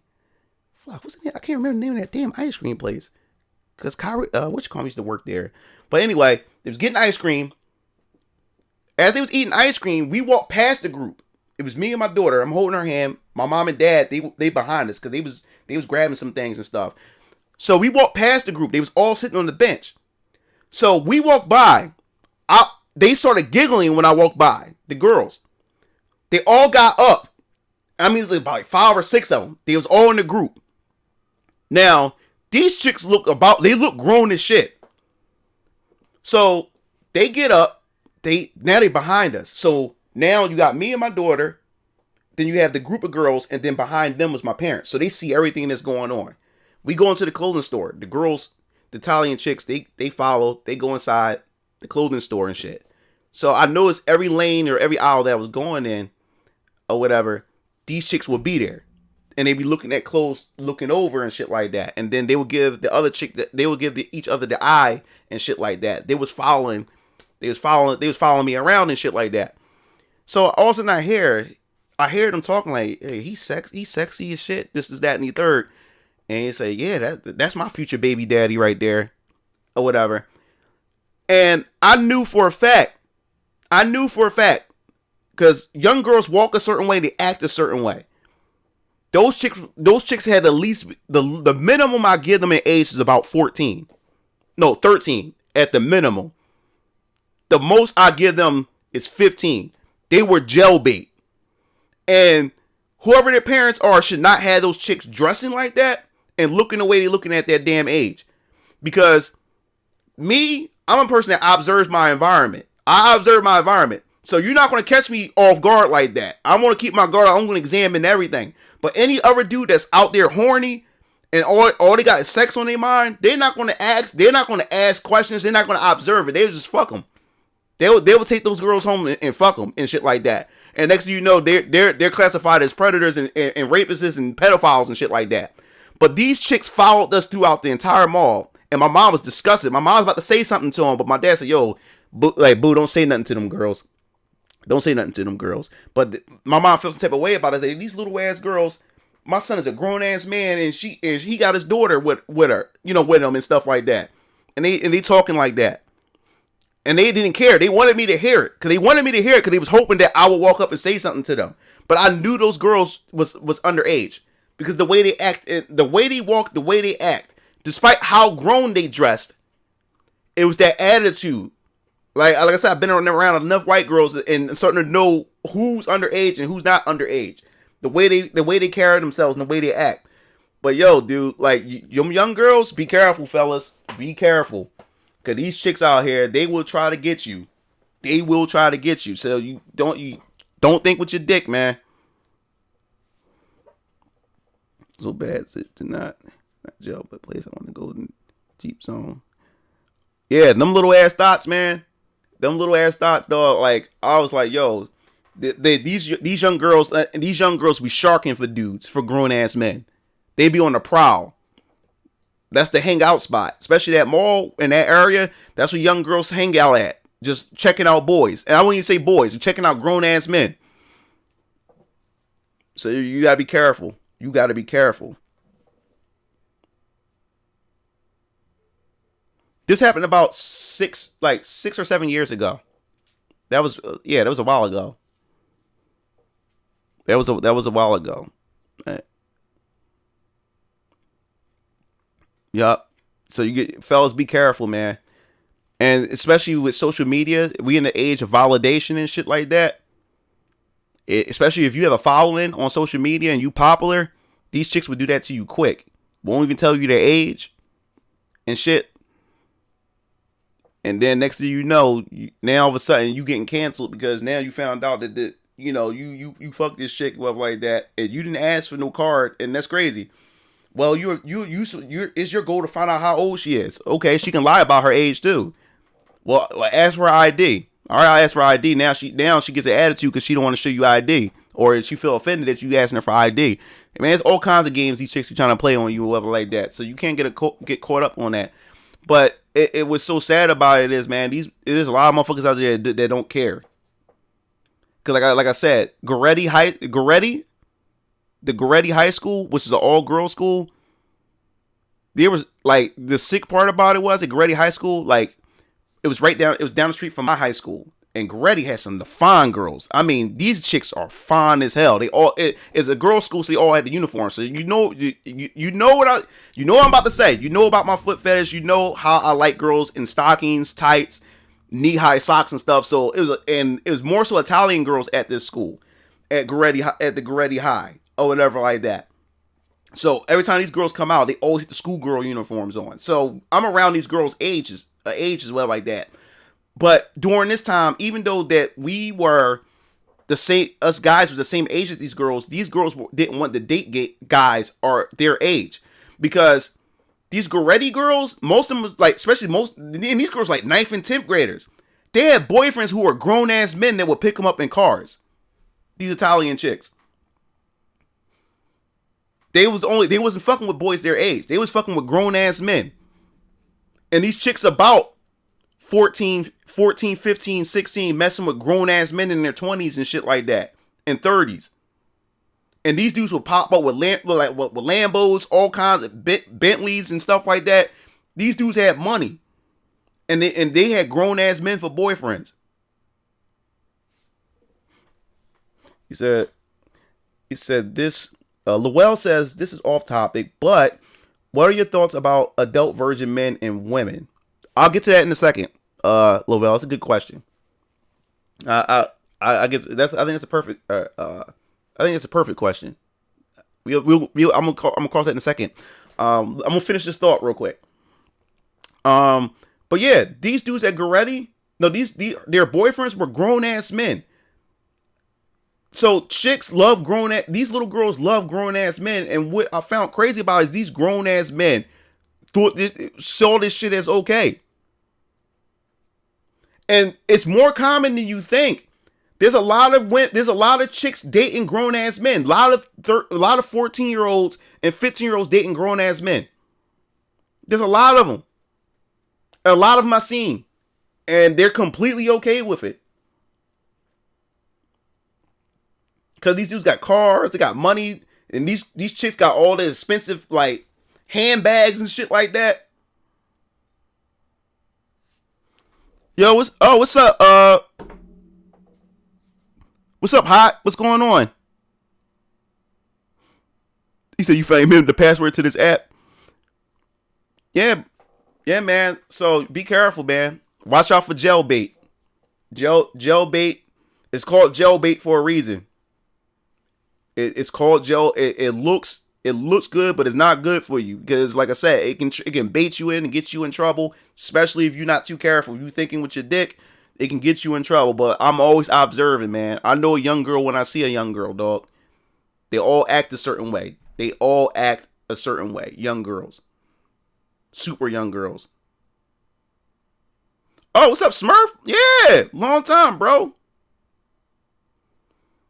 He said, "What's with last episode's thumbnail? Did you watch it? Watch it. Watch the last episode, man.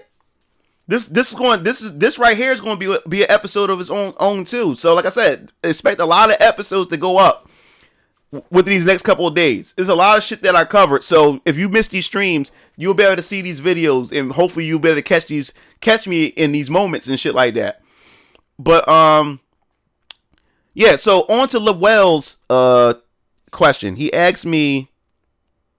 Oh, no problem. He asked me, what are your thoughts about adult virgin men and women? Interesting question. What I think about it? All right, let's break this down. Let's break this down. It's what society thinks of. It's what society really thinks about adult virgin men and women. We're going to actually get into this because I think this is interesting. See, this is the thing about virgins. Period. It has a stigma to it too. See, what a lot of people don't understand is, what men and women don't understand is, a lot of guys would love to have a virgin woman. A lot of dudes would love to have a virgin woman. I had one before, and if things didn't go the way it did, with her being dismissed from our university and the long distance relationship thing that I wasn't really feeling too much, if that didn't go the way if that didn't go that direction, she would have been my wife. I would have married that chick eventually, because I never seen such a ride or die woman such as her. This blonde that I met, that I was dating in college. She was mother material, wife material, everything, because of how she was raised. The values that her parents put into her, despite the dysfunction that the family had, she had some really good values that I would have wifed her up really good. She would have had a lot of my kids and everything, and she loved children. She wanted kids. You know what I'm saying? And she wanted to be a veterinarian. Like, I wanted her to pursue her dreams too. Like, I wanted to do everything with this chick. Like that. She would have been my wife. She would have been my wife. She probably would have been sitting here right now if things would have went that direction. But yeah. So what people gotta understand is, there's always this question. There's always this question that women always ask. Because I want to talk about this. I'm gonna factor this all. I'm gonna tie this all in about what I think about virgin men, virgin women. I'm gonna bring it around, but I have to go through this explanation and stuff. You know how women are. Women say, "Well, how come, when we sleep around, we're all kinds of sluts and we all kinds of whores and all this other type of stuff. But when you guys do it, you get pat on the backs, you get congratulated and all this other type of stuff." You say you still a virgin at 19? Don't feel bad. I lost my virginity at 19. Yeah. Was it 19 or 20? 19. Yeah, I lost my virginity at 19 from Hera. So anyway,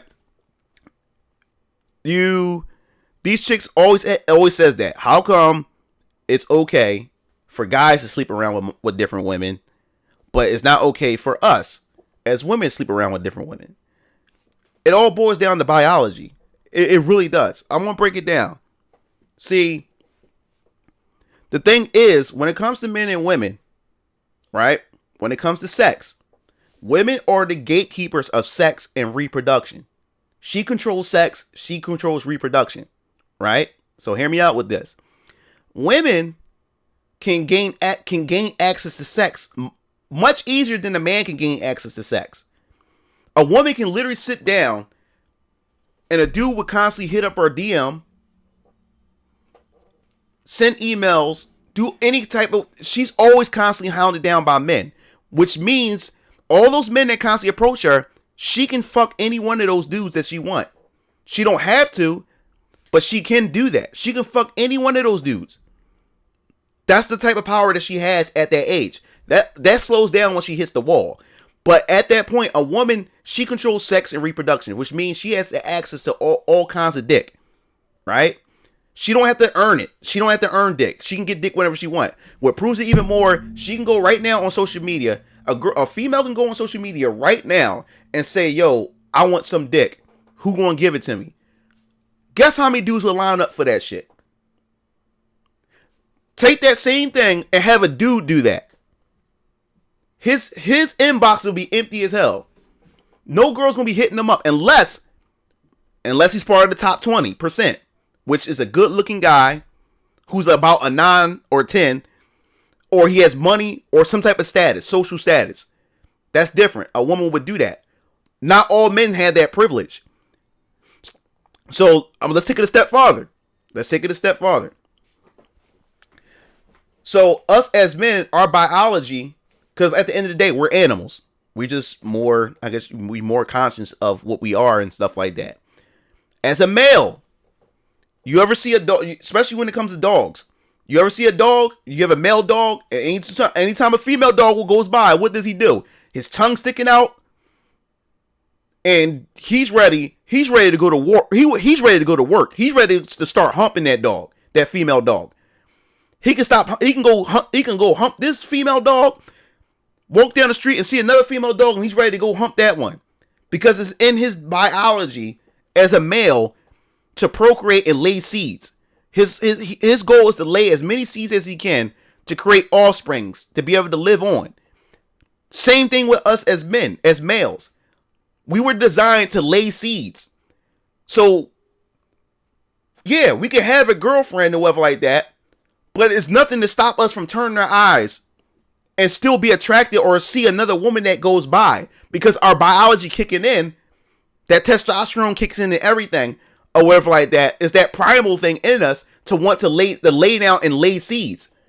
And not just that, just because we want to lay seeds doesn't mean we're in love with that woman. That's just in us to do that. Females, on the other end, it's in them to pick the most alpha of males to create strong and healthy offsprings. That's what she does or whatever like that. So that's why she always is in her biology to go after the top 20% of men, because that promises them, especially if he's tall, that means your children are going to be tall. So it's all biology. So a woman, she controls that. Men, we have to hunt. We have to work for it. We have to bust our ass to be able to get a woman or whatever like that. We have to spit game. We actually gotta go out and earn or through success, through finances, whatever it is. We have to work hard to be able to get ourselves to a certain level to even make us attractive to a woman. If you hit the genetic lottery, if God bless you with the looks, then you're going to have it a lot easier than other guys. But most guys aren't good look or average. Most guys are, because we're designed that way. Most of us guys are average looking. So we have to go out and evolve. We have to go out and do all kinds of things to be able to make ourselves desirable to women. Women don't have to make themselves desirable. All she needs is a vagina, and all she has to do is look a certain way. And like I said, you've seen these dudes. Some of these dudes would sleep with a crackhead if they had the opportunity. They would sleep with a crackhead. So it goes to show that any woman can have sex or whatever like that. She don't have to do much to be desired. We've seen some of these things that dudes be walking around with that's like, ew, what the fuck is on his mind? You know what I'm saying? So as far as virgin men and virgin women, dudes prefer a virgin woman because guess what?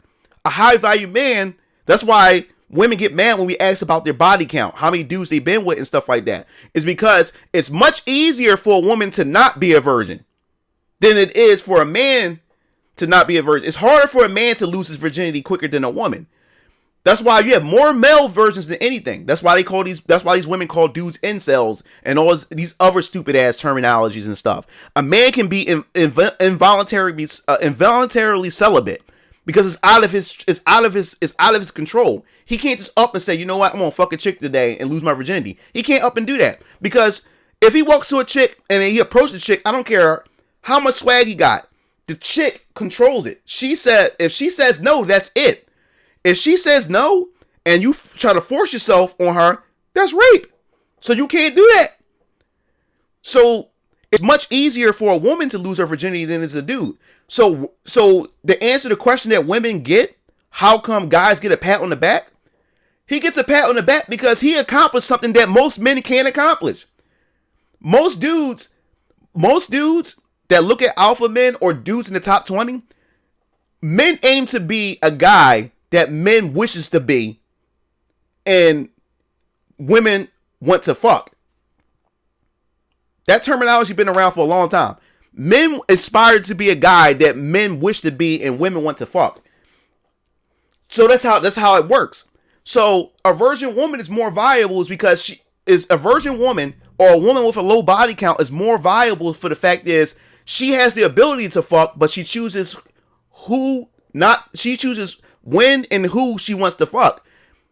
So a woman is more viable to a dude who's a virgin because even though with the ability that she has to fuck any dude she want, she chooses not to because she can fuck anytime she want. Now, most women and most people look down on virgin men. You know why? Because to a woman, if a woman is not chasing after you, and if there's a bunch of women that's not fucking you, that means to her you're not viable. Because women go after something that's hard to capture. Women want something that's hard to attain. So if you're a dude that's not fucking women and women don't find you desirable, then she won't find you desirable. Women only go after a dude that's desirable. That's what proves it. That proves it right there. Give you a perfect example. Fellas, how many times have you ever tried to approach a girl that you liked, right? And she turns you down, right? She turns you down. And then all of a sudden, out of nowhere, you get a girlfriend, and don't let her be hot. That's what always happens. That's what happens to me. Because guys, I'm not always successful with women. Like guys, most dudes never show their failures. I feel a lot. Like I get rejected a whole lot. Even with guys that other guys see as good looking, we go through issues too. We get rejected too. You know what I'm saying? How many times, guys, have you been rejected by a woman, right? And the moment you get a girlfriend and then don't let her be hot, that same woman would turn around and want you all of a sudden. Or women that you thought that never wanted you, now all of a sudden you get a girlfriend, all these women want to fuck you all of a sudden. You know why? Because if this woman is hot, right? That woman that rejected you is saying, hey, wait a minute, I rejected this motherfucker. This chick that he's with is hot. He got a hot chick, and she's intimidated because they say, wait a minute, she looks better than me. So what is it about this man that I rejected this man? So what is it about him that I didn't see? So now she's going to try to go after you now. So a virgin man is not desirable by most women. A virgin man is not desirable by most women. So if women not clawing at you, women is not chasing after you, then you're not desirable at all to most women. She's going to ignore you. Because to her, to her, if a woman chasing after you, that's desire. That's value. That's value to her. She see that as value. That's a value to her. That means you have social status. You're a man that a lot of women want to fuck. So she's going to want to go after you. And she want to show other females and other bitches that, hey, I got something that you don't have. So she want to show you off to other women. I got them. You didn't. This is how it is. So, guys, that's just how it is. Genetics. If you're not desirable to her, if other women not chasing you, if other dudes is not hating on you, then you're not desirable to her. She want to be with a dude that everybody wants to be, every man wants to be, and every woman wants to fuck. If you don't have none of those requirements, then she's not going to look your direction. So that's what I'm gonna say to you guys. I know a lot of you guys had to have experienced this. A girl turn you down, or girls never look your direction until you get a girlfriend. All of a sudden, all these women want you. All of a sudden, all these women who never want to fuck you want to fuck you the moment you got a girlfriend.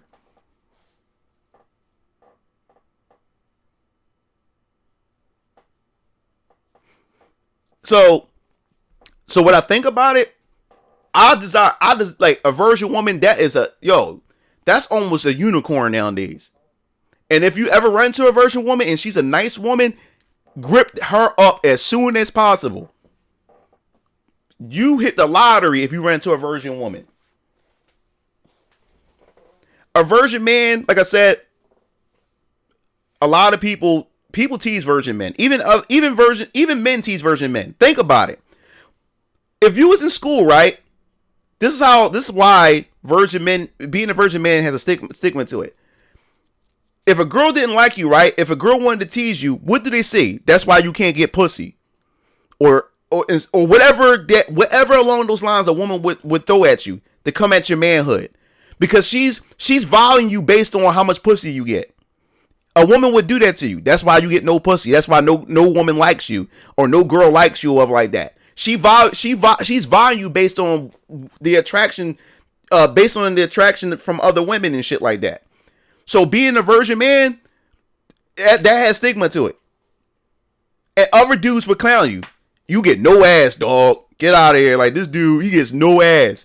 You get teased by dudes, and women would tease you. If a woman want to insult your manhood, she will come at the fact that you get no ass or you get no pussy.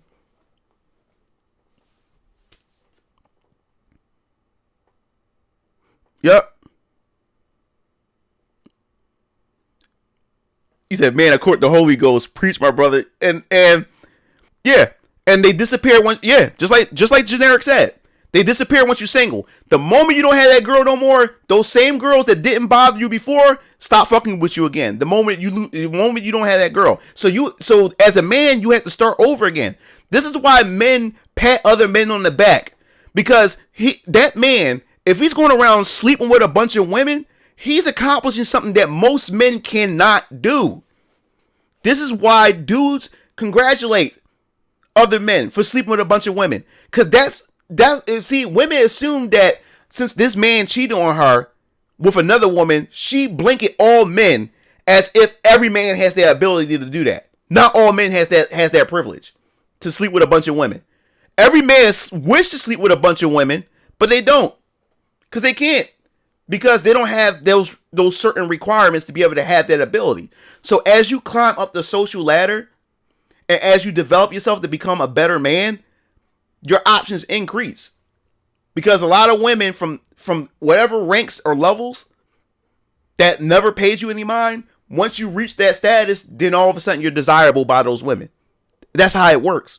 That's biology. But women, they deny it every time. That's why I don't understand about what women live in this delusional world. That's what kills me. Because when you point this fact out to a lot of women, they refuse to believe it. They just think that we're just fucked up. We're just dogs. They just believe that we just go around just fucking a bunch of women and shit, and we don't care about women. That we just slander women, we hate women, we do all these different things to women. But they don't understand. They're the ones that created the game. Women controlled the game. Women created this game. You want to know how we know that? How they created the game? Give you a perfect example. At the end of the day, we're animals. Our goal is to fuck each other and to reproduce and create children. That's our goal. Both men and women is to get together and fuck each other at the end of the day. Remove social media, remove the internet, remove advanced civilization, and boil us down to our primal states. Our main goal is to fuck each other. That is our goal. That is our goal. So women, like I said, women control sex and reproduction. And what this game that we're in now between men and women created this environment. Women created this environment. Men would do anything to fuck a girl, or fuck a woman. He would do anything. He will adapt to anything. The problem is women don't want to adapt. They don't want to adapt to the environment that they created. So a lot of us men, we adapt to whatever environment. That's what we do. In order for us as men to survive, we have to adapt. That's part of us. So whenever a woman changes the environment, the mating environment, we adapt to it. This was so funny about it. Dudes are identifying as trans women. There's a lot of dudes. There's dudes out there identifying as trans women just so they can fuck other women. They identify as trans women and call themselves lesbians so they can gain access to women. There's dudes. These dudes are playing slick. So this whole sexual identity crisis that's going on, that also benefited men in certain ways too, in order to get other women. Because there's a lot of men out there who has shitty luck with women, and the first thing they do is they identify as a trans woman, and then become lesbians. So all of a sudden now they have a pocket. Now they fucking a bunch of women now, and you know for a fact that this dude ain't no fuck. He ain't no damn trans woman. This dude. The thing is, he don't get the sex change or nothing. He just identify as it, and just let his hair grow out, and still look manly as hell. Dudes, like, niggas will adapt. That's what we do. We adapt. We're male feminists. You think these dudes, these super male feminists, is really looking out for women? No. They want to fuck you. Why do you think a lot of these Hollywood celebrity male feminists got caught up in these Me Too scandals, or got caught up in some bullshit from tweets from their past? Why do you think so? At one point they were chads, or at one point they were bad with women. When this Me Too, or when this whole feminist thing started gaining traction and shit, these dudes converted over, pretending they white knights for women so they can get close to fuck these women.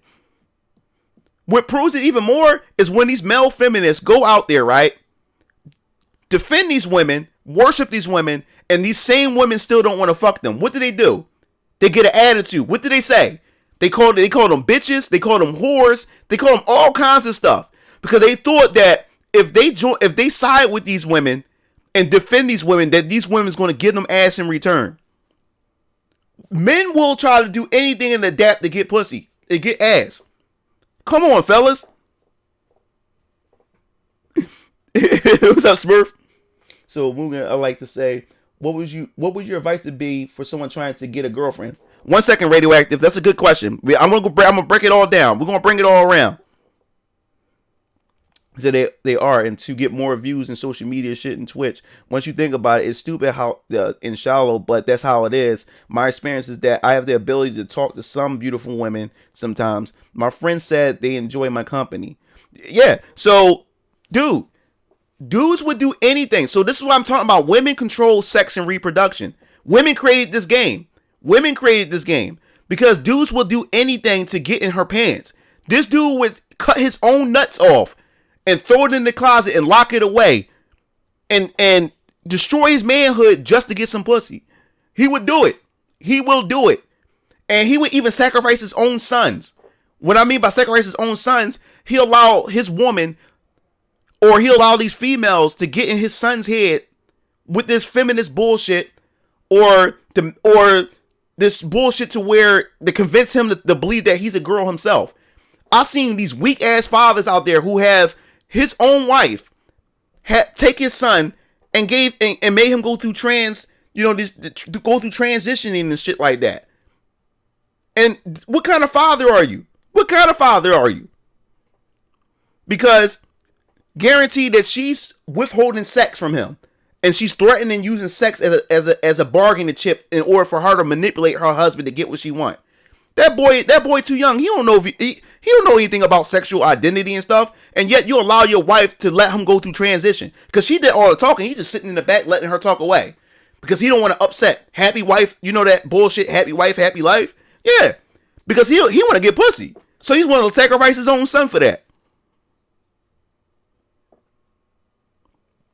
Oh yeah, Mugen Will. We talk about the COVID isolation and how chicks getting desperate with that too. Yeah. He said the best advice to get the girlfriend is don't. But I want to answer your question because it's a good question about getting a girlfriend and shit like that. I'll answer that in a second. I'm gonna wrap this up. So, like I said, with proofs that they create the environment, I'll give you another example. If today or tomorrow, if women came together and said, if you don't keep your pants on your ass, because there's a lot of dudes, a lot of these young boys walking around their pants falling off their ass, or whatever requirement. If you don't have a job, if you don't keep your pants on your ass, and if you ain't well groomed, no ass for any of y'all. We're boycotting. If you don't fix this behavior, that means no sex. I guarantee you, every dude on the planet would groom themselves and get the tightest belt to make sure their pants is on their fucking waist. That's how much power women have over sex. So you can't tell me why it's okay for dudes to do it, but we can't go around sleep around. You control sex. You control it. That means you can get sex anytime you want. A dude values a woman who has the ability to have sex anytime she wants, but she chooses not to do it. That's it, because that shows self-control, and it also shows that she carefully picks the men that she wants to be with. So she knows how to judge men, her mates. She's perfect at judging her mates because she knows who's the best to sleep with and who's not the best to sleep with. Women are not doing that today. They're just sleeping around with a bunch of. They don't care. They don't give a fuck. They're sleeping with anything. Which shows that she has a poor judgment of character when it comes to mates. And a woman desires a man who's desired by other women. She desired men who are unattainable. So that's what I think about virgin men and virgin women. The more virgin you are, the harder it's going to be. But you have some women out there who like virgin men because they see it as a challenge. Because she wants to be the first to break to soil his flower. She wants to be the first to break him in.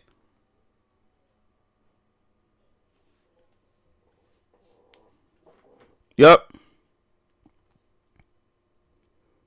And that's what I think of it. So, all right. So Mr.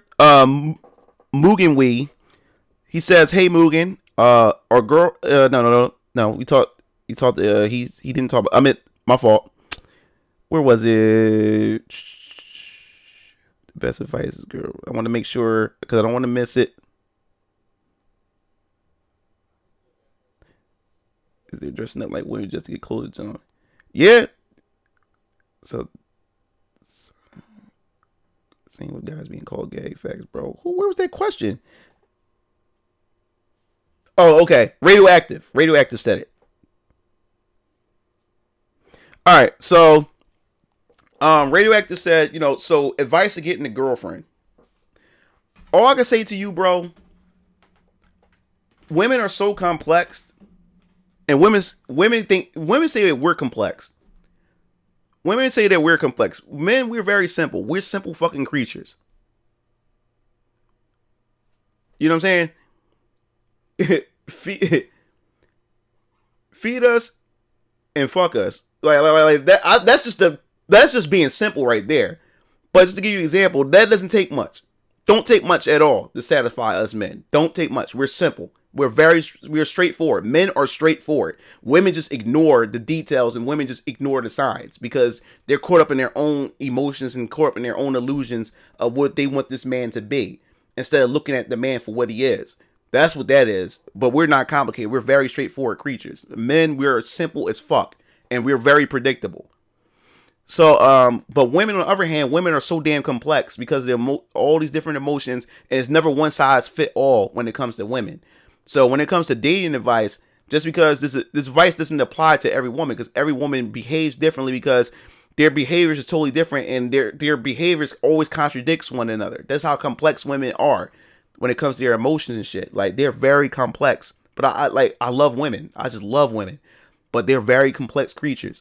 But anyway, so dating advice. The only thing I would say when it comes to dating women, man, is the fact is, one, it does boil down to confidence. Confidence is just one piece of the puzzle. It takes more than just confidence, but confidence is one piece of the puzzle. Because like I said, women are emotional creatures. They base all their decisions and they act off of emotions, which means they have the power of feeling, of empathy, and all this type of stuff. A woman can feel. She's good at feeling vibrations off of people, especially when it comes to the dynamic between men and women. She can feel your vibrations. She can feel how you are. The fucked up thing about women is, even though they have this ability to feel the vibration, to feel the spirit from a man, she still go in there and fuck with this dude anyway, knowing what he's about, knowing that he's a piece of shit, because at the end of the day, she's still a woman. She still has emotions, and she allowed those emotions to cloud her judgment, and she feeds into what the heart wants, and it's how she always get fucked over and shit like that, instead of just going with her gut the first time, what she feels and what she thinks about this man. So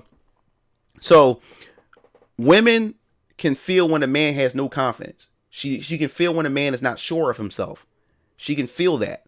So if you're a person who has low self-esteem, low confidence, she can feel it right from the start. Women are very analytical. Women are better analyzers than men. Women can break you down before you start talking. She can break you down, and they're good investigators.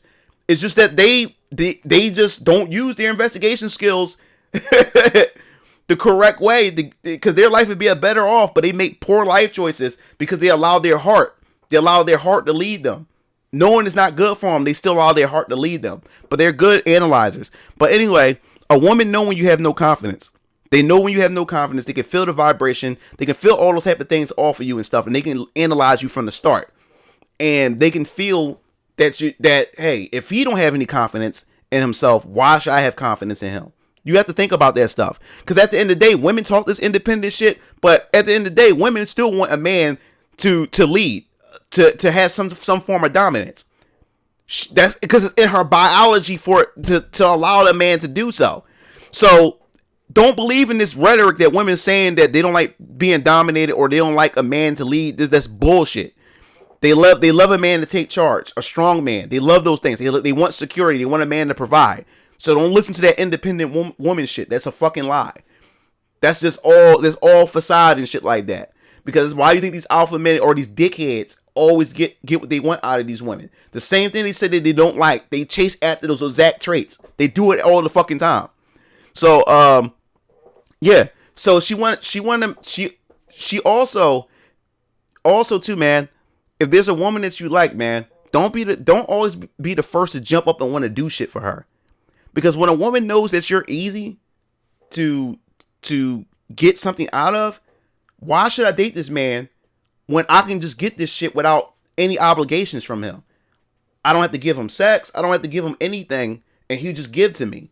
If I call, that's another thing a lot of you young guys fuck up with too. And when a woman call you, don't pick up the phone right away. If you're busy, handle your business first. Because when a woman find out that all she had to do is call and the phone ring once and you pick up, that means you're waiting by the phone waiting for her. That makes you look needy. Women don't like that shit. Women may tell you that she like, oh, I wish a guy would just pick up and just answer, or this, that, and the other. Don't believe that shit. Women never follow what they say. They never do. They always do the opposite of what they say. They do it every fucking time. Because the moment you start doing that, then all of a sudden they see you as a needy bitch. You're like she's like, I'm supposed to be needy. I'm the woman. I'm supposed to be needy. Why is he needy? Like, he's acting like a female right now. And next thing you know, now if she was horny for you or had some attraction to you, you just fucked it up. Because she sent you a text message and then 2 seconds later you reply back. No, let her sweat a bit. Because women love to chase a dude. She loved to chase something that she can't have. Because now you're interesting. You're not making it easy for her. That's why you can't get mad when these chicks chase after these dickheads. because obviously you're doing something that's too much, that's too easy for her. You got to make her work for that shit. You do. And what proves it is, and when I was a young man, I noticed a chick would call me 100 times. If I didn't answer her, and the thing was, I wasn't doing it on purpose. I was legitimately doing shit. I couldn't get to her in time. But she would call me all the time. And I would answer her like an hour or so later. But that made her attraction for me even more, because I wasn't taking time out for her. The moment I started calling her, she started calling me less. I lost it. She lost that attraction when I started calling her and sending her text messages and shit like that. So fellas, don't do that shit. Don't do it. I know it's ass backwards. You know, I know you probably saying it's not fair. Like, how come? Like, I should be able to express myself to a woman and show her how much I really like her and shit like that. That's not reality, man. Stop watching television. Stop watching these romance flicks or whatever. It don't work that way. Sad to say, it don't work that way. You look more like a bitch doing that in her eyesight. You look more like a bitch. It happened to me so many times in the past when I was a young man. Don't do it, man. You get more out of a chick when you ignore her. You get more out of a chick when you put her at the bottom of your list. It's ass backwards. It's ass backwards, bro. It's ass fucking backwards. You get more out of a chick when you ignore her. And the thing is, like, it's sad. And the thing is, like, I don't want to do that, but I notice that I get more women that come after me, and when I pretend she doesn't exist, or when I put her at the bottom of my priority list, all of a sudden I'm super attracted to her.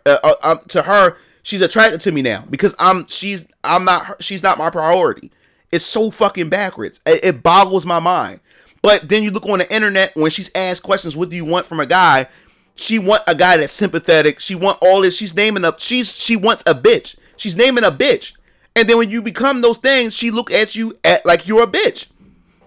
And then all of a sudden, you don't make her wet anymore. It's backwards. So yeah, my advice to you is, man, if you meet a woman and she's interested, man, don't sweat her. Do not sweat her. Don't make her seem that she's more than you. Because the thing is, when you make her seem that she's more than you, that's when she believes that she's more than you. So she's like, why should I date this dude? Like, he making me feel like I'm a goddess, or he's making me feel high valued. So obviously, if he's making me feel this way, that means he has no value to him at all. So now she's going to aim for a guy that's much higher than you because you made her feel that way. So it's like crazy. It's like Pokemon. You gotta beat the Pokemon's health down to a certain point, and then once they're weak enough, you throw the ball out. That's how it is when you at this tug of war with a woman. You gotta do all these strategies to beat that health down, and then you take the Pokeball and you just throw that shit. Now, if you're the good-looking dude or you got high status, you got the Master Ball. You don't gotta do none of that shit. You just throw that fucking ball and you got her. You know? So yeah, long story. Yeah, what's up, melodramatic? Yeah, don't simp. Women hate simps. Women love to use simps. They don't want to fuck you. They don't want to date you. They don't want to marry you. Yeah. So this is what George Clooney said. George Clooney said this a long time ago. They asked him how was he able to get the women that he got or whatever. He said his whole life he was afraid of rejection, right? So he said the only way that he knew in order to avoid rejection, he said he had to go out to become somebody. He went out to be an actor. So he's able to bypass rejection. That's what he said. So instead of him going out, he was afraid of rejection. So he did everything in his power to become the best version of himself. So now he had to deal with rejection. He can fuck any chick that he want. Ain't that crazy? That's the key to all this. You gotta make yourself into a high value man, a high value individual. It's sad. It's sad that you have to have these certain things, but that's the rules. That's how the game is played.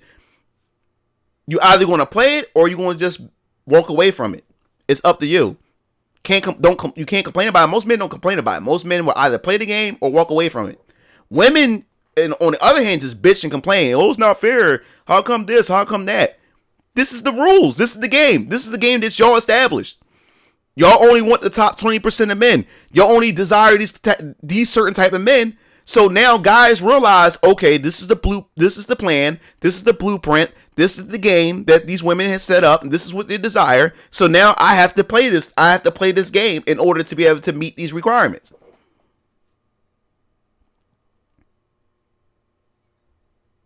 You know? And what's so sad about it is, I was looking at this video. I was looking at what Kevin Samuels is saying, and he said it way better than I said. He said it in better terms. He was saying that young men don't have a better deal today. Kevin Samuels said it on the Fresh and Fit podcast. He said I can't remember what word, and I can't say it word for word because I can't remember in the exact order. But he was saying that today young men don't have it fair, but they don't complain. Most men, the men today don't have a fair deal. Because women want men to be traditional men, but women don't want to be traditional women. Women want to go out, have jobs, careers and stuff, but yet they still want a man to provide. They still want a man to give security, to protect them. They still want them to have these different type of things, but yet they can step out of their traditional roles. So if you want a man to be traditional and shit like that, what does he get out of it for being traditional? What does he get out of it? Because if you want to play traditional, that means women shouldn't be going around having having sex with a bunch of men, and some of them still should be virgins and shit like that. So now you're not a traditional woman. You want to be a traditional man, but what do you have to offer? Because by the time he gets to you, like Kevin Samuels said, by the time a man gets to her pussy's all ran out. She fucked every dude, and now she's sharing her womb with multiple different men. So what deal does he have? He has a woman whose womb been used up, having all these kids by different men, and yet you still want me to be a traditional man, but you can't be a traditional woman. You know what I'm saying? So how does that work? So now men are not being traditional men anymore, but yet they want men to stay in their place to be traditional and still give them the things that they still want a man to be in the role that he's supposed to be as a man. They still want him to protect. They still want him to provide. And don't believe the bullshit right now. Women are earning more than men right now, right? But it's the crazy thing. They're earning more than men, but they're saying that there's no men to marry and stuff. There's no men at the top. Because this is what happened. See, a man doesn't care if a woman has a job or has money or education. We can give a shit about that, right? We didn't care. We loved you, we provided, and we did our thing, right? But now the shoe is on the other foot. Now the women are the top earners, and they don't want to date below. They don't want to date a man that's had less than them. Statistically, they've shown that women still, despite how much money and how independent they are, they still want a man that makes more than them. They still want a man to provide for them. Even though they're making a shit ton of money, making six figures, they still want a man of high status. So you mean to tell me, first, you won't fuck with me if I'm not making this much money, right? But now you're making more money than me, and you still won't fuck with me. You know what I'm saying? So how does this work? How does this work? Y'all created this dynamic. Men didn't create this dynamic, and then they get mad because the more money and status a man has, the more options he has, the more he can sleep around. Because women created that dynamic for the man to sleep around. Because all y'all are chasing after the same man. They created that, but they're saying it's not fair. How is it not fair when y'all created it? Yeah. So if you want a woman, you have to step your game up. But I'll tell you this. Don't make a woman your main objective, man. You should be your main objective. And I feel so sorry for a lot of y'all young men out there, man. I feel sorry for y'all because there's a lot of y'all want to fall in love so bad. And there's women out there who truly believe men don't have feelings. That men don't get. There's women out there who really believe that all men care about is sex and just want to fuck. But a lot of if women take the time and go to these different forums and talk to a lot of young men and talk to a lot of men, there's a lot of men out there that want to have children. There's a lot of men out there who want to fall in love. But you're not the type of man that she want because you don't look a certain way, or you don't have a certain type of status, like you're not popular, or you don't really have nothing going on with you and stuff. You're not fun. You're not interesting. If you're not fun or interesting, she don't give a fuck how nice you are. She don't give a fuck how responsible you are. She don't get that shit, doesn't matter. And if you're not 6 foot, she definitely don't give a fuck. That's just how it is. If you're not a certain height, she definitely ain't gonna give a fuck. So you can have all those things that these women talk about. Oh, I want him to be emotional. I want him to do this. I want him to do that. You can have all those things. But if you're not interesting to her, or if you don't tickle her fancy, if you don't make her wet, it doesn't matter. You can have all the things that all this bullshit that she talks about. She would still ignore your dumb ass. Yeah. And men hurt emotionally more than women do. And women can say, "Oh, that's bullshit." No. Women get over shit faster than men get over shit. Think about it. Her ability as a woman is to pair bond and connect. That's her ability. Her ability is the bond, is the pair bond. And she will monkey branch to the next man when things are not going the way she wants it to go. What proves it is you can break up with a chick. Or how many times you seen on Facebook that a chick is out of a relationship, and then the next day, or give it a week later, she's in a new relationship with a new man. Just like that. When she was just in a relationship with another dude. But now she with another man instantly. Because there's always men out there desiring her. She can pick up and move to the next man. And in most cases, when the relationships start going sour in the first place, she's already prepping the next man anyway. So don't believe that bullshit. Oh, he's just my friend. Trust me, she got some dude in the background that she's not fucking with, but she's giving him the hope that he has a chance with her. So just in case shit don't work out for you, the moment y'all break up, she can move. She's with the next guy already. She's already setting the next guy. She's already grooming that next guy to be her man. Exactly. So don't believe in that bullshit. Don't believe in that bullshit that they say. They always got a pocket dude somewhere. There's always a simp, or there's always a friend. There's always some dude in the background waiting for his chance with her. Just like Richard Cooper said. I think it was Richard Cooper. He's another dude. Who said, remember guys, remember fellas, she's never yours. It's just your turn. It's just your turn to have her. Yeah. So women, when a man hurts, he fucking hurts. Because as men, we also taught that keep our emotions intact. Now, a lot of women would say that's toxic masculinity, that a man should be able to express himself and shit like that. But you know why that's not toxic masculinity? You know why it's important to keep a man got to keep his emotions intact? Because he is the provider. He is the protector. If a man is supposed to protect his children and shit like that, and his woman, or protect his home, if he buckles down and cry, that would make her feel insecure. She would feel unsafe. Her children would feel unsafe if her man buckles down and start crying or shows that he's afraid. So a man has to hold those emotions in, because women look for that man for security. Society look for men as protection. So if a man is always emotional all the time, that's not going to make a woman feel secure. That's not going to make even men who are weaker feel secure. So we have to hold those things in. So when a woman do hurt us, when I say men get depressed, we get fucking depressed. We get hurt. We take hurt and pain from a relationship more than a woman would. A woman can get right up and do it and start over again easily. She can pick up easily. A dude has to start over again. He has to go through the game to chase a woman, spit game to her. He has to vet her out. He has to do all these things just to get her. He has to do it all over again. And he has to compete with a bunch of other men again. So so it does take a toll on men more than a relationship or a breakup, especially divorce. Suicide go up for men even more during a divorce. Suicide shoots up during a divorce for men. So, yeah, man. So if you're trying to attract a woman the best thing to do is step your game up. It's sad to say that you have to, in order for to get a woman, you have to be desirable. So you have to make yourself desirable. That's why I say, fellas, I keep stressing yourself. If you go to the gym. If you can't go to the gym, just work out.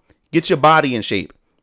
That alone does numbers because it boosts your confidence. A woman love a confident dude. A confident dude who's sure of himself. Women love that shit. And if you got the looks or you got the body to match that confidence, women will come at you. Yep. That's why the birth rates we're not fucking each other. Men and women not fucking like they used to.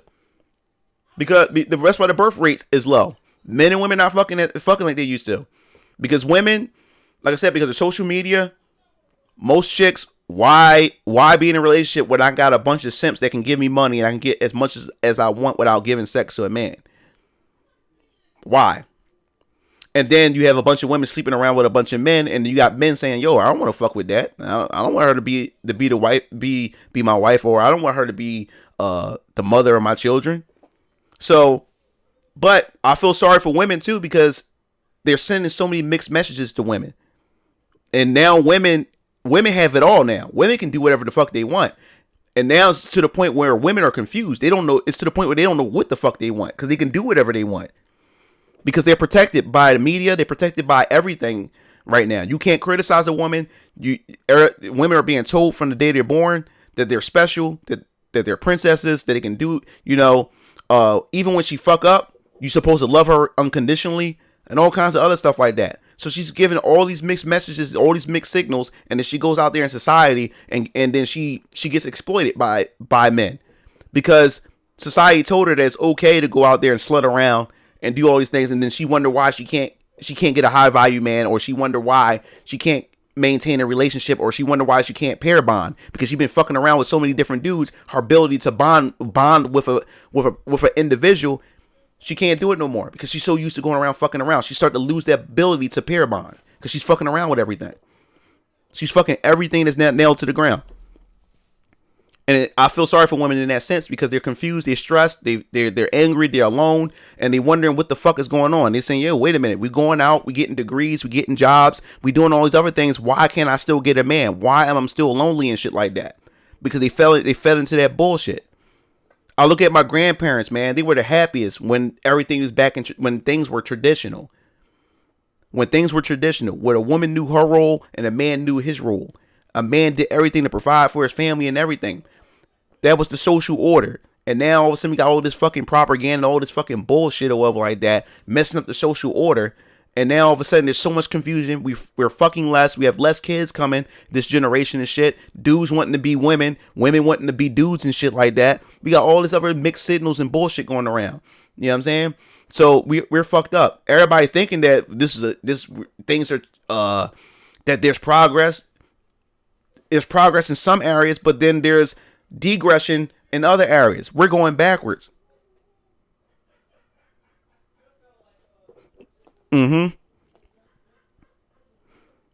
So, like I said, I feel sorry for women too in this situation because women are the main ones. Because if you want to control society, control the women.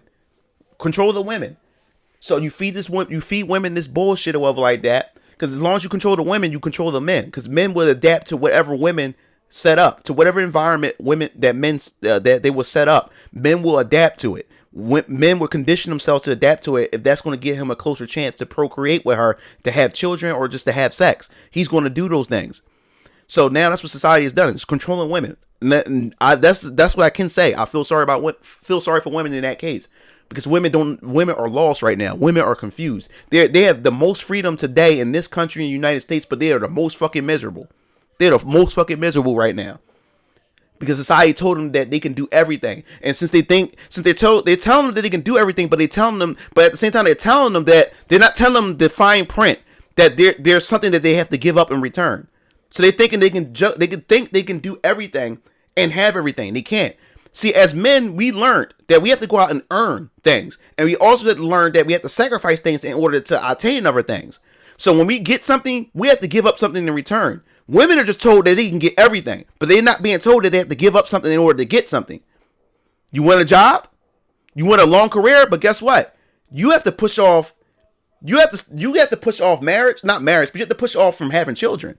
Because if she has a child, her progression in her career stops. Because she has to stop. She has to stop and take care of that child. Now I know women say, "Oh, that's not fair, this, that, and the other," but that's tough. That's how society, that's how life works. And if you're married, the man goes out and he's going to constantly climb because he has more to work for. Because he has a wife and he has a child he has to provide for. They said married men achieve even more than a single man because a married man has more on the line, which is his wife or his woman and his child. So he put more hours at the job to make sure his child eats and make sure his woman is secure and safe. That's why he climbs up that ladder. You know what I'm saying? Women don't climb if they wanted to have a career, they can't have children. So all of a sudden they go out there, they get this career. Before you look up, they're in their late 30s. They hit the fucking wall. Their eggs are drying up, and that same attraction they was getting from men goes away because younger women are in the market. Because like I said, I keep telling women, God made them younger. God makes them even more beautiful than you. Women come a dime a dozen. God makes them. He keeps making them. You know what I'm saying? And he makes them even more fertile each and every time. So these women think they have time on their hand. Women have a biological clock, and it's always ticking. So she's told she can get a career. So that means she has to sacrifice children. But she's been told that she can have everything. She didn't pay it. She didn't read the fine print. So she go out there, get a career, and then she realizes that, damn, I'm making all this fucking money, but what does it matter if I have nobody to share it with? I'm by myself. All my friends, they're married, got children, and got kids. They going on vacation and stuff. And here it is. I'm a strong, empowered, independent woman, but I'm fucking alone with cats. They was told a lie. Now they're miserable. They're upset. Now also they go the feminist route and blame it on men and shit in the patriarchy because they was told that fucking lie. Yeah, they hit the wall and men are not looking their way no more because the younger women go after older men and older men date younger women, and that's a primal thing. When they're young, 18 and up, they're more fertile than anything. And the older a woman get, the more complicated it is for her to get pregnant. As a man, you may not want children, but it's still in your biology to want children, just in case you decide to want to have children. And people tend to forget that. So her whole time, she's sexually liberated, and this sexual liberation is a setup. Women are being set up. All you did was make it easier for a certain group of men to have access to your body with this whole sexual liberation. I'm sexually liberated. I can fuck a bunch of men. I can go fuck whatever I want. No, you actually made it easier for men. So now men don't even have to go out and work hard to fuck you because you're sexually liberated. You feel as though, oh, I'm in power fucking a bunch of dudes. You made it easier for this group of men to fuck you and take advantage of you. It's a trap. You've been lied to. Oh, what question? What question, Radioactive? Go ahead. Yeah, it said moving the goalposts. Yeah.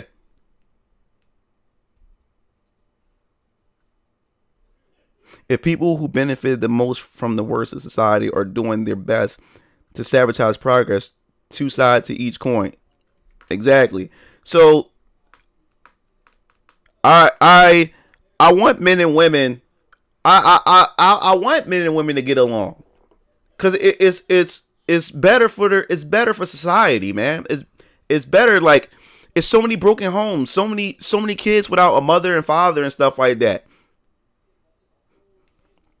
This might be so. Radioactive said, Mugen, this may be odd. I'm sorry, I don't know if I look dumb. You're thoroughly experienced. Let's say you're in a situation of sex. Any advice for lasting long because it seems hard?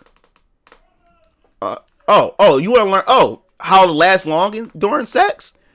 All right, my advice. This is an interesting question. My advice. It may sound funny to you guys. You know how I last long during sex too? Don't think about it. When you're having sex, I think about everything but what I'm doing in the situation. Because you don't want to get, the thing is, sometimes some guys get so excited they climax so fast. And the problem is, how I get in trouble with most females is that I go too long or whatever like that. Because like the problem is, a lot of girls most women that I met, that I meet, they would call me a bull. Like, oh my God, you're a bull. Like, you just keep going. Because a lot of women always deal with dudes with low testosterone, or dudes who just bust so fast or whatever like that. So to her, that's the best amount of sex she ever has. And then when she comes to me, I'm a whole totally different breed. So what I mean by that is, it also deals with your health. If you smoke a lot of weed, that fucks up your testosterone. That fucks up your stamina when it comes to sex. If you smoke a lot of weed, you put a lot of poison and stuff in your system. That fucks you up. The working out, going to the gym, that increases your testosterone. That gets you revved up and stuff during sex and stuff. And like I said, when having sex, I think about all this. I think about all kinds of other stuff besides the situation that I'm in. It may sound funny, like when I'm fucking or whatever like that, or I'm with a chick or like that. At times, I'll think about Final Fantasy 14. Like, okay, I gotta level up my dark mage when I get home and shit like that. I think about other things but the situation. That also helped me last longer as well, because I'm still pleasuring her. You know what I'm saying? I'm still erect and everything. She's still getting the pleasure she wants, but it's allowing me to last even longer and shit like that, or whatever. Because I'm thinking about everything but that. But I also learned too, what helps me out. For some reason, missionary, I can't climax when I'm on top of a girl.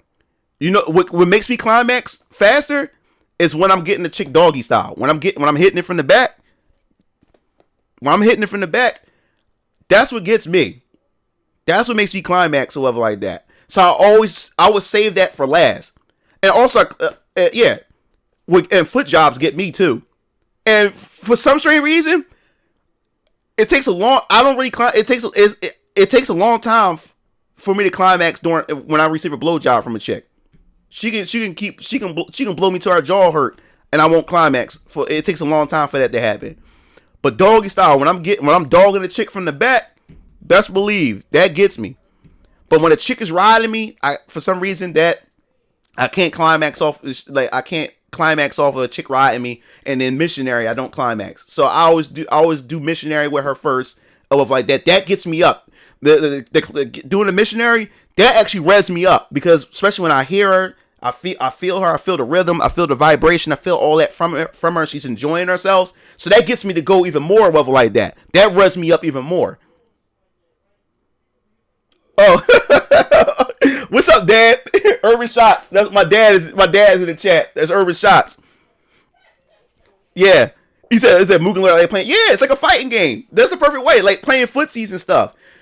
That's the thing. That's the thing. That's the best way I can encourage you to go long. Like, if a girl really wants me to go out fast, if she let me hit it from the back, 'cause I love holding her ass and shit like that. I love how the skin is just slapping against you and shit like that. Especially when chicks like it rough. Especially when she got long hair, pull her hair, or have her ponytail wrapped around my wrist and shit, like pulling it back or whatever like that. Yeah, so that's the best way. That's the best way I can describe it or whatever like that, man. And the thing is, don't be so fast in a rush. Like I said, when it comes to sex, man, with a woman, man, actually, sex is a long process. I say it's a day's process. It takes days. The best part about sex is preparing her for it through conversations, text messages, over the phone. You know, you with the playful, erotic flirting with each other and stuff like that. Talking about what you're going to do to her, what she's going to do to you. You want to put that, you already want to have that image in her head. See, with a woman, it's not more so about her body part. It's not about her ovaries and stuff. Sex is up here. It's a mental state for women. Sex is a mental state. You have to get the woman up here first. You have to capture her mind first. You get the mind and you get her heart. You don't have to do much to get her off. Once you got this. Once you got her up here and you got her right here, you don't have to do much. She would climax so fast. She will climax so fast because you got her up here and you got her heart. That's how you know that she's really into you. That's how you know she is into you really bad. So even if you was to climax fast, she wouldn't even care because you already got her up here. You put so much shit in her head that you got her fantasizing before you even get to her. That's your goal as a man. You want to leave an imprint on her mind and on her heart. And dudes, a lot of dudes, see, women are used to going around just fucking these fuck boys. So they don't know what it's like to actually meet a guy who's truly, really, really loves them or really want them. So when you're different and you spitting that game to them, I mean, but you mean what you say. That makes them shower, make a puddle. Because they never heard that. And that's what keeps me in. That's why I stayed in a lot of trouble with women. Because even if my problem was with women, even if she wasn't in a relationship with me, I would still fuck her. I would still like make love to her, even though. And that's what keeps me in trouble. And I have to admit that with a lot of chicks. And a lot of chicks get confused. Because all I know is to put on my A game. See, a lot of these players out there say, dude, like, that's your problem, man. You keep giving these chicks your A game. You keep giving these bitches your A game and shit like that. She's not your bitch. Why are you sitting there giving these chicks your all and shit like that? That's what I'm used to. I love satisfying a woman. So even if she's a friends with benefit or she's just some chick that I'm fucking or I'm just fucking around with, I end up making love to these chicks. And the thing is, that's what I'm used to. Especially having a girlfriend for so long. I kind of can't turn that switch off. So when I start fucking around with a chick that I'm just fucking around with, she gets confused. Even though we established that, we're just fucking around. When it's time, when I get in bed with her, I'm making love to this chick. Now she's confused. She's looking like, the way, like, what was that? Was you making love to me, or was we fucking, or was we making love? What was this? I had a couple chicks send me that text, like, one chick sent me a text like, wow, like the next day. And I'm like, what? She said last night. And I always like to tease. I like, what about last night? She's like, because she don't want to come out and say it. I said, I'll text back, knew what? You know what I'm talking about. No, I don't know what you're talking about. Once you explain it to me, because I want her to talk about it. Last night what we did. I'm like, okay, what did we do? I'm like, no, I don't know. And she started getting frustrated, but then she come out, like yesterday, like, I'm really thinking about last night. I'm like, and I was like, okay, express yourself. Let me know. Tell me what you thinking about. She said, I'm confused. Like, confused. Like, what do you mean confused about what? She said, like, was we fucking or was we making love? Like, what was going on last night? And that's where I fuck up at. That's where I fuck up at every time. Because when I'm with a chick, man, I get into it. I caress her hair. I hold her in my arms. I'm kissing on her and stuff like that. I'm holding her, and you can tell that it's new to her because she's so used to getting fucked and turned around and her back blowing out. She's so used to those other things, and the dude's getting a quick nut. And then when she meets me, I'm pulling some Casanova shit on her and stuff like that. So now she's looking confused, like, like what does this mean? Like I never had it like that. Like I never experienced something like this before, and I get in trouble every time. Yeah, so he said Mookie Lord know how to play the neutral. Yeah, so like I said, so when it comes to sex, dudes, like it's a mind game. You have to get her mind first and get her heart, and then the rest, she would do the rest for you and shit like that. And it also makes you last longer too. You know what I'm saying? It's that feedback, it's that rhythm that you're getting that you're both giving to each other and stuff, and you start enjoying it or whatever, and like me, my testosterone is crazy is because, like I said, I don't have any of those poisons in my system. I don't smoke weed. I don't smoke cigarettes. I don't do drugs. So I'm a healthy dude compared to the average people out there. So my sex drive is constantly up. Even after I bust and we lay down for a second, and then she'll see it rise through the sheets. Like, wow, she's like, again? I say, yo, let's go. You know what I'm saying? So this is how it is or whatever like that. That's exactly how it is. So you have to get in here first. And then when you meet her, foreplay, man. Don't get straight into it. Talk in her ear.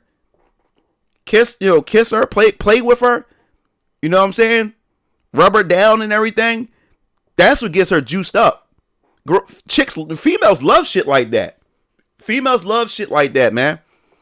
But there's nothing wrong with fucking them every now and then when they want to. Because my baby mom was like, yo, like, and this is the thing. So, see, some women say they want certain things, and then when you do it, and they come to find out that they don't want it. Because my baby mom, Hera, she was the same way. She got mad one time. She's like, yo, like, don't make love to me. I want you to fuck me. Fuck me. So I was like, all right, that's what you want.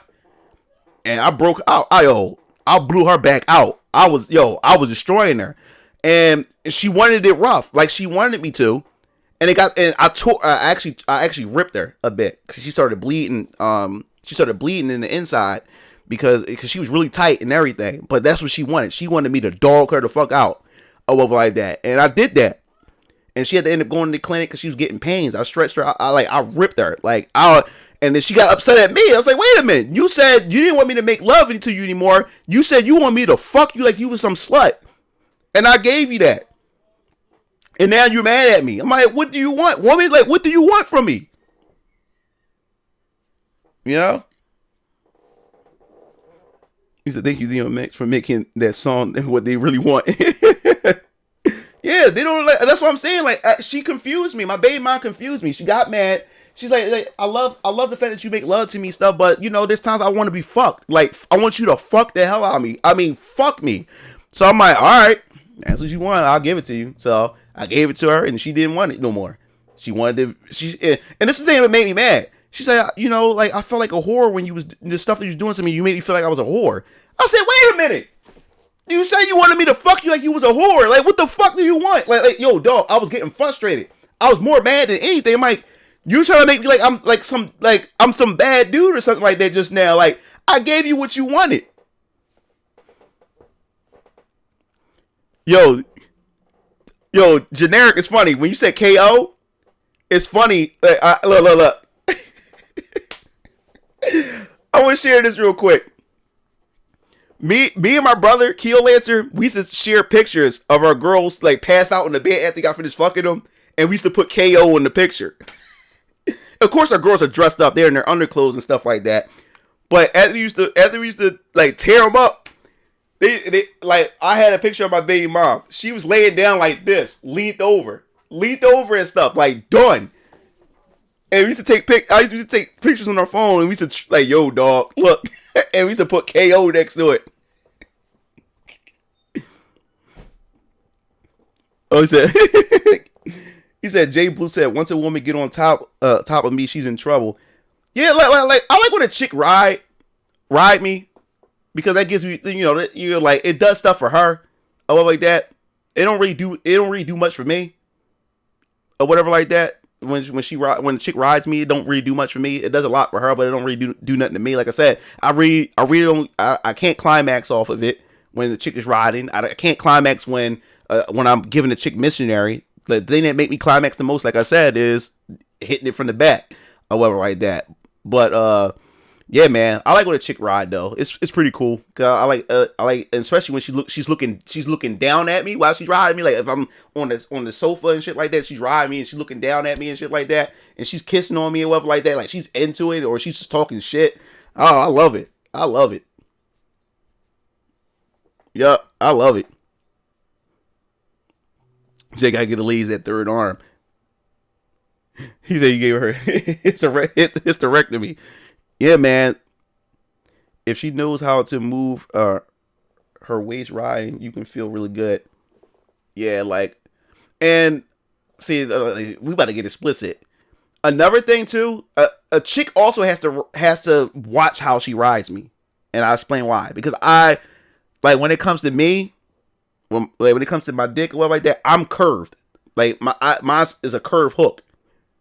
So it's a certain way so when I'm like super erect, it hurts when she rides, because since I'm curved, when she sits on it, it pulls my dick or whatever like that. Just like try to straighten it up, and that hurts. That really hurts, especially when I'm super erect. So that's another thing too. I think that's another reason why too, because they say curved penises too also hit the G spots. But yeah, I'm really curved. I had, like, mine's make like a hook shape or whatever like that, hooks like that. So when she riding, it pulls it back or whatever like that, and that hurts, especially if I'm super erect. Yeah, my streams are always saved.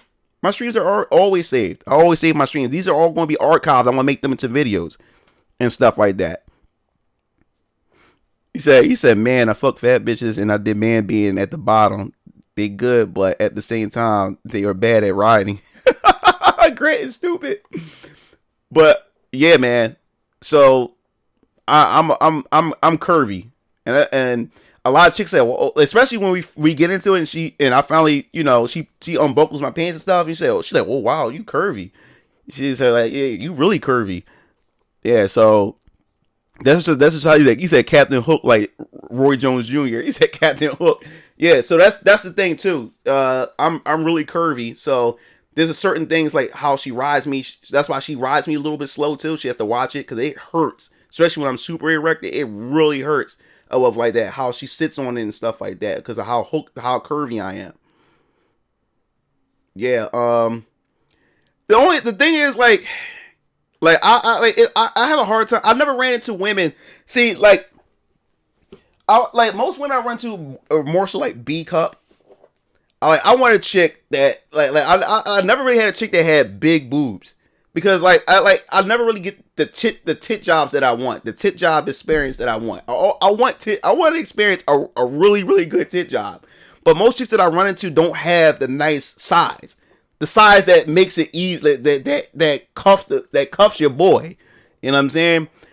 I like to experience a really good tit job, but like most chicks that I run into, their tits not really that big for that warrants a tit job, you know.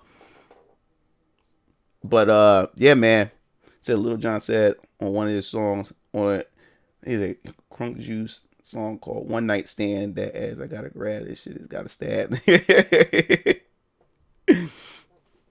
Oh yeah, the nipples, yeah, man. But yeah, man, like that's pretty much the gist with as far as that's concerned, man. Like, if you want to last long, dude, like I said, stay off the drugs, don't smoke weed, and stay in healthy condition. Work out. That's how you can build your testosterone, man. Because the more energetic you have, the more energetic you are, the more stamina you have, you can go longer. And like I said, when you are if you are in the groove and you feel like you about to bust, think about something else. Don't think about the situation. Think about anything. Like I said, there's times where I was thinking about Smash Brothers during sex. If that was going to calm me down from climaxing, I would think about, I was like, yo, man, I think about this setup that I'm trying to do with Link. You know what I'm saying? I would think about shit like that during sex. If I feel like I'm about to climax. So I feel like, especially if I don't want to bust, especially when I'm definitely into it, I'll think about everything but the sex. And that would stop me from busting or whatever like that. That was always my technique. It may not fit for everybody, but what's up, Raptor? That may not be for everybody, but that's how I'm able to last the way I last during sex and stuff. And like I said before, there's a lot of chicks who aren't used to dudes lasting that long because they always used to guys giving them like 2 minutes and stuff like that. They're not used to that. Because like I said, I had chicks who literally had to take a break and had to drink a glass of water before we started again and stuff like that. They said they just couldn't believe it. Like I said, they always called me a bull. They called me a bull. They call me a bull. But yeah, man. I like these talks that we have and stuff, man. But all right, so we talked about groups, these different groups that I said I don't like to align myself with. We talked about the Black Conscious Movement and stuff like that. So you said I always had the bottles of water ready. And what I also do too, like I said, if it's a chick, especially if I know a chick is starting to get hooked or they start to get obsessed and stuff, I never leave my condoms around them. After I bust or like that, I always take my condoms, take them outside, throw them in the trash somewhere. Because I like I said, there's a couple chicks that were so crazy or obsessed or like that. And like I said, one of the chicks wanted to have my baby and shit like that. I wasn't trusting her or whatever. So I used to take my condoms. I wouldn't throw them in the trash near her. I wouldn't even accept any of the condoms that she bought. So, guys, if you're going to fuck, bring your own condoms. I don't trust chicks that provide condoms to me. I'm not sure they poking holes and shit. Like, chicks can do some grimy shit to you to trap you, bro.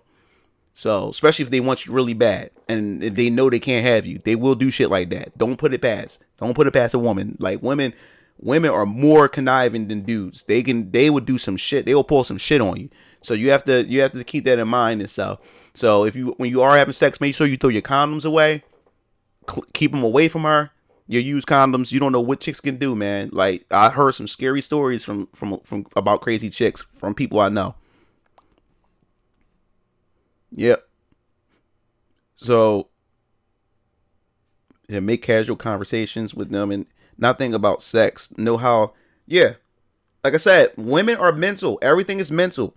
The sex start first in the woman's head. You gotta that's how you capture a woman. Because that's the thing. That's why when women fuck around and cheat, the relationship is over. A woman is willing to take a man back after he fucked around. And most women, and there's even sex therapists who are women who said the same thing about men. That to most men, because of our biology, where we just want to spread our seeds and stuff, and it's from a sex therapist. There's a lot of people, it's also from men groups, and it's also from sex specialists and counselors who are also women who said this, that men to men, sex is a physical thing. Sex is a physical thing, meaning that he can fuck around and fuck with multiple different women and not be in love with that woman. He can fuck a woman and still love his wife the same way or love his girlfriend the same way, because his time, when he really loves a woman, he's still gonna provide for her. He won't treat a woman who he fucks around with the same way he will treat his girlfriend or his wife. And women get upset with that. And this is a woman who said this. A man can go out and sleep with a bunch of women and still go home and love his wife and give her the world and shit like that, because he only will give that to her because she earned that from him, and she has him in that way. So he would always want to give those resources to her, but he won't give those women that he fucked around with those resources. A woman is much different. The woman was saying, because when a woman go out and cheat or whatever, the woman said a man will go out and cheat to save his relationship, meaning that if his woman's not giving him sex, or especially if he knows that if he divorces her, she's gonna take half his shit, or if the woman's not pleasing him, but all the other things that she does is a positive, he will go out to stop him from leaving her. He will go out and fuck another woman to satisfy that urge and still come home and provide for that woman at home and shit like that. If that's going to keep him to be with her and to keep him to still be with his children and shit like that, he will go out and fuck another woman to satisfy that, and then come home and still take care of her and his children and shit like that. When it's a woman, if she doesn't love you no more and she wants out of a relationship, she will fuck another man. Because what happens is, when she fucks another man, her mind, her heart and her mind, and the imprint is from that other man is already in her mind. She already gave her mind and her heart to that other man. That's why a man won't take back a woman in most cases that cheats, but a woman will take back a man that cheats. But in most cases, a man won't do that, because once a woman go out and cheat, she gives her mind and she gives her heart to that other man. Because I remember this one woman on YouTube, she made a YouTube video when she talked about her experience with cheating on her boyfriend, who was a good man. And she explained some of the fucked up shit that she did. And this is how fucked up it was. She said it was so fucked up to the point where she said she felt like she was doing the man that she was cheating with dirty.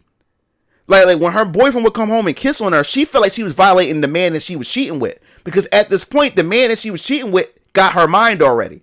So now she feel like she's cheating on that man instead of her actual boyfriend. That's how it works.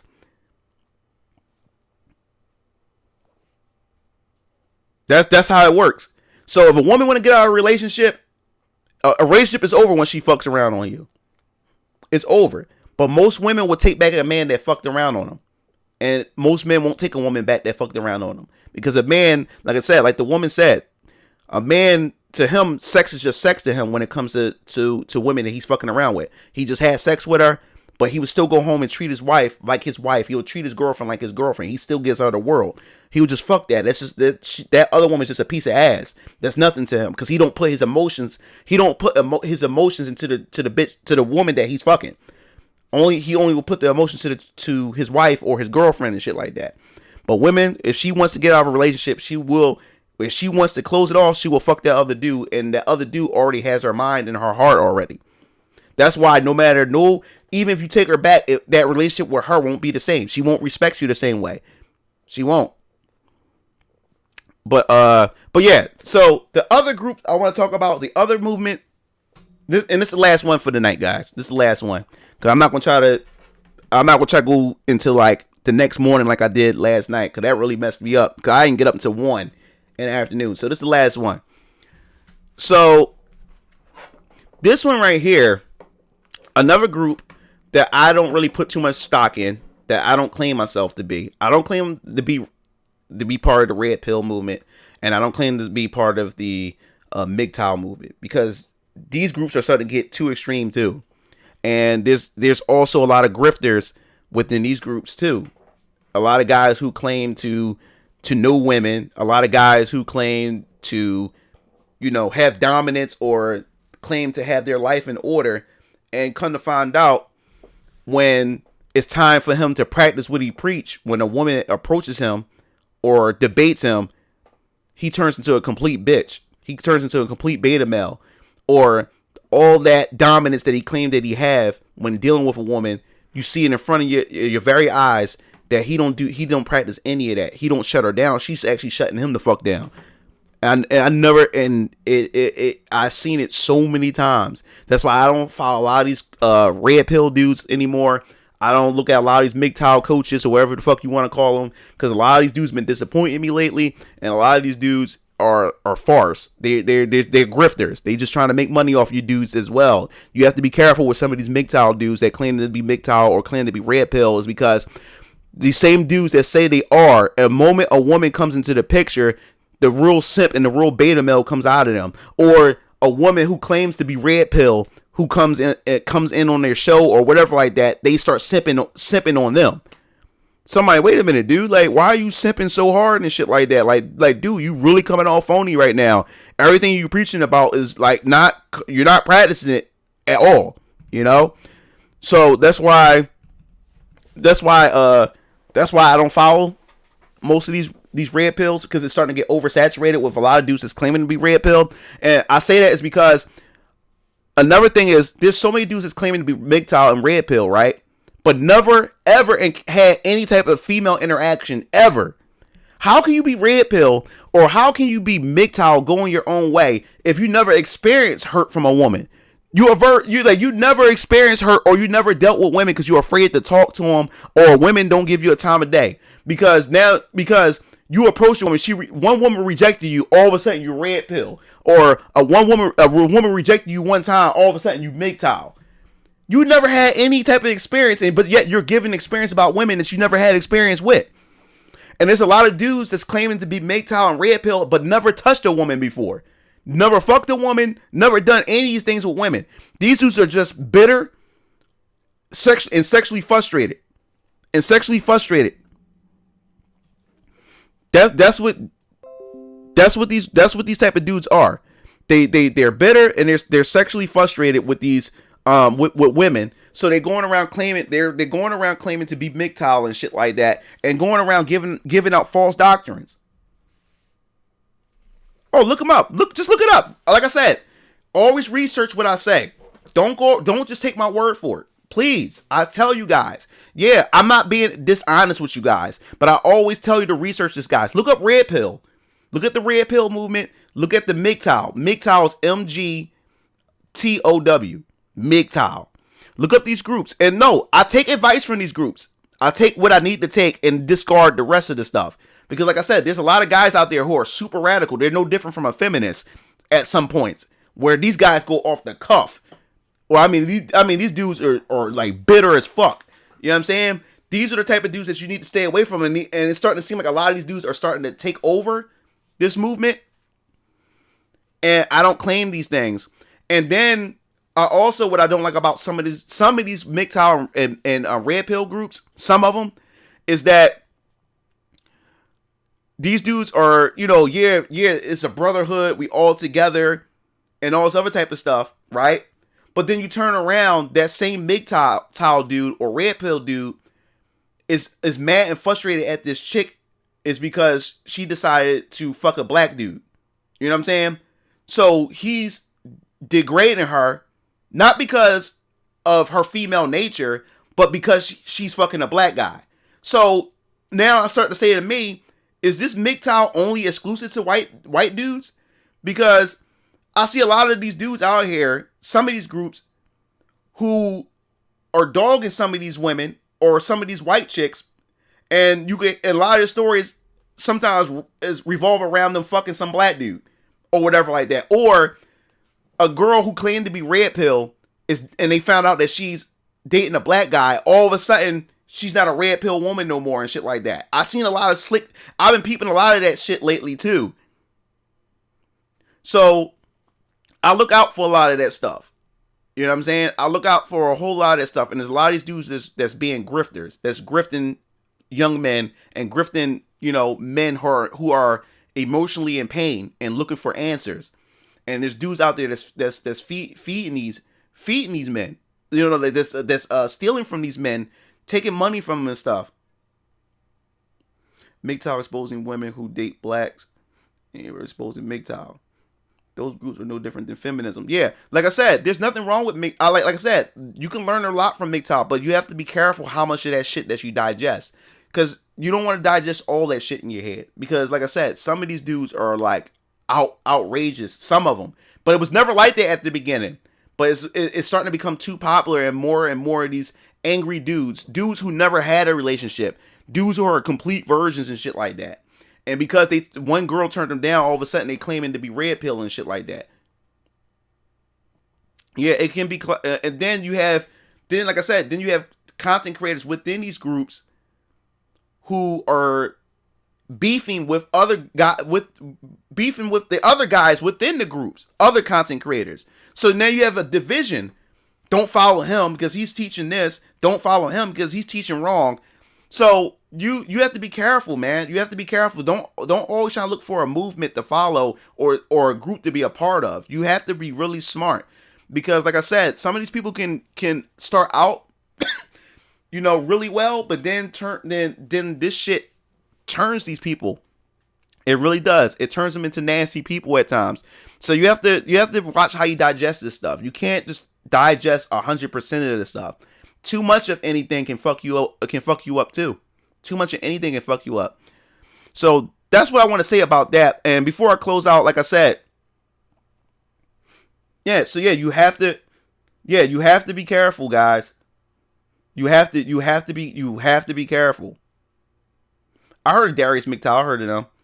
Yeah, you have to be careful, but you have to be careful watching this MGTOW stuff. They preach good things, but some of this shit can be too radical at times. So you have to take out the stuff that you can actually use and discard the rest of the stuff, because this shit can be really crazy.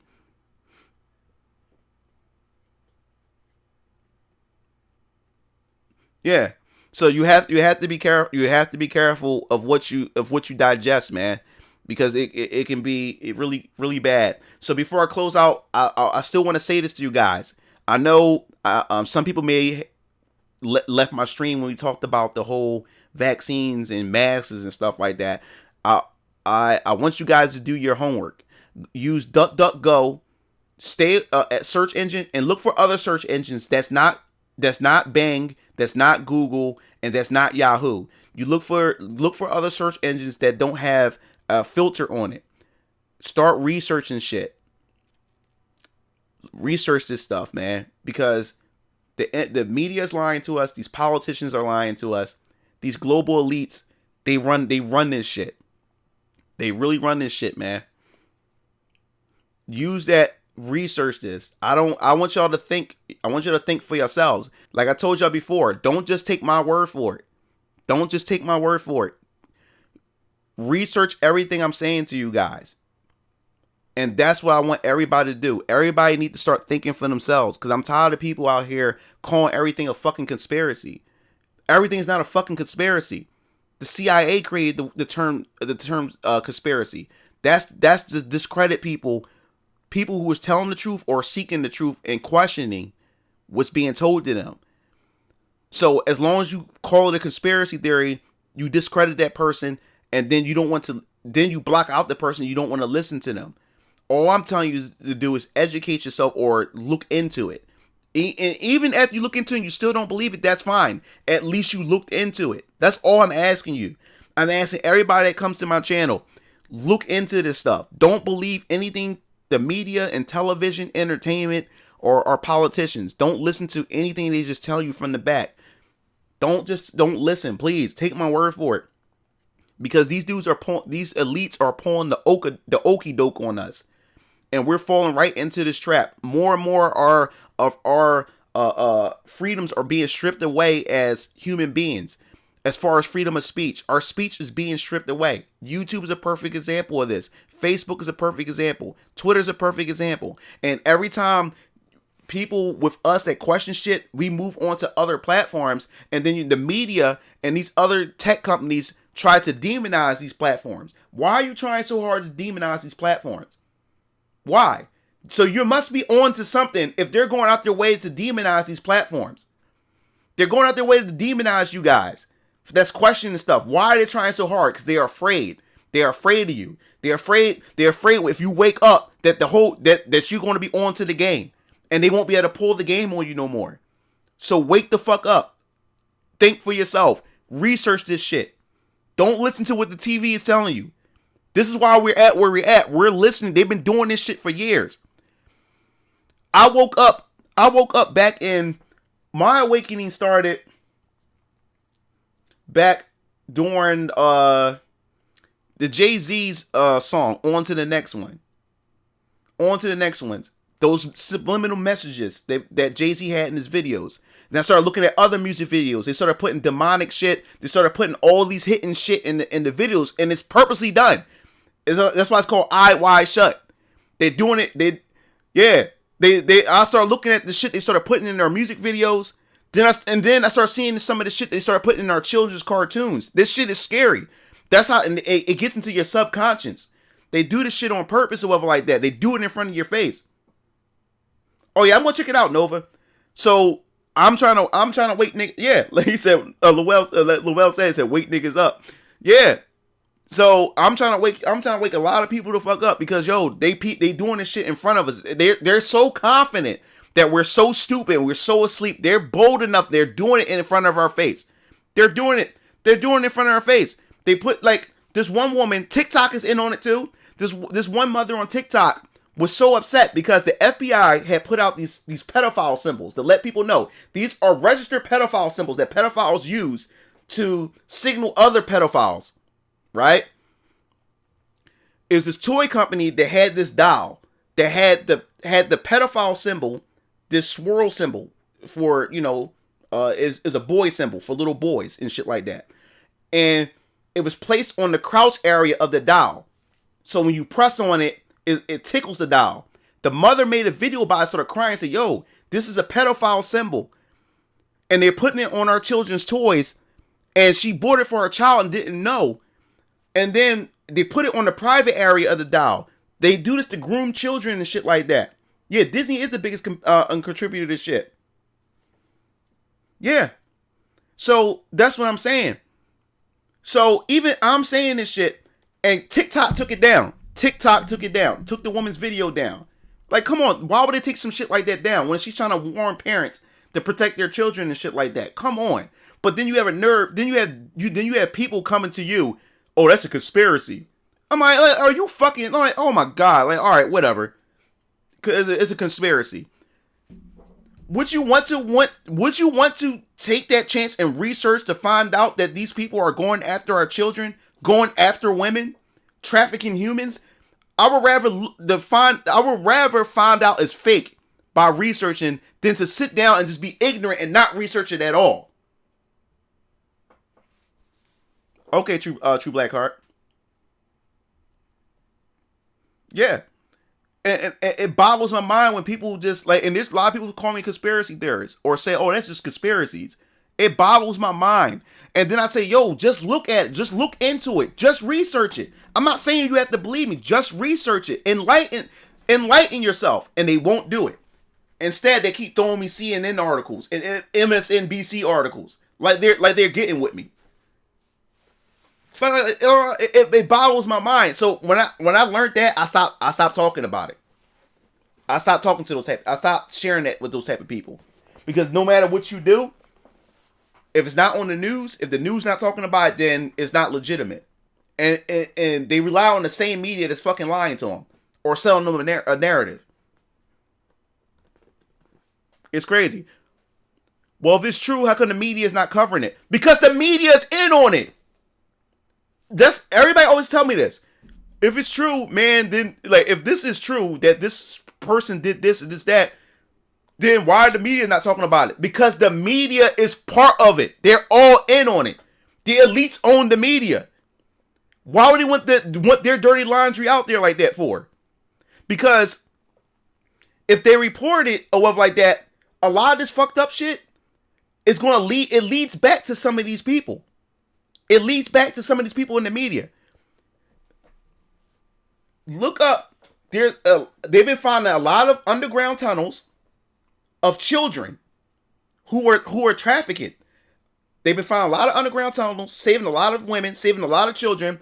And notice there's been a lot of millionaire and billionaire elites. Look on the news from all over the world. There's been a lot of mass suicides going on lately, and a lot of CEOs recently been stepping down because a lot of these CEOs are all in on this shit too. A lot of them are in on this shit, and a lot of them are stepping down. Look into it. I dare you to look into it. That shit gonna fuck your head up. And that's what I'm talking about. I don't understand. Like, if this is true, man, that would be all over the news. No, it won't. They're in on it. They're in on it. Think, people, think. No problem, Blackheart. Yeah, I heard about the movie They Live. Never got shit to watch it.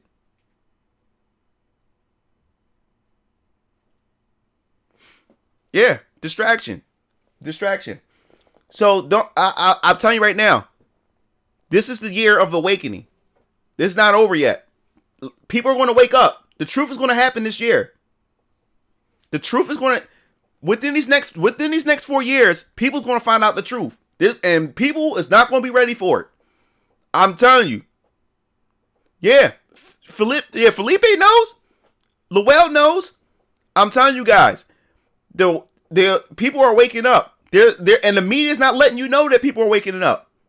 There's a lot of people getting more and more curious about this shit. Because shit is not adding up. Especially with this whole COVID shit. This shit is not adding up.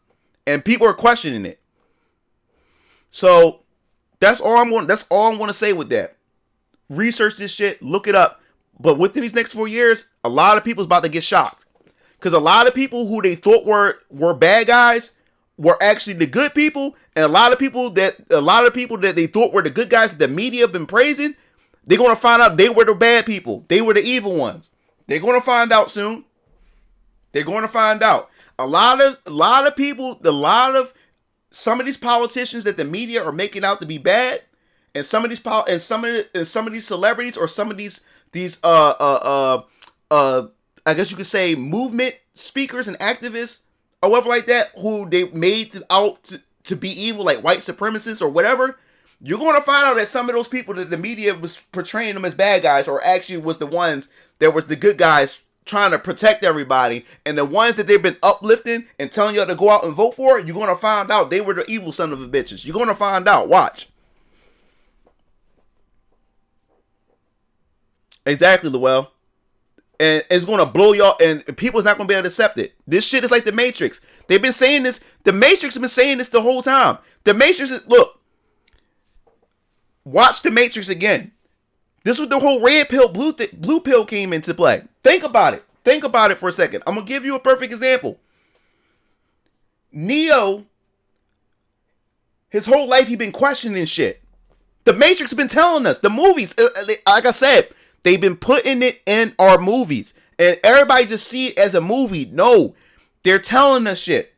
The Matrix, his whole life, Neo, his whole life been questioning shit about his existence. When he got on the computer, Morpheus, he was talking to Morpheus on the computer, and Morpheus said something along the lines. He said, even though that you're awake, it still feel like you're asleep or something like that. And Neo answered back, yeah, it feels like, wait, this, that, and the third. And then Neo and Morpheus pretty much said that, yo, you're ready. It's time for you to wake up or some shit like that, right? Neo has always been questioning shit his whole life. So Morpheus reached out to him. Neo goes to Morpheus. He tells him the red pill and the blue pill. The red pill, he finds out that he wakes up and he finds out that the world that he lives in is a lie and it's the truth. Or you take the blue pill and you go back to sleep and be ignorant. Pretty much. Right? He took the red pill. That's why the red pill movement, that's why it became a big term, the red pill movement. It's not just about for men, it's it's for people, period. Waking up to the truth. And getting up from the shadows of what our own government and what the world's been lying to us about. Watch The Matrix. So guess what happened to Neo? What happened to Neo when he woke up? Morpheus said to Neo, he explained what happened to Earth.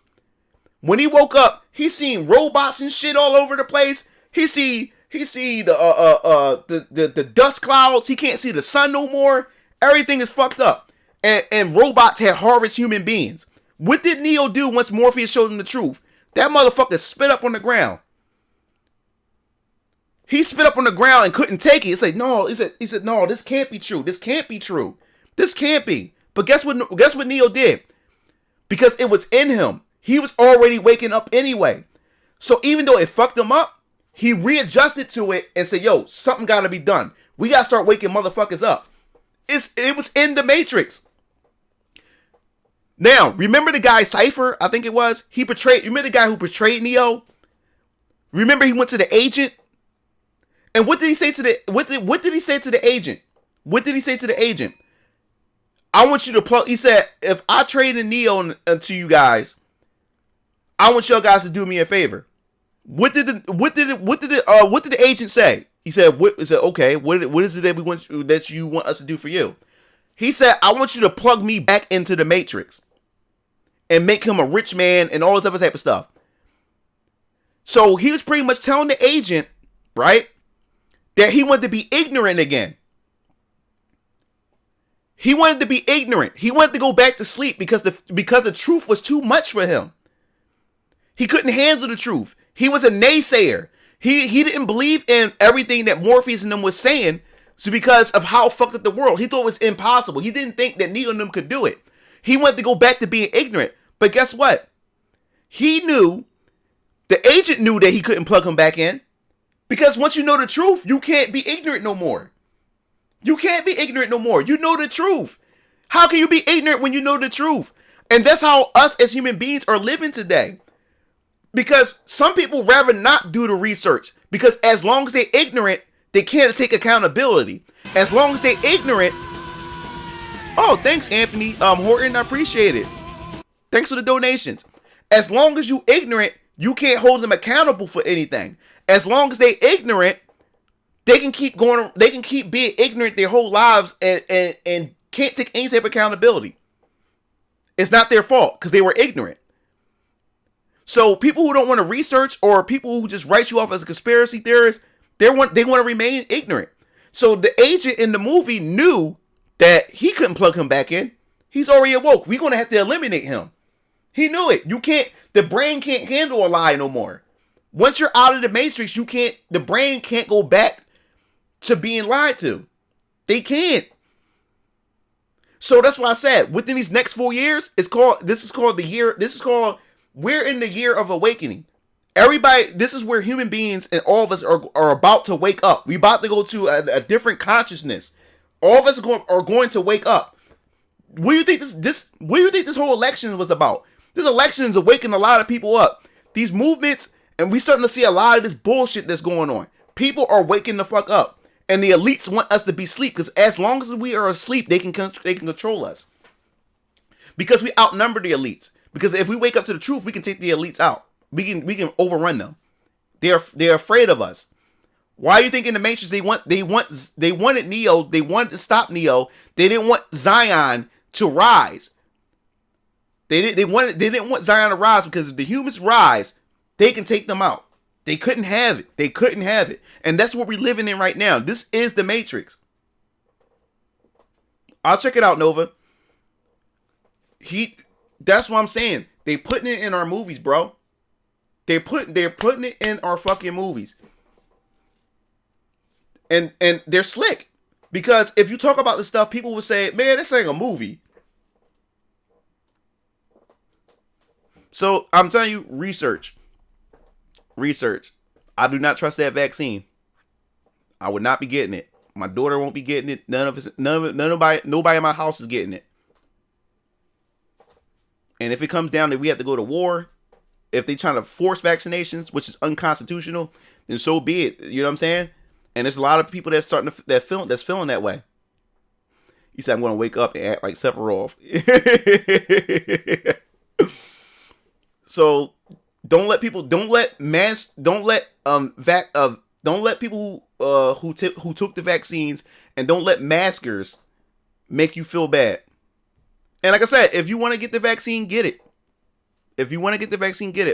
But like I said, Bill Gates, he wants to depopulate the planet, and this is the same man that's pushing his vaccines. You need to question that. This man, he even said in his TED Talk, the only way we can get the population down is through technology and vaccinations.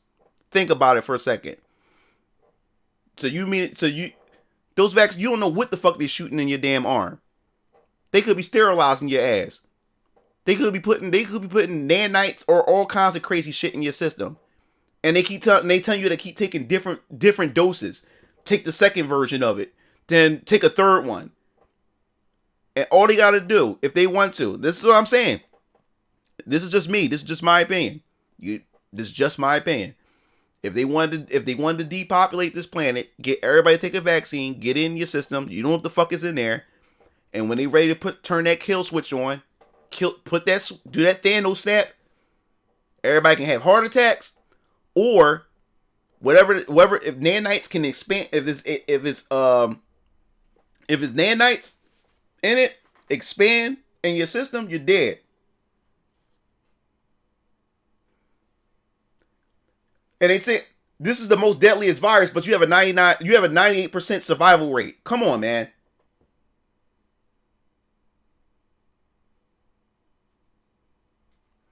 Because they want control over everything. They want it, like I said, there's more than one plan to this. They want to control everything. The vaccine is a form of control.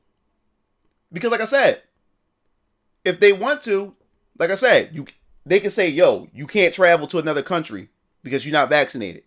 Oh, you can't get a job. You're not vaccinated. Oh, you can't drive. You lost your driver's license. You're not vaccinated. They can put everything behind the vaccination. That's how they can control you.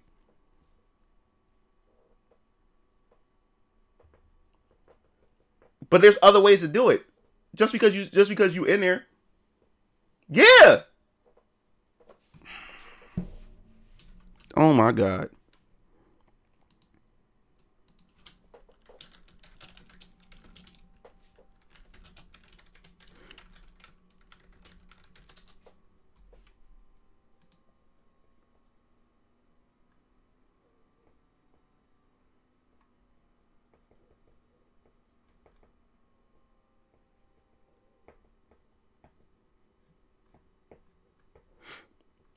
Yeah. You have a 98% chance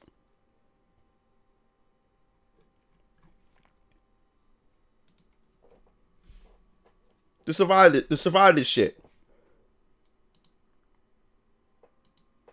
And like I said before, if the virus is so deadly, then why are you putting on people death certificates who died by diabetes and telling them they died by COVID? Like I said, I had a loved one who died from diabetes and she was overweight. Death certificate. She died from COVID. If COVID is going around killing everybody, then why are they taking all these deaths that had nothing to do with COVID and marking it as COVID? Why? If it's that deadly.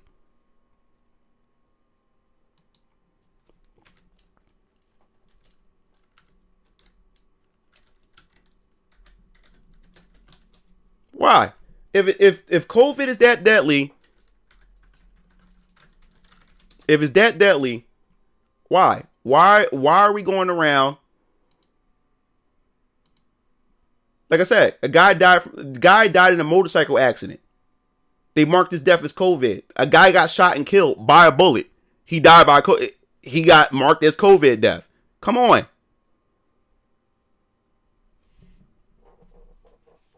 Just research it. Just research it. There's so many conflicts about COVID. And there's also doctors, I moved to China if you believe America is trying to kill you. It came from China. The world is the elites run everything. It's not just America. It's not just America. It's not just America. It's everywhere.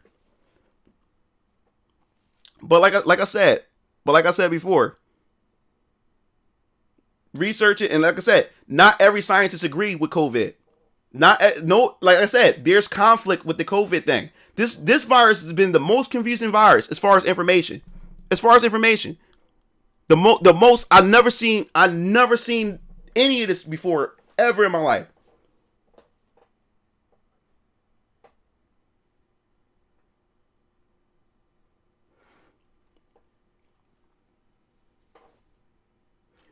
So that's all I'm saying. That's all. And people also die from the vaccine.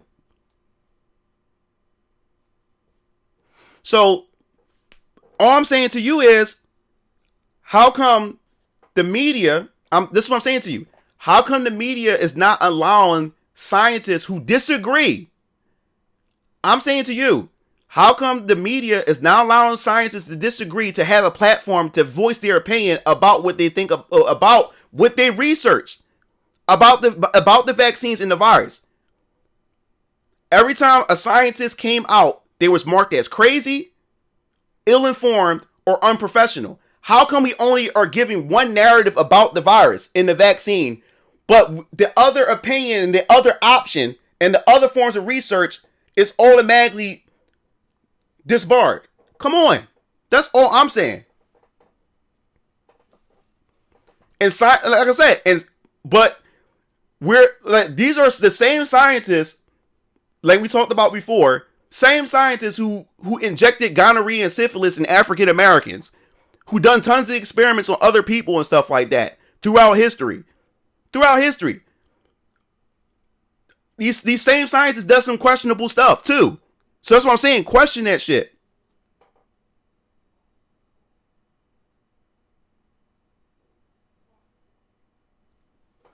So that's all I'm saying to you.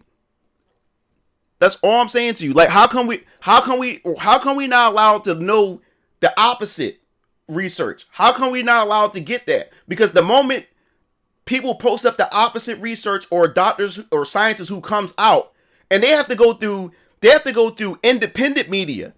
But most people won't watch independent media because they consider independent media conspiracy media. So people won't watch it.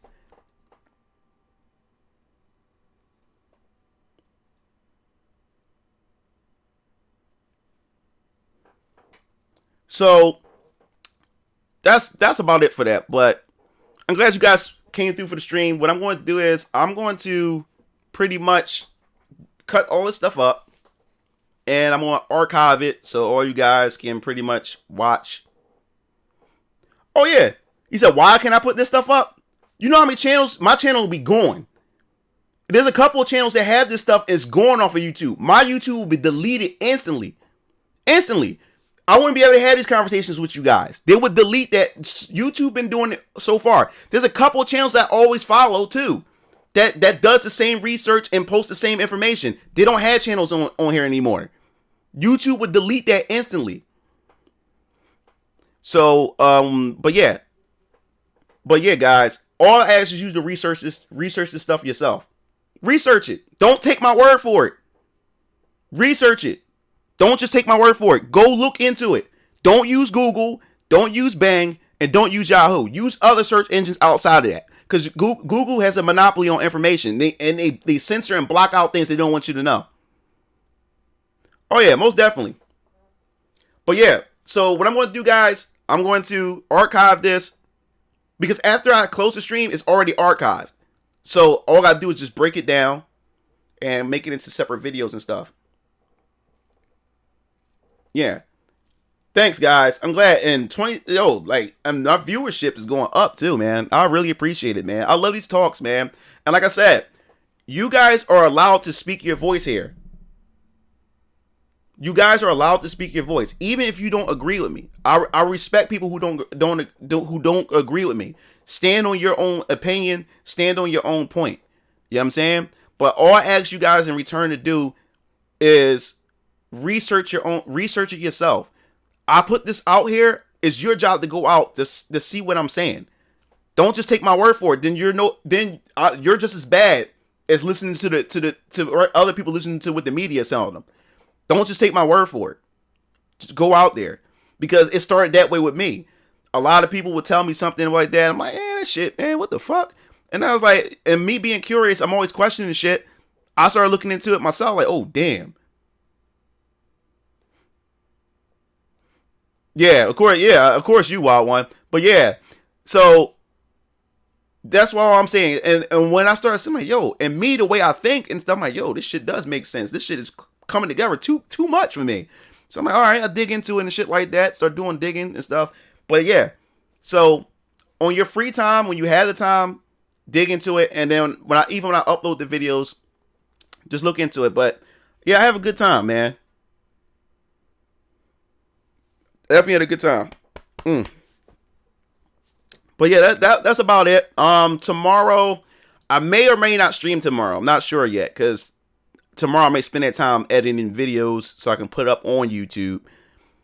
So if I don't stream tomorrow, that's what I'll be doing, just editing stuff. But if I am streaming tomorrow, it may be just Phantasy Star Online 2 tomorrow. So we'll probably be just doing that. So you guys take care. On Monday I'll be streaming.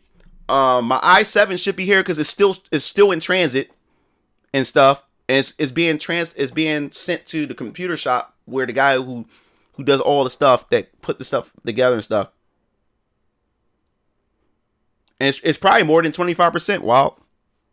It's probably more than that.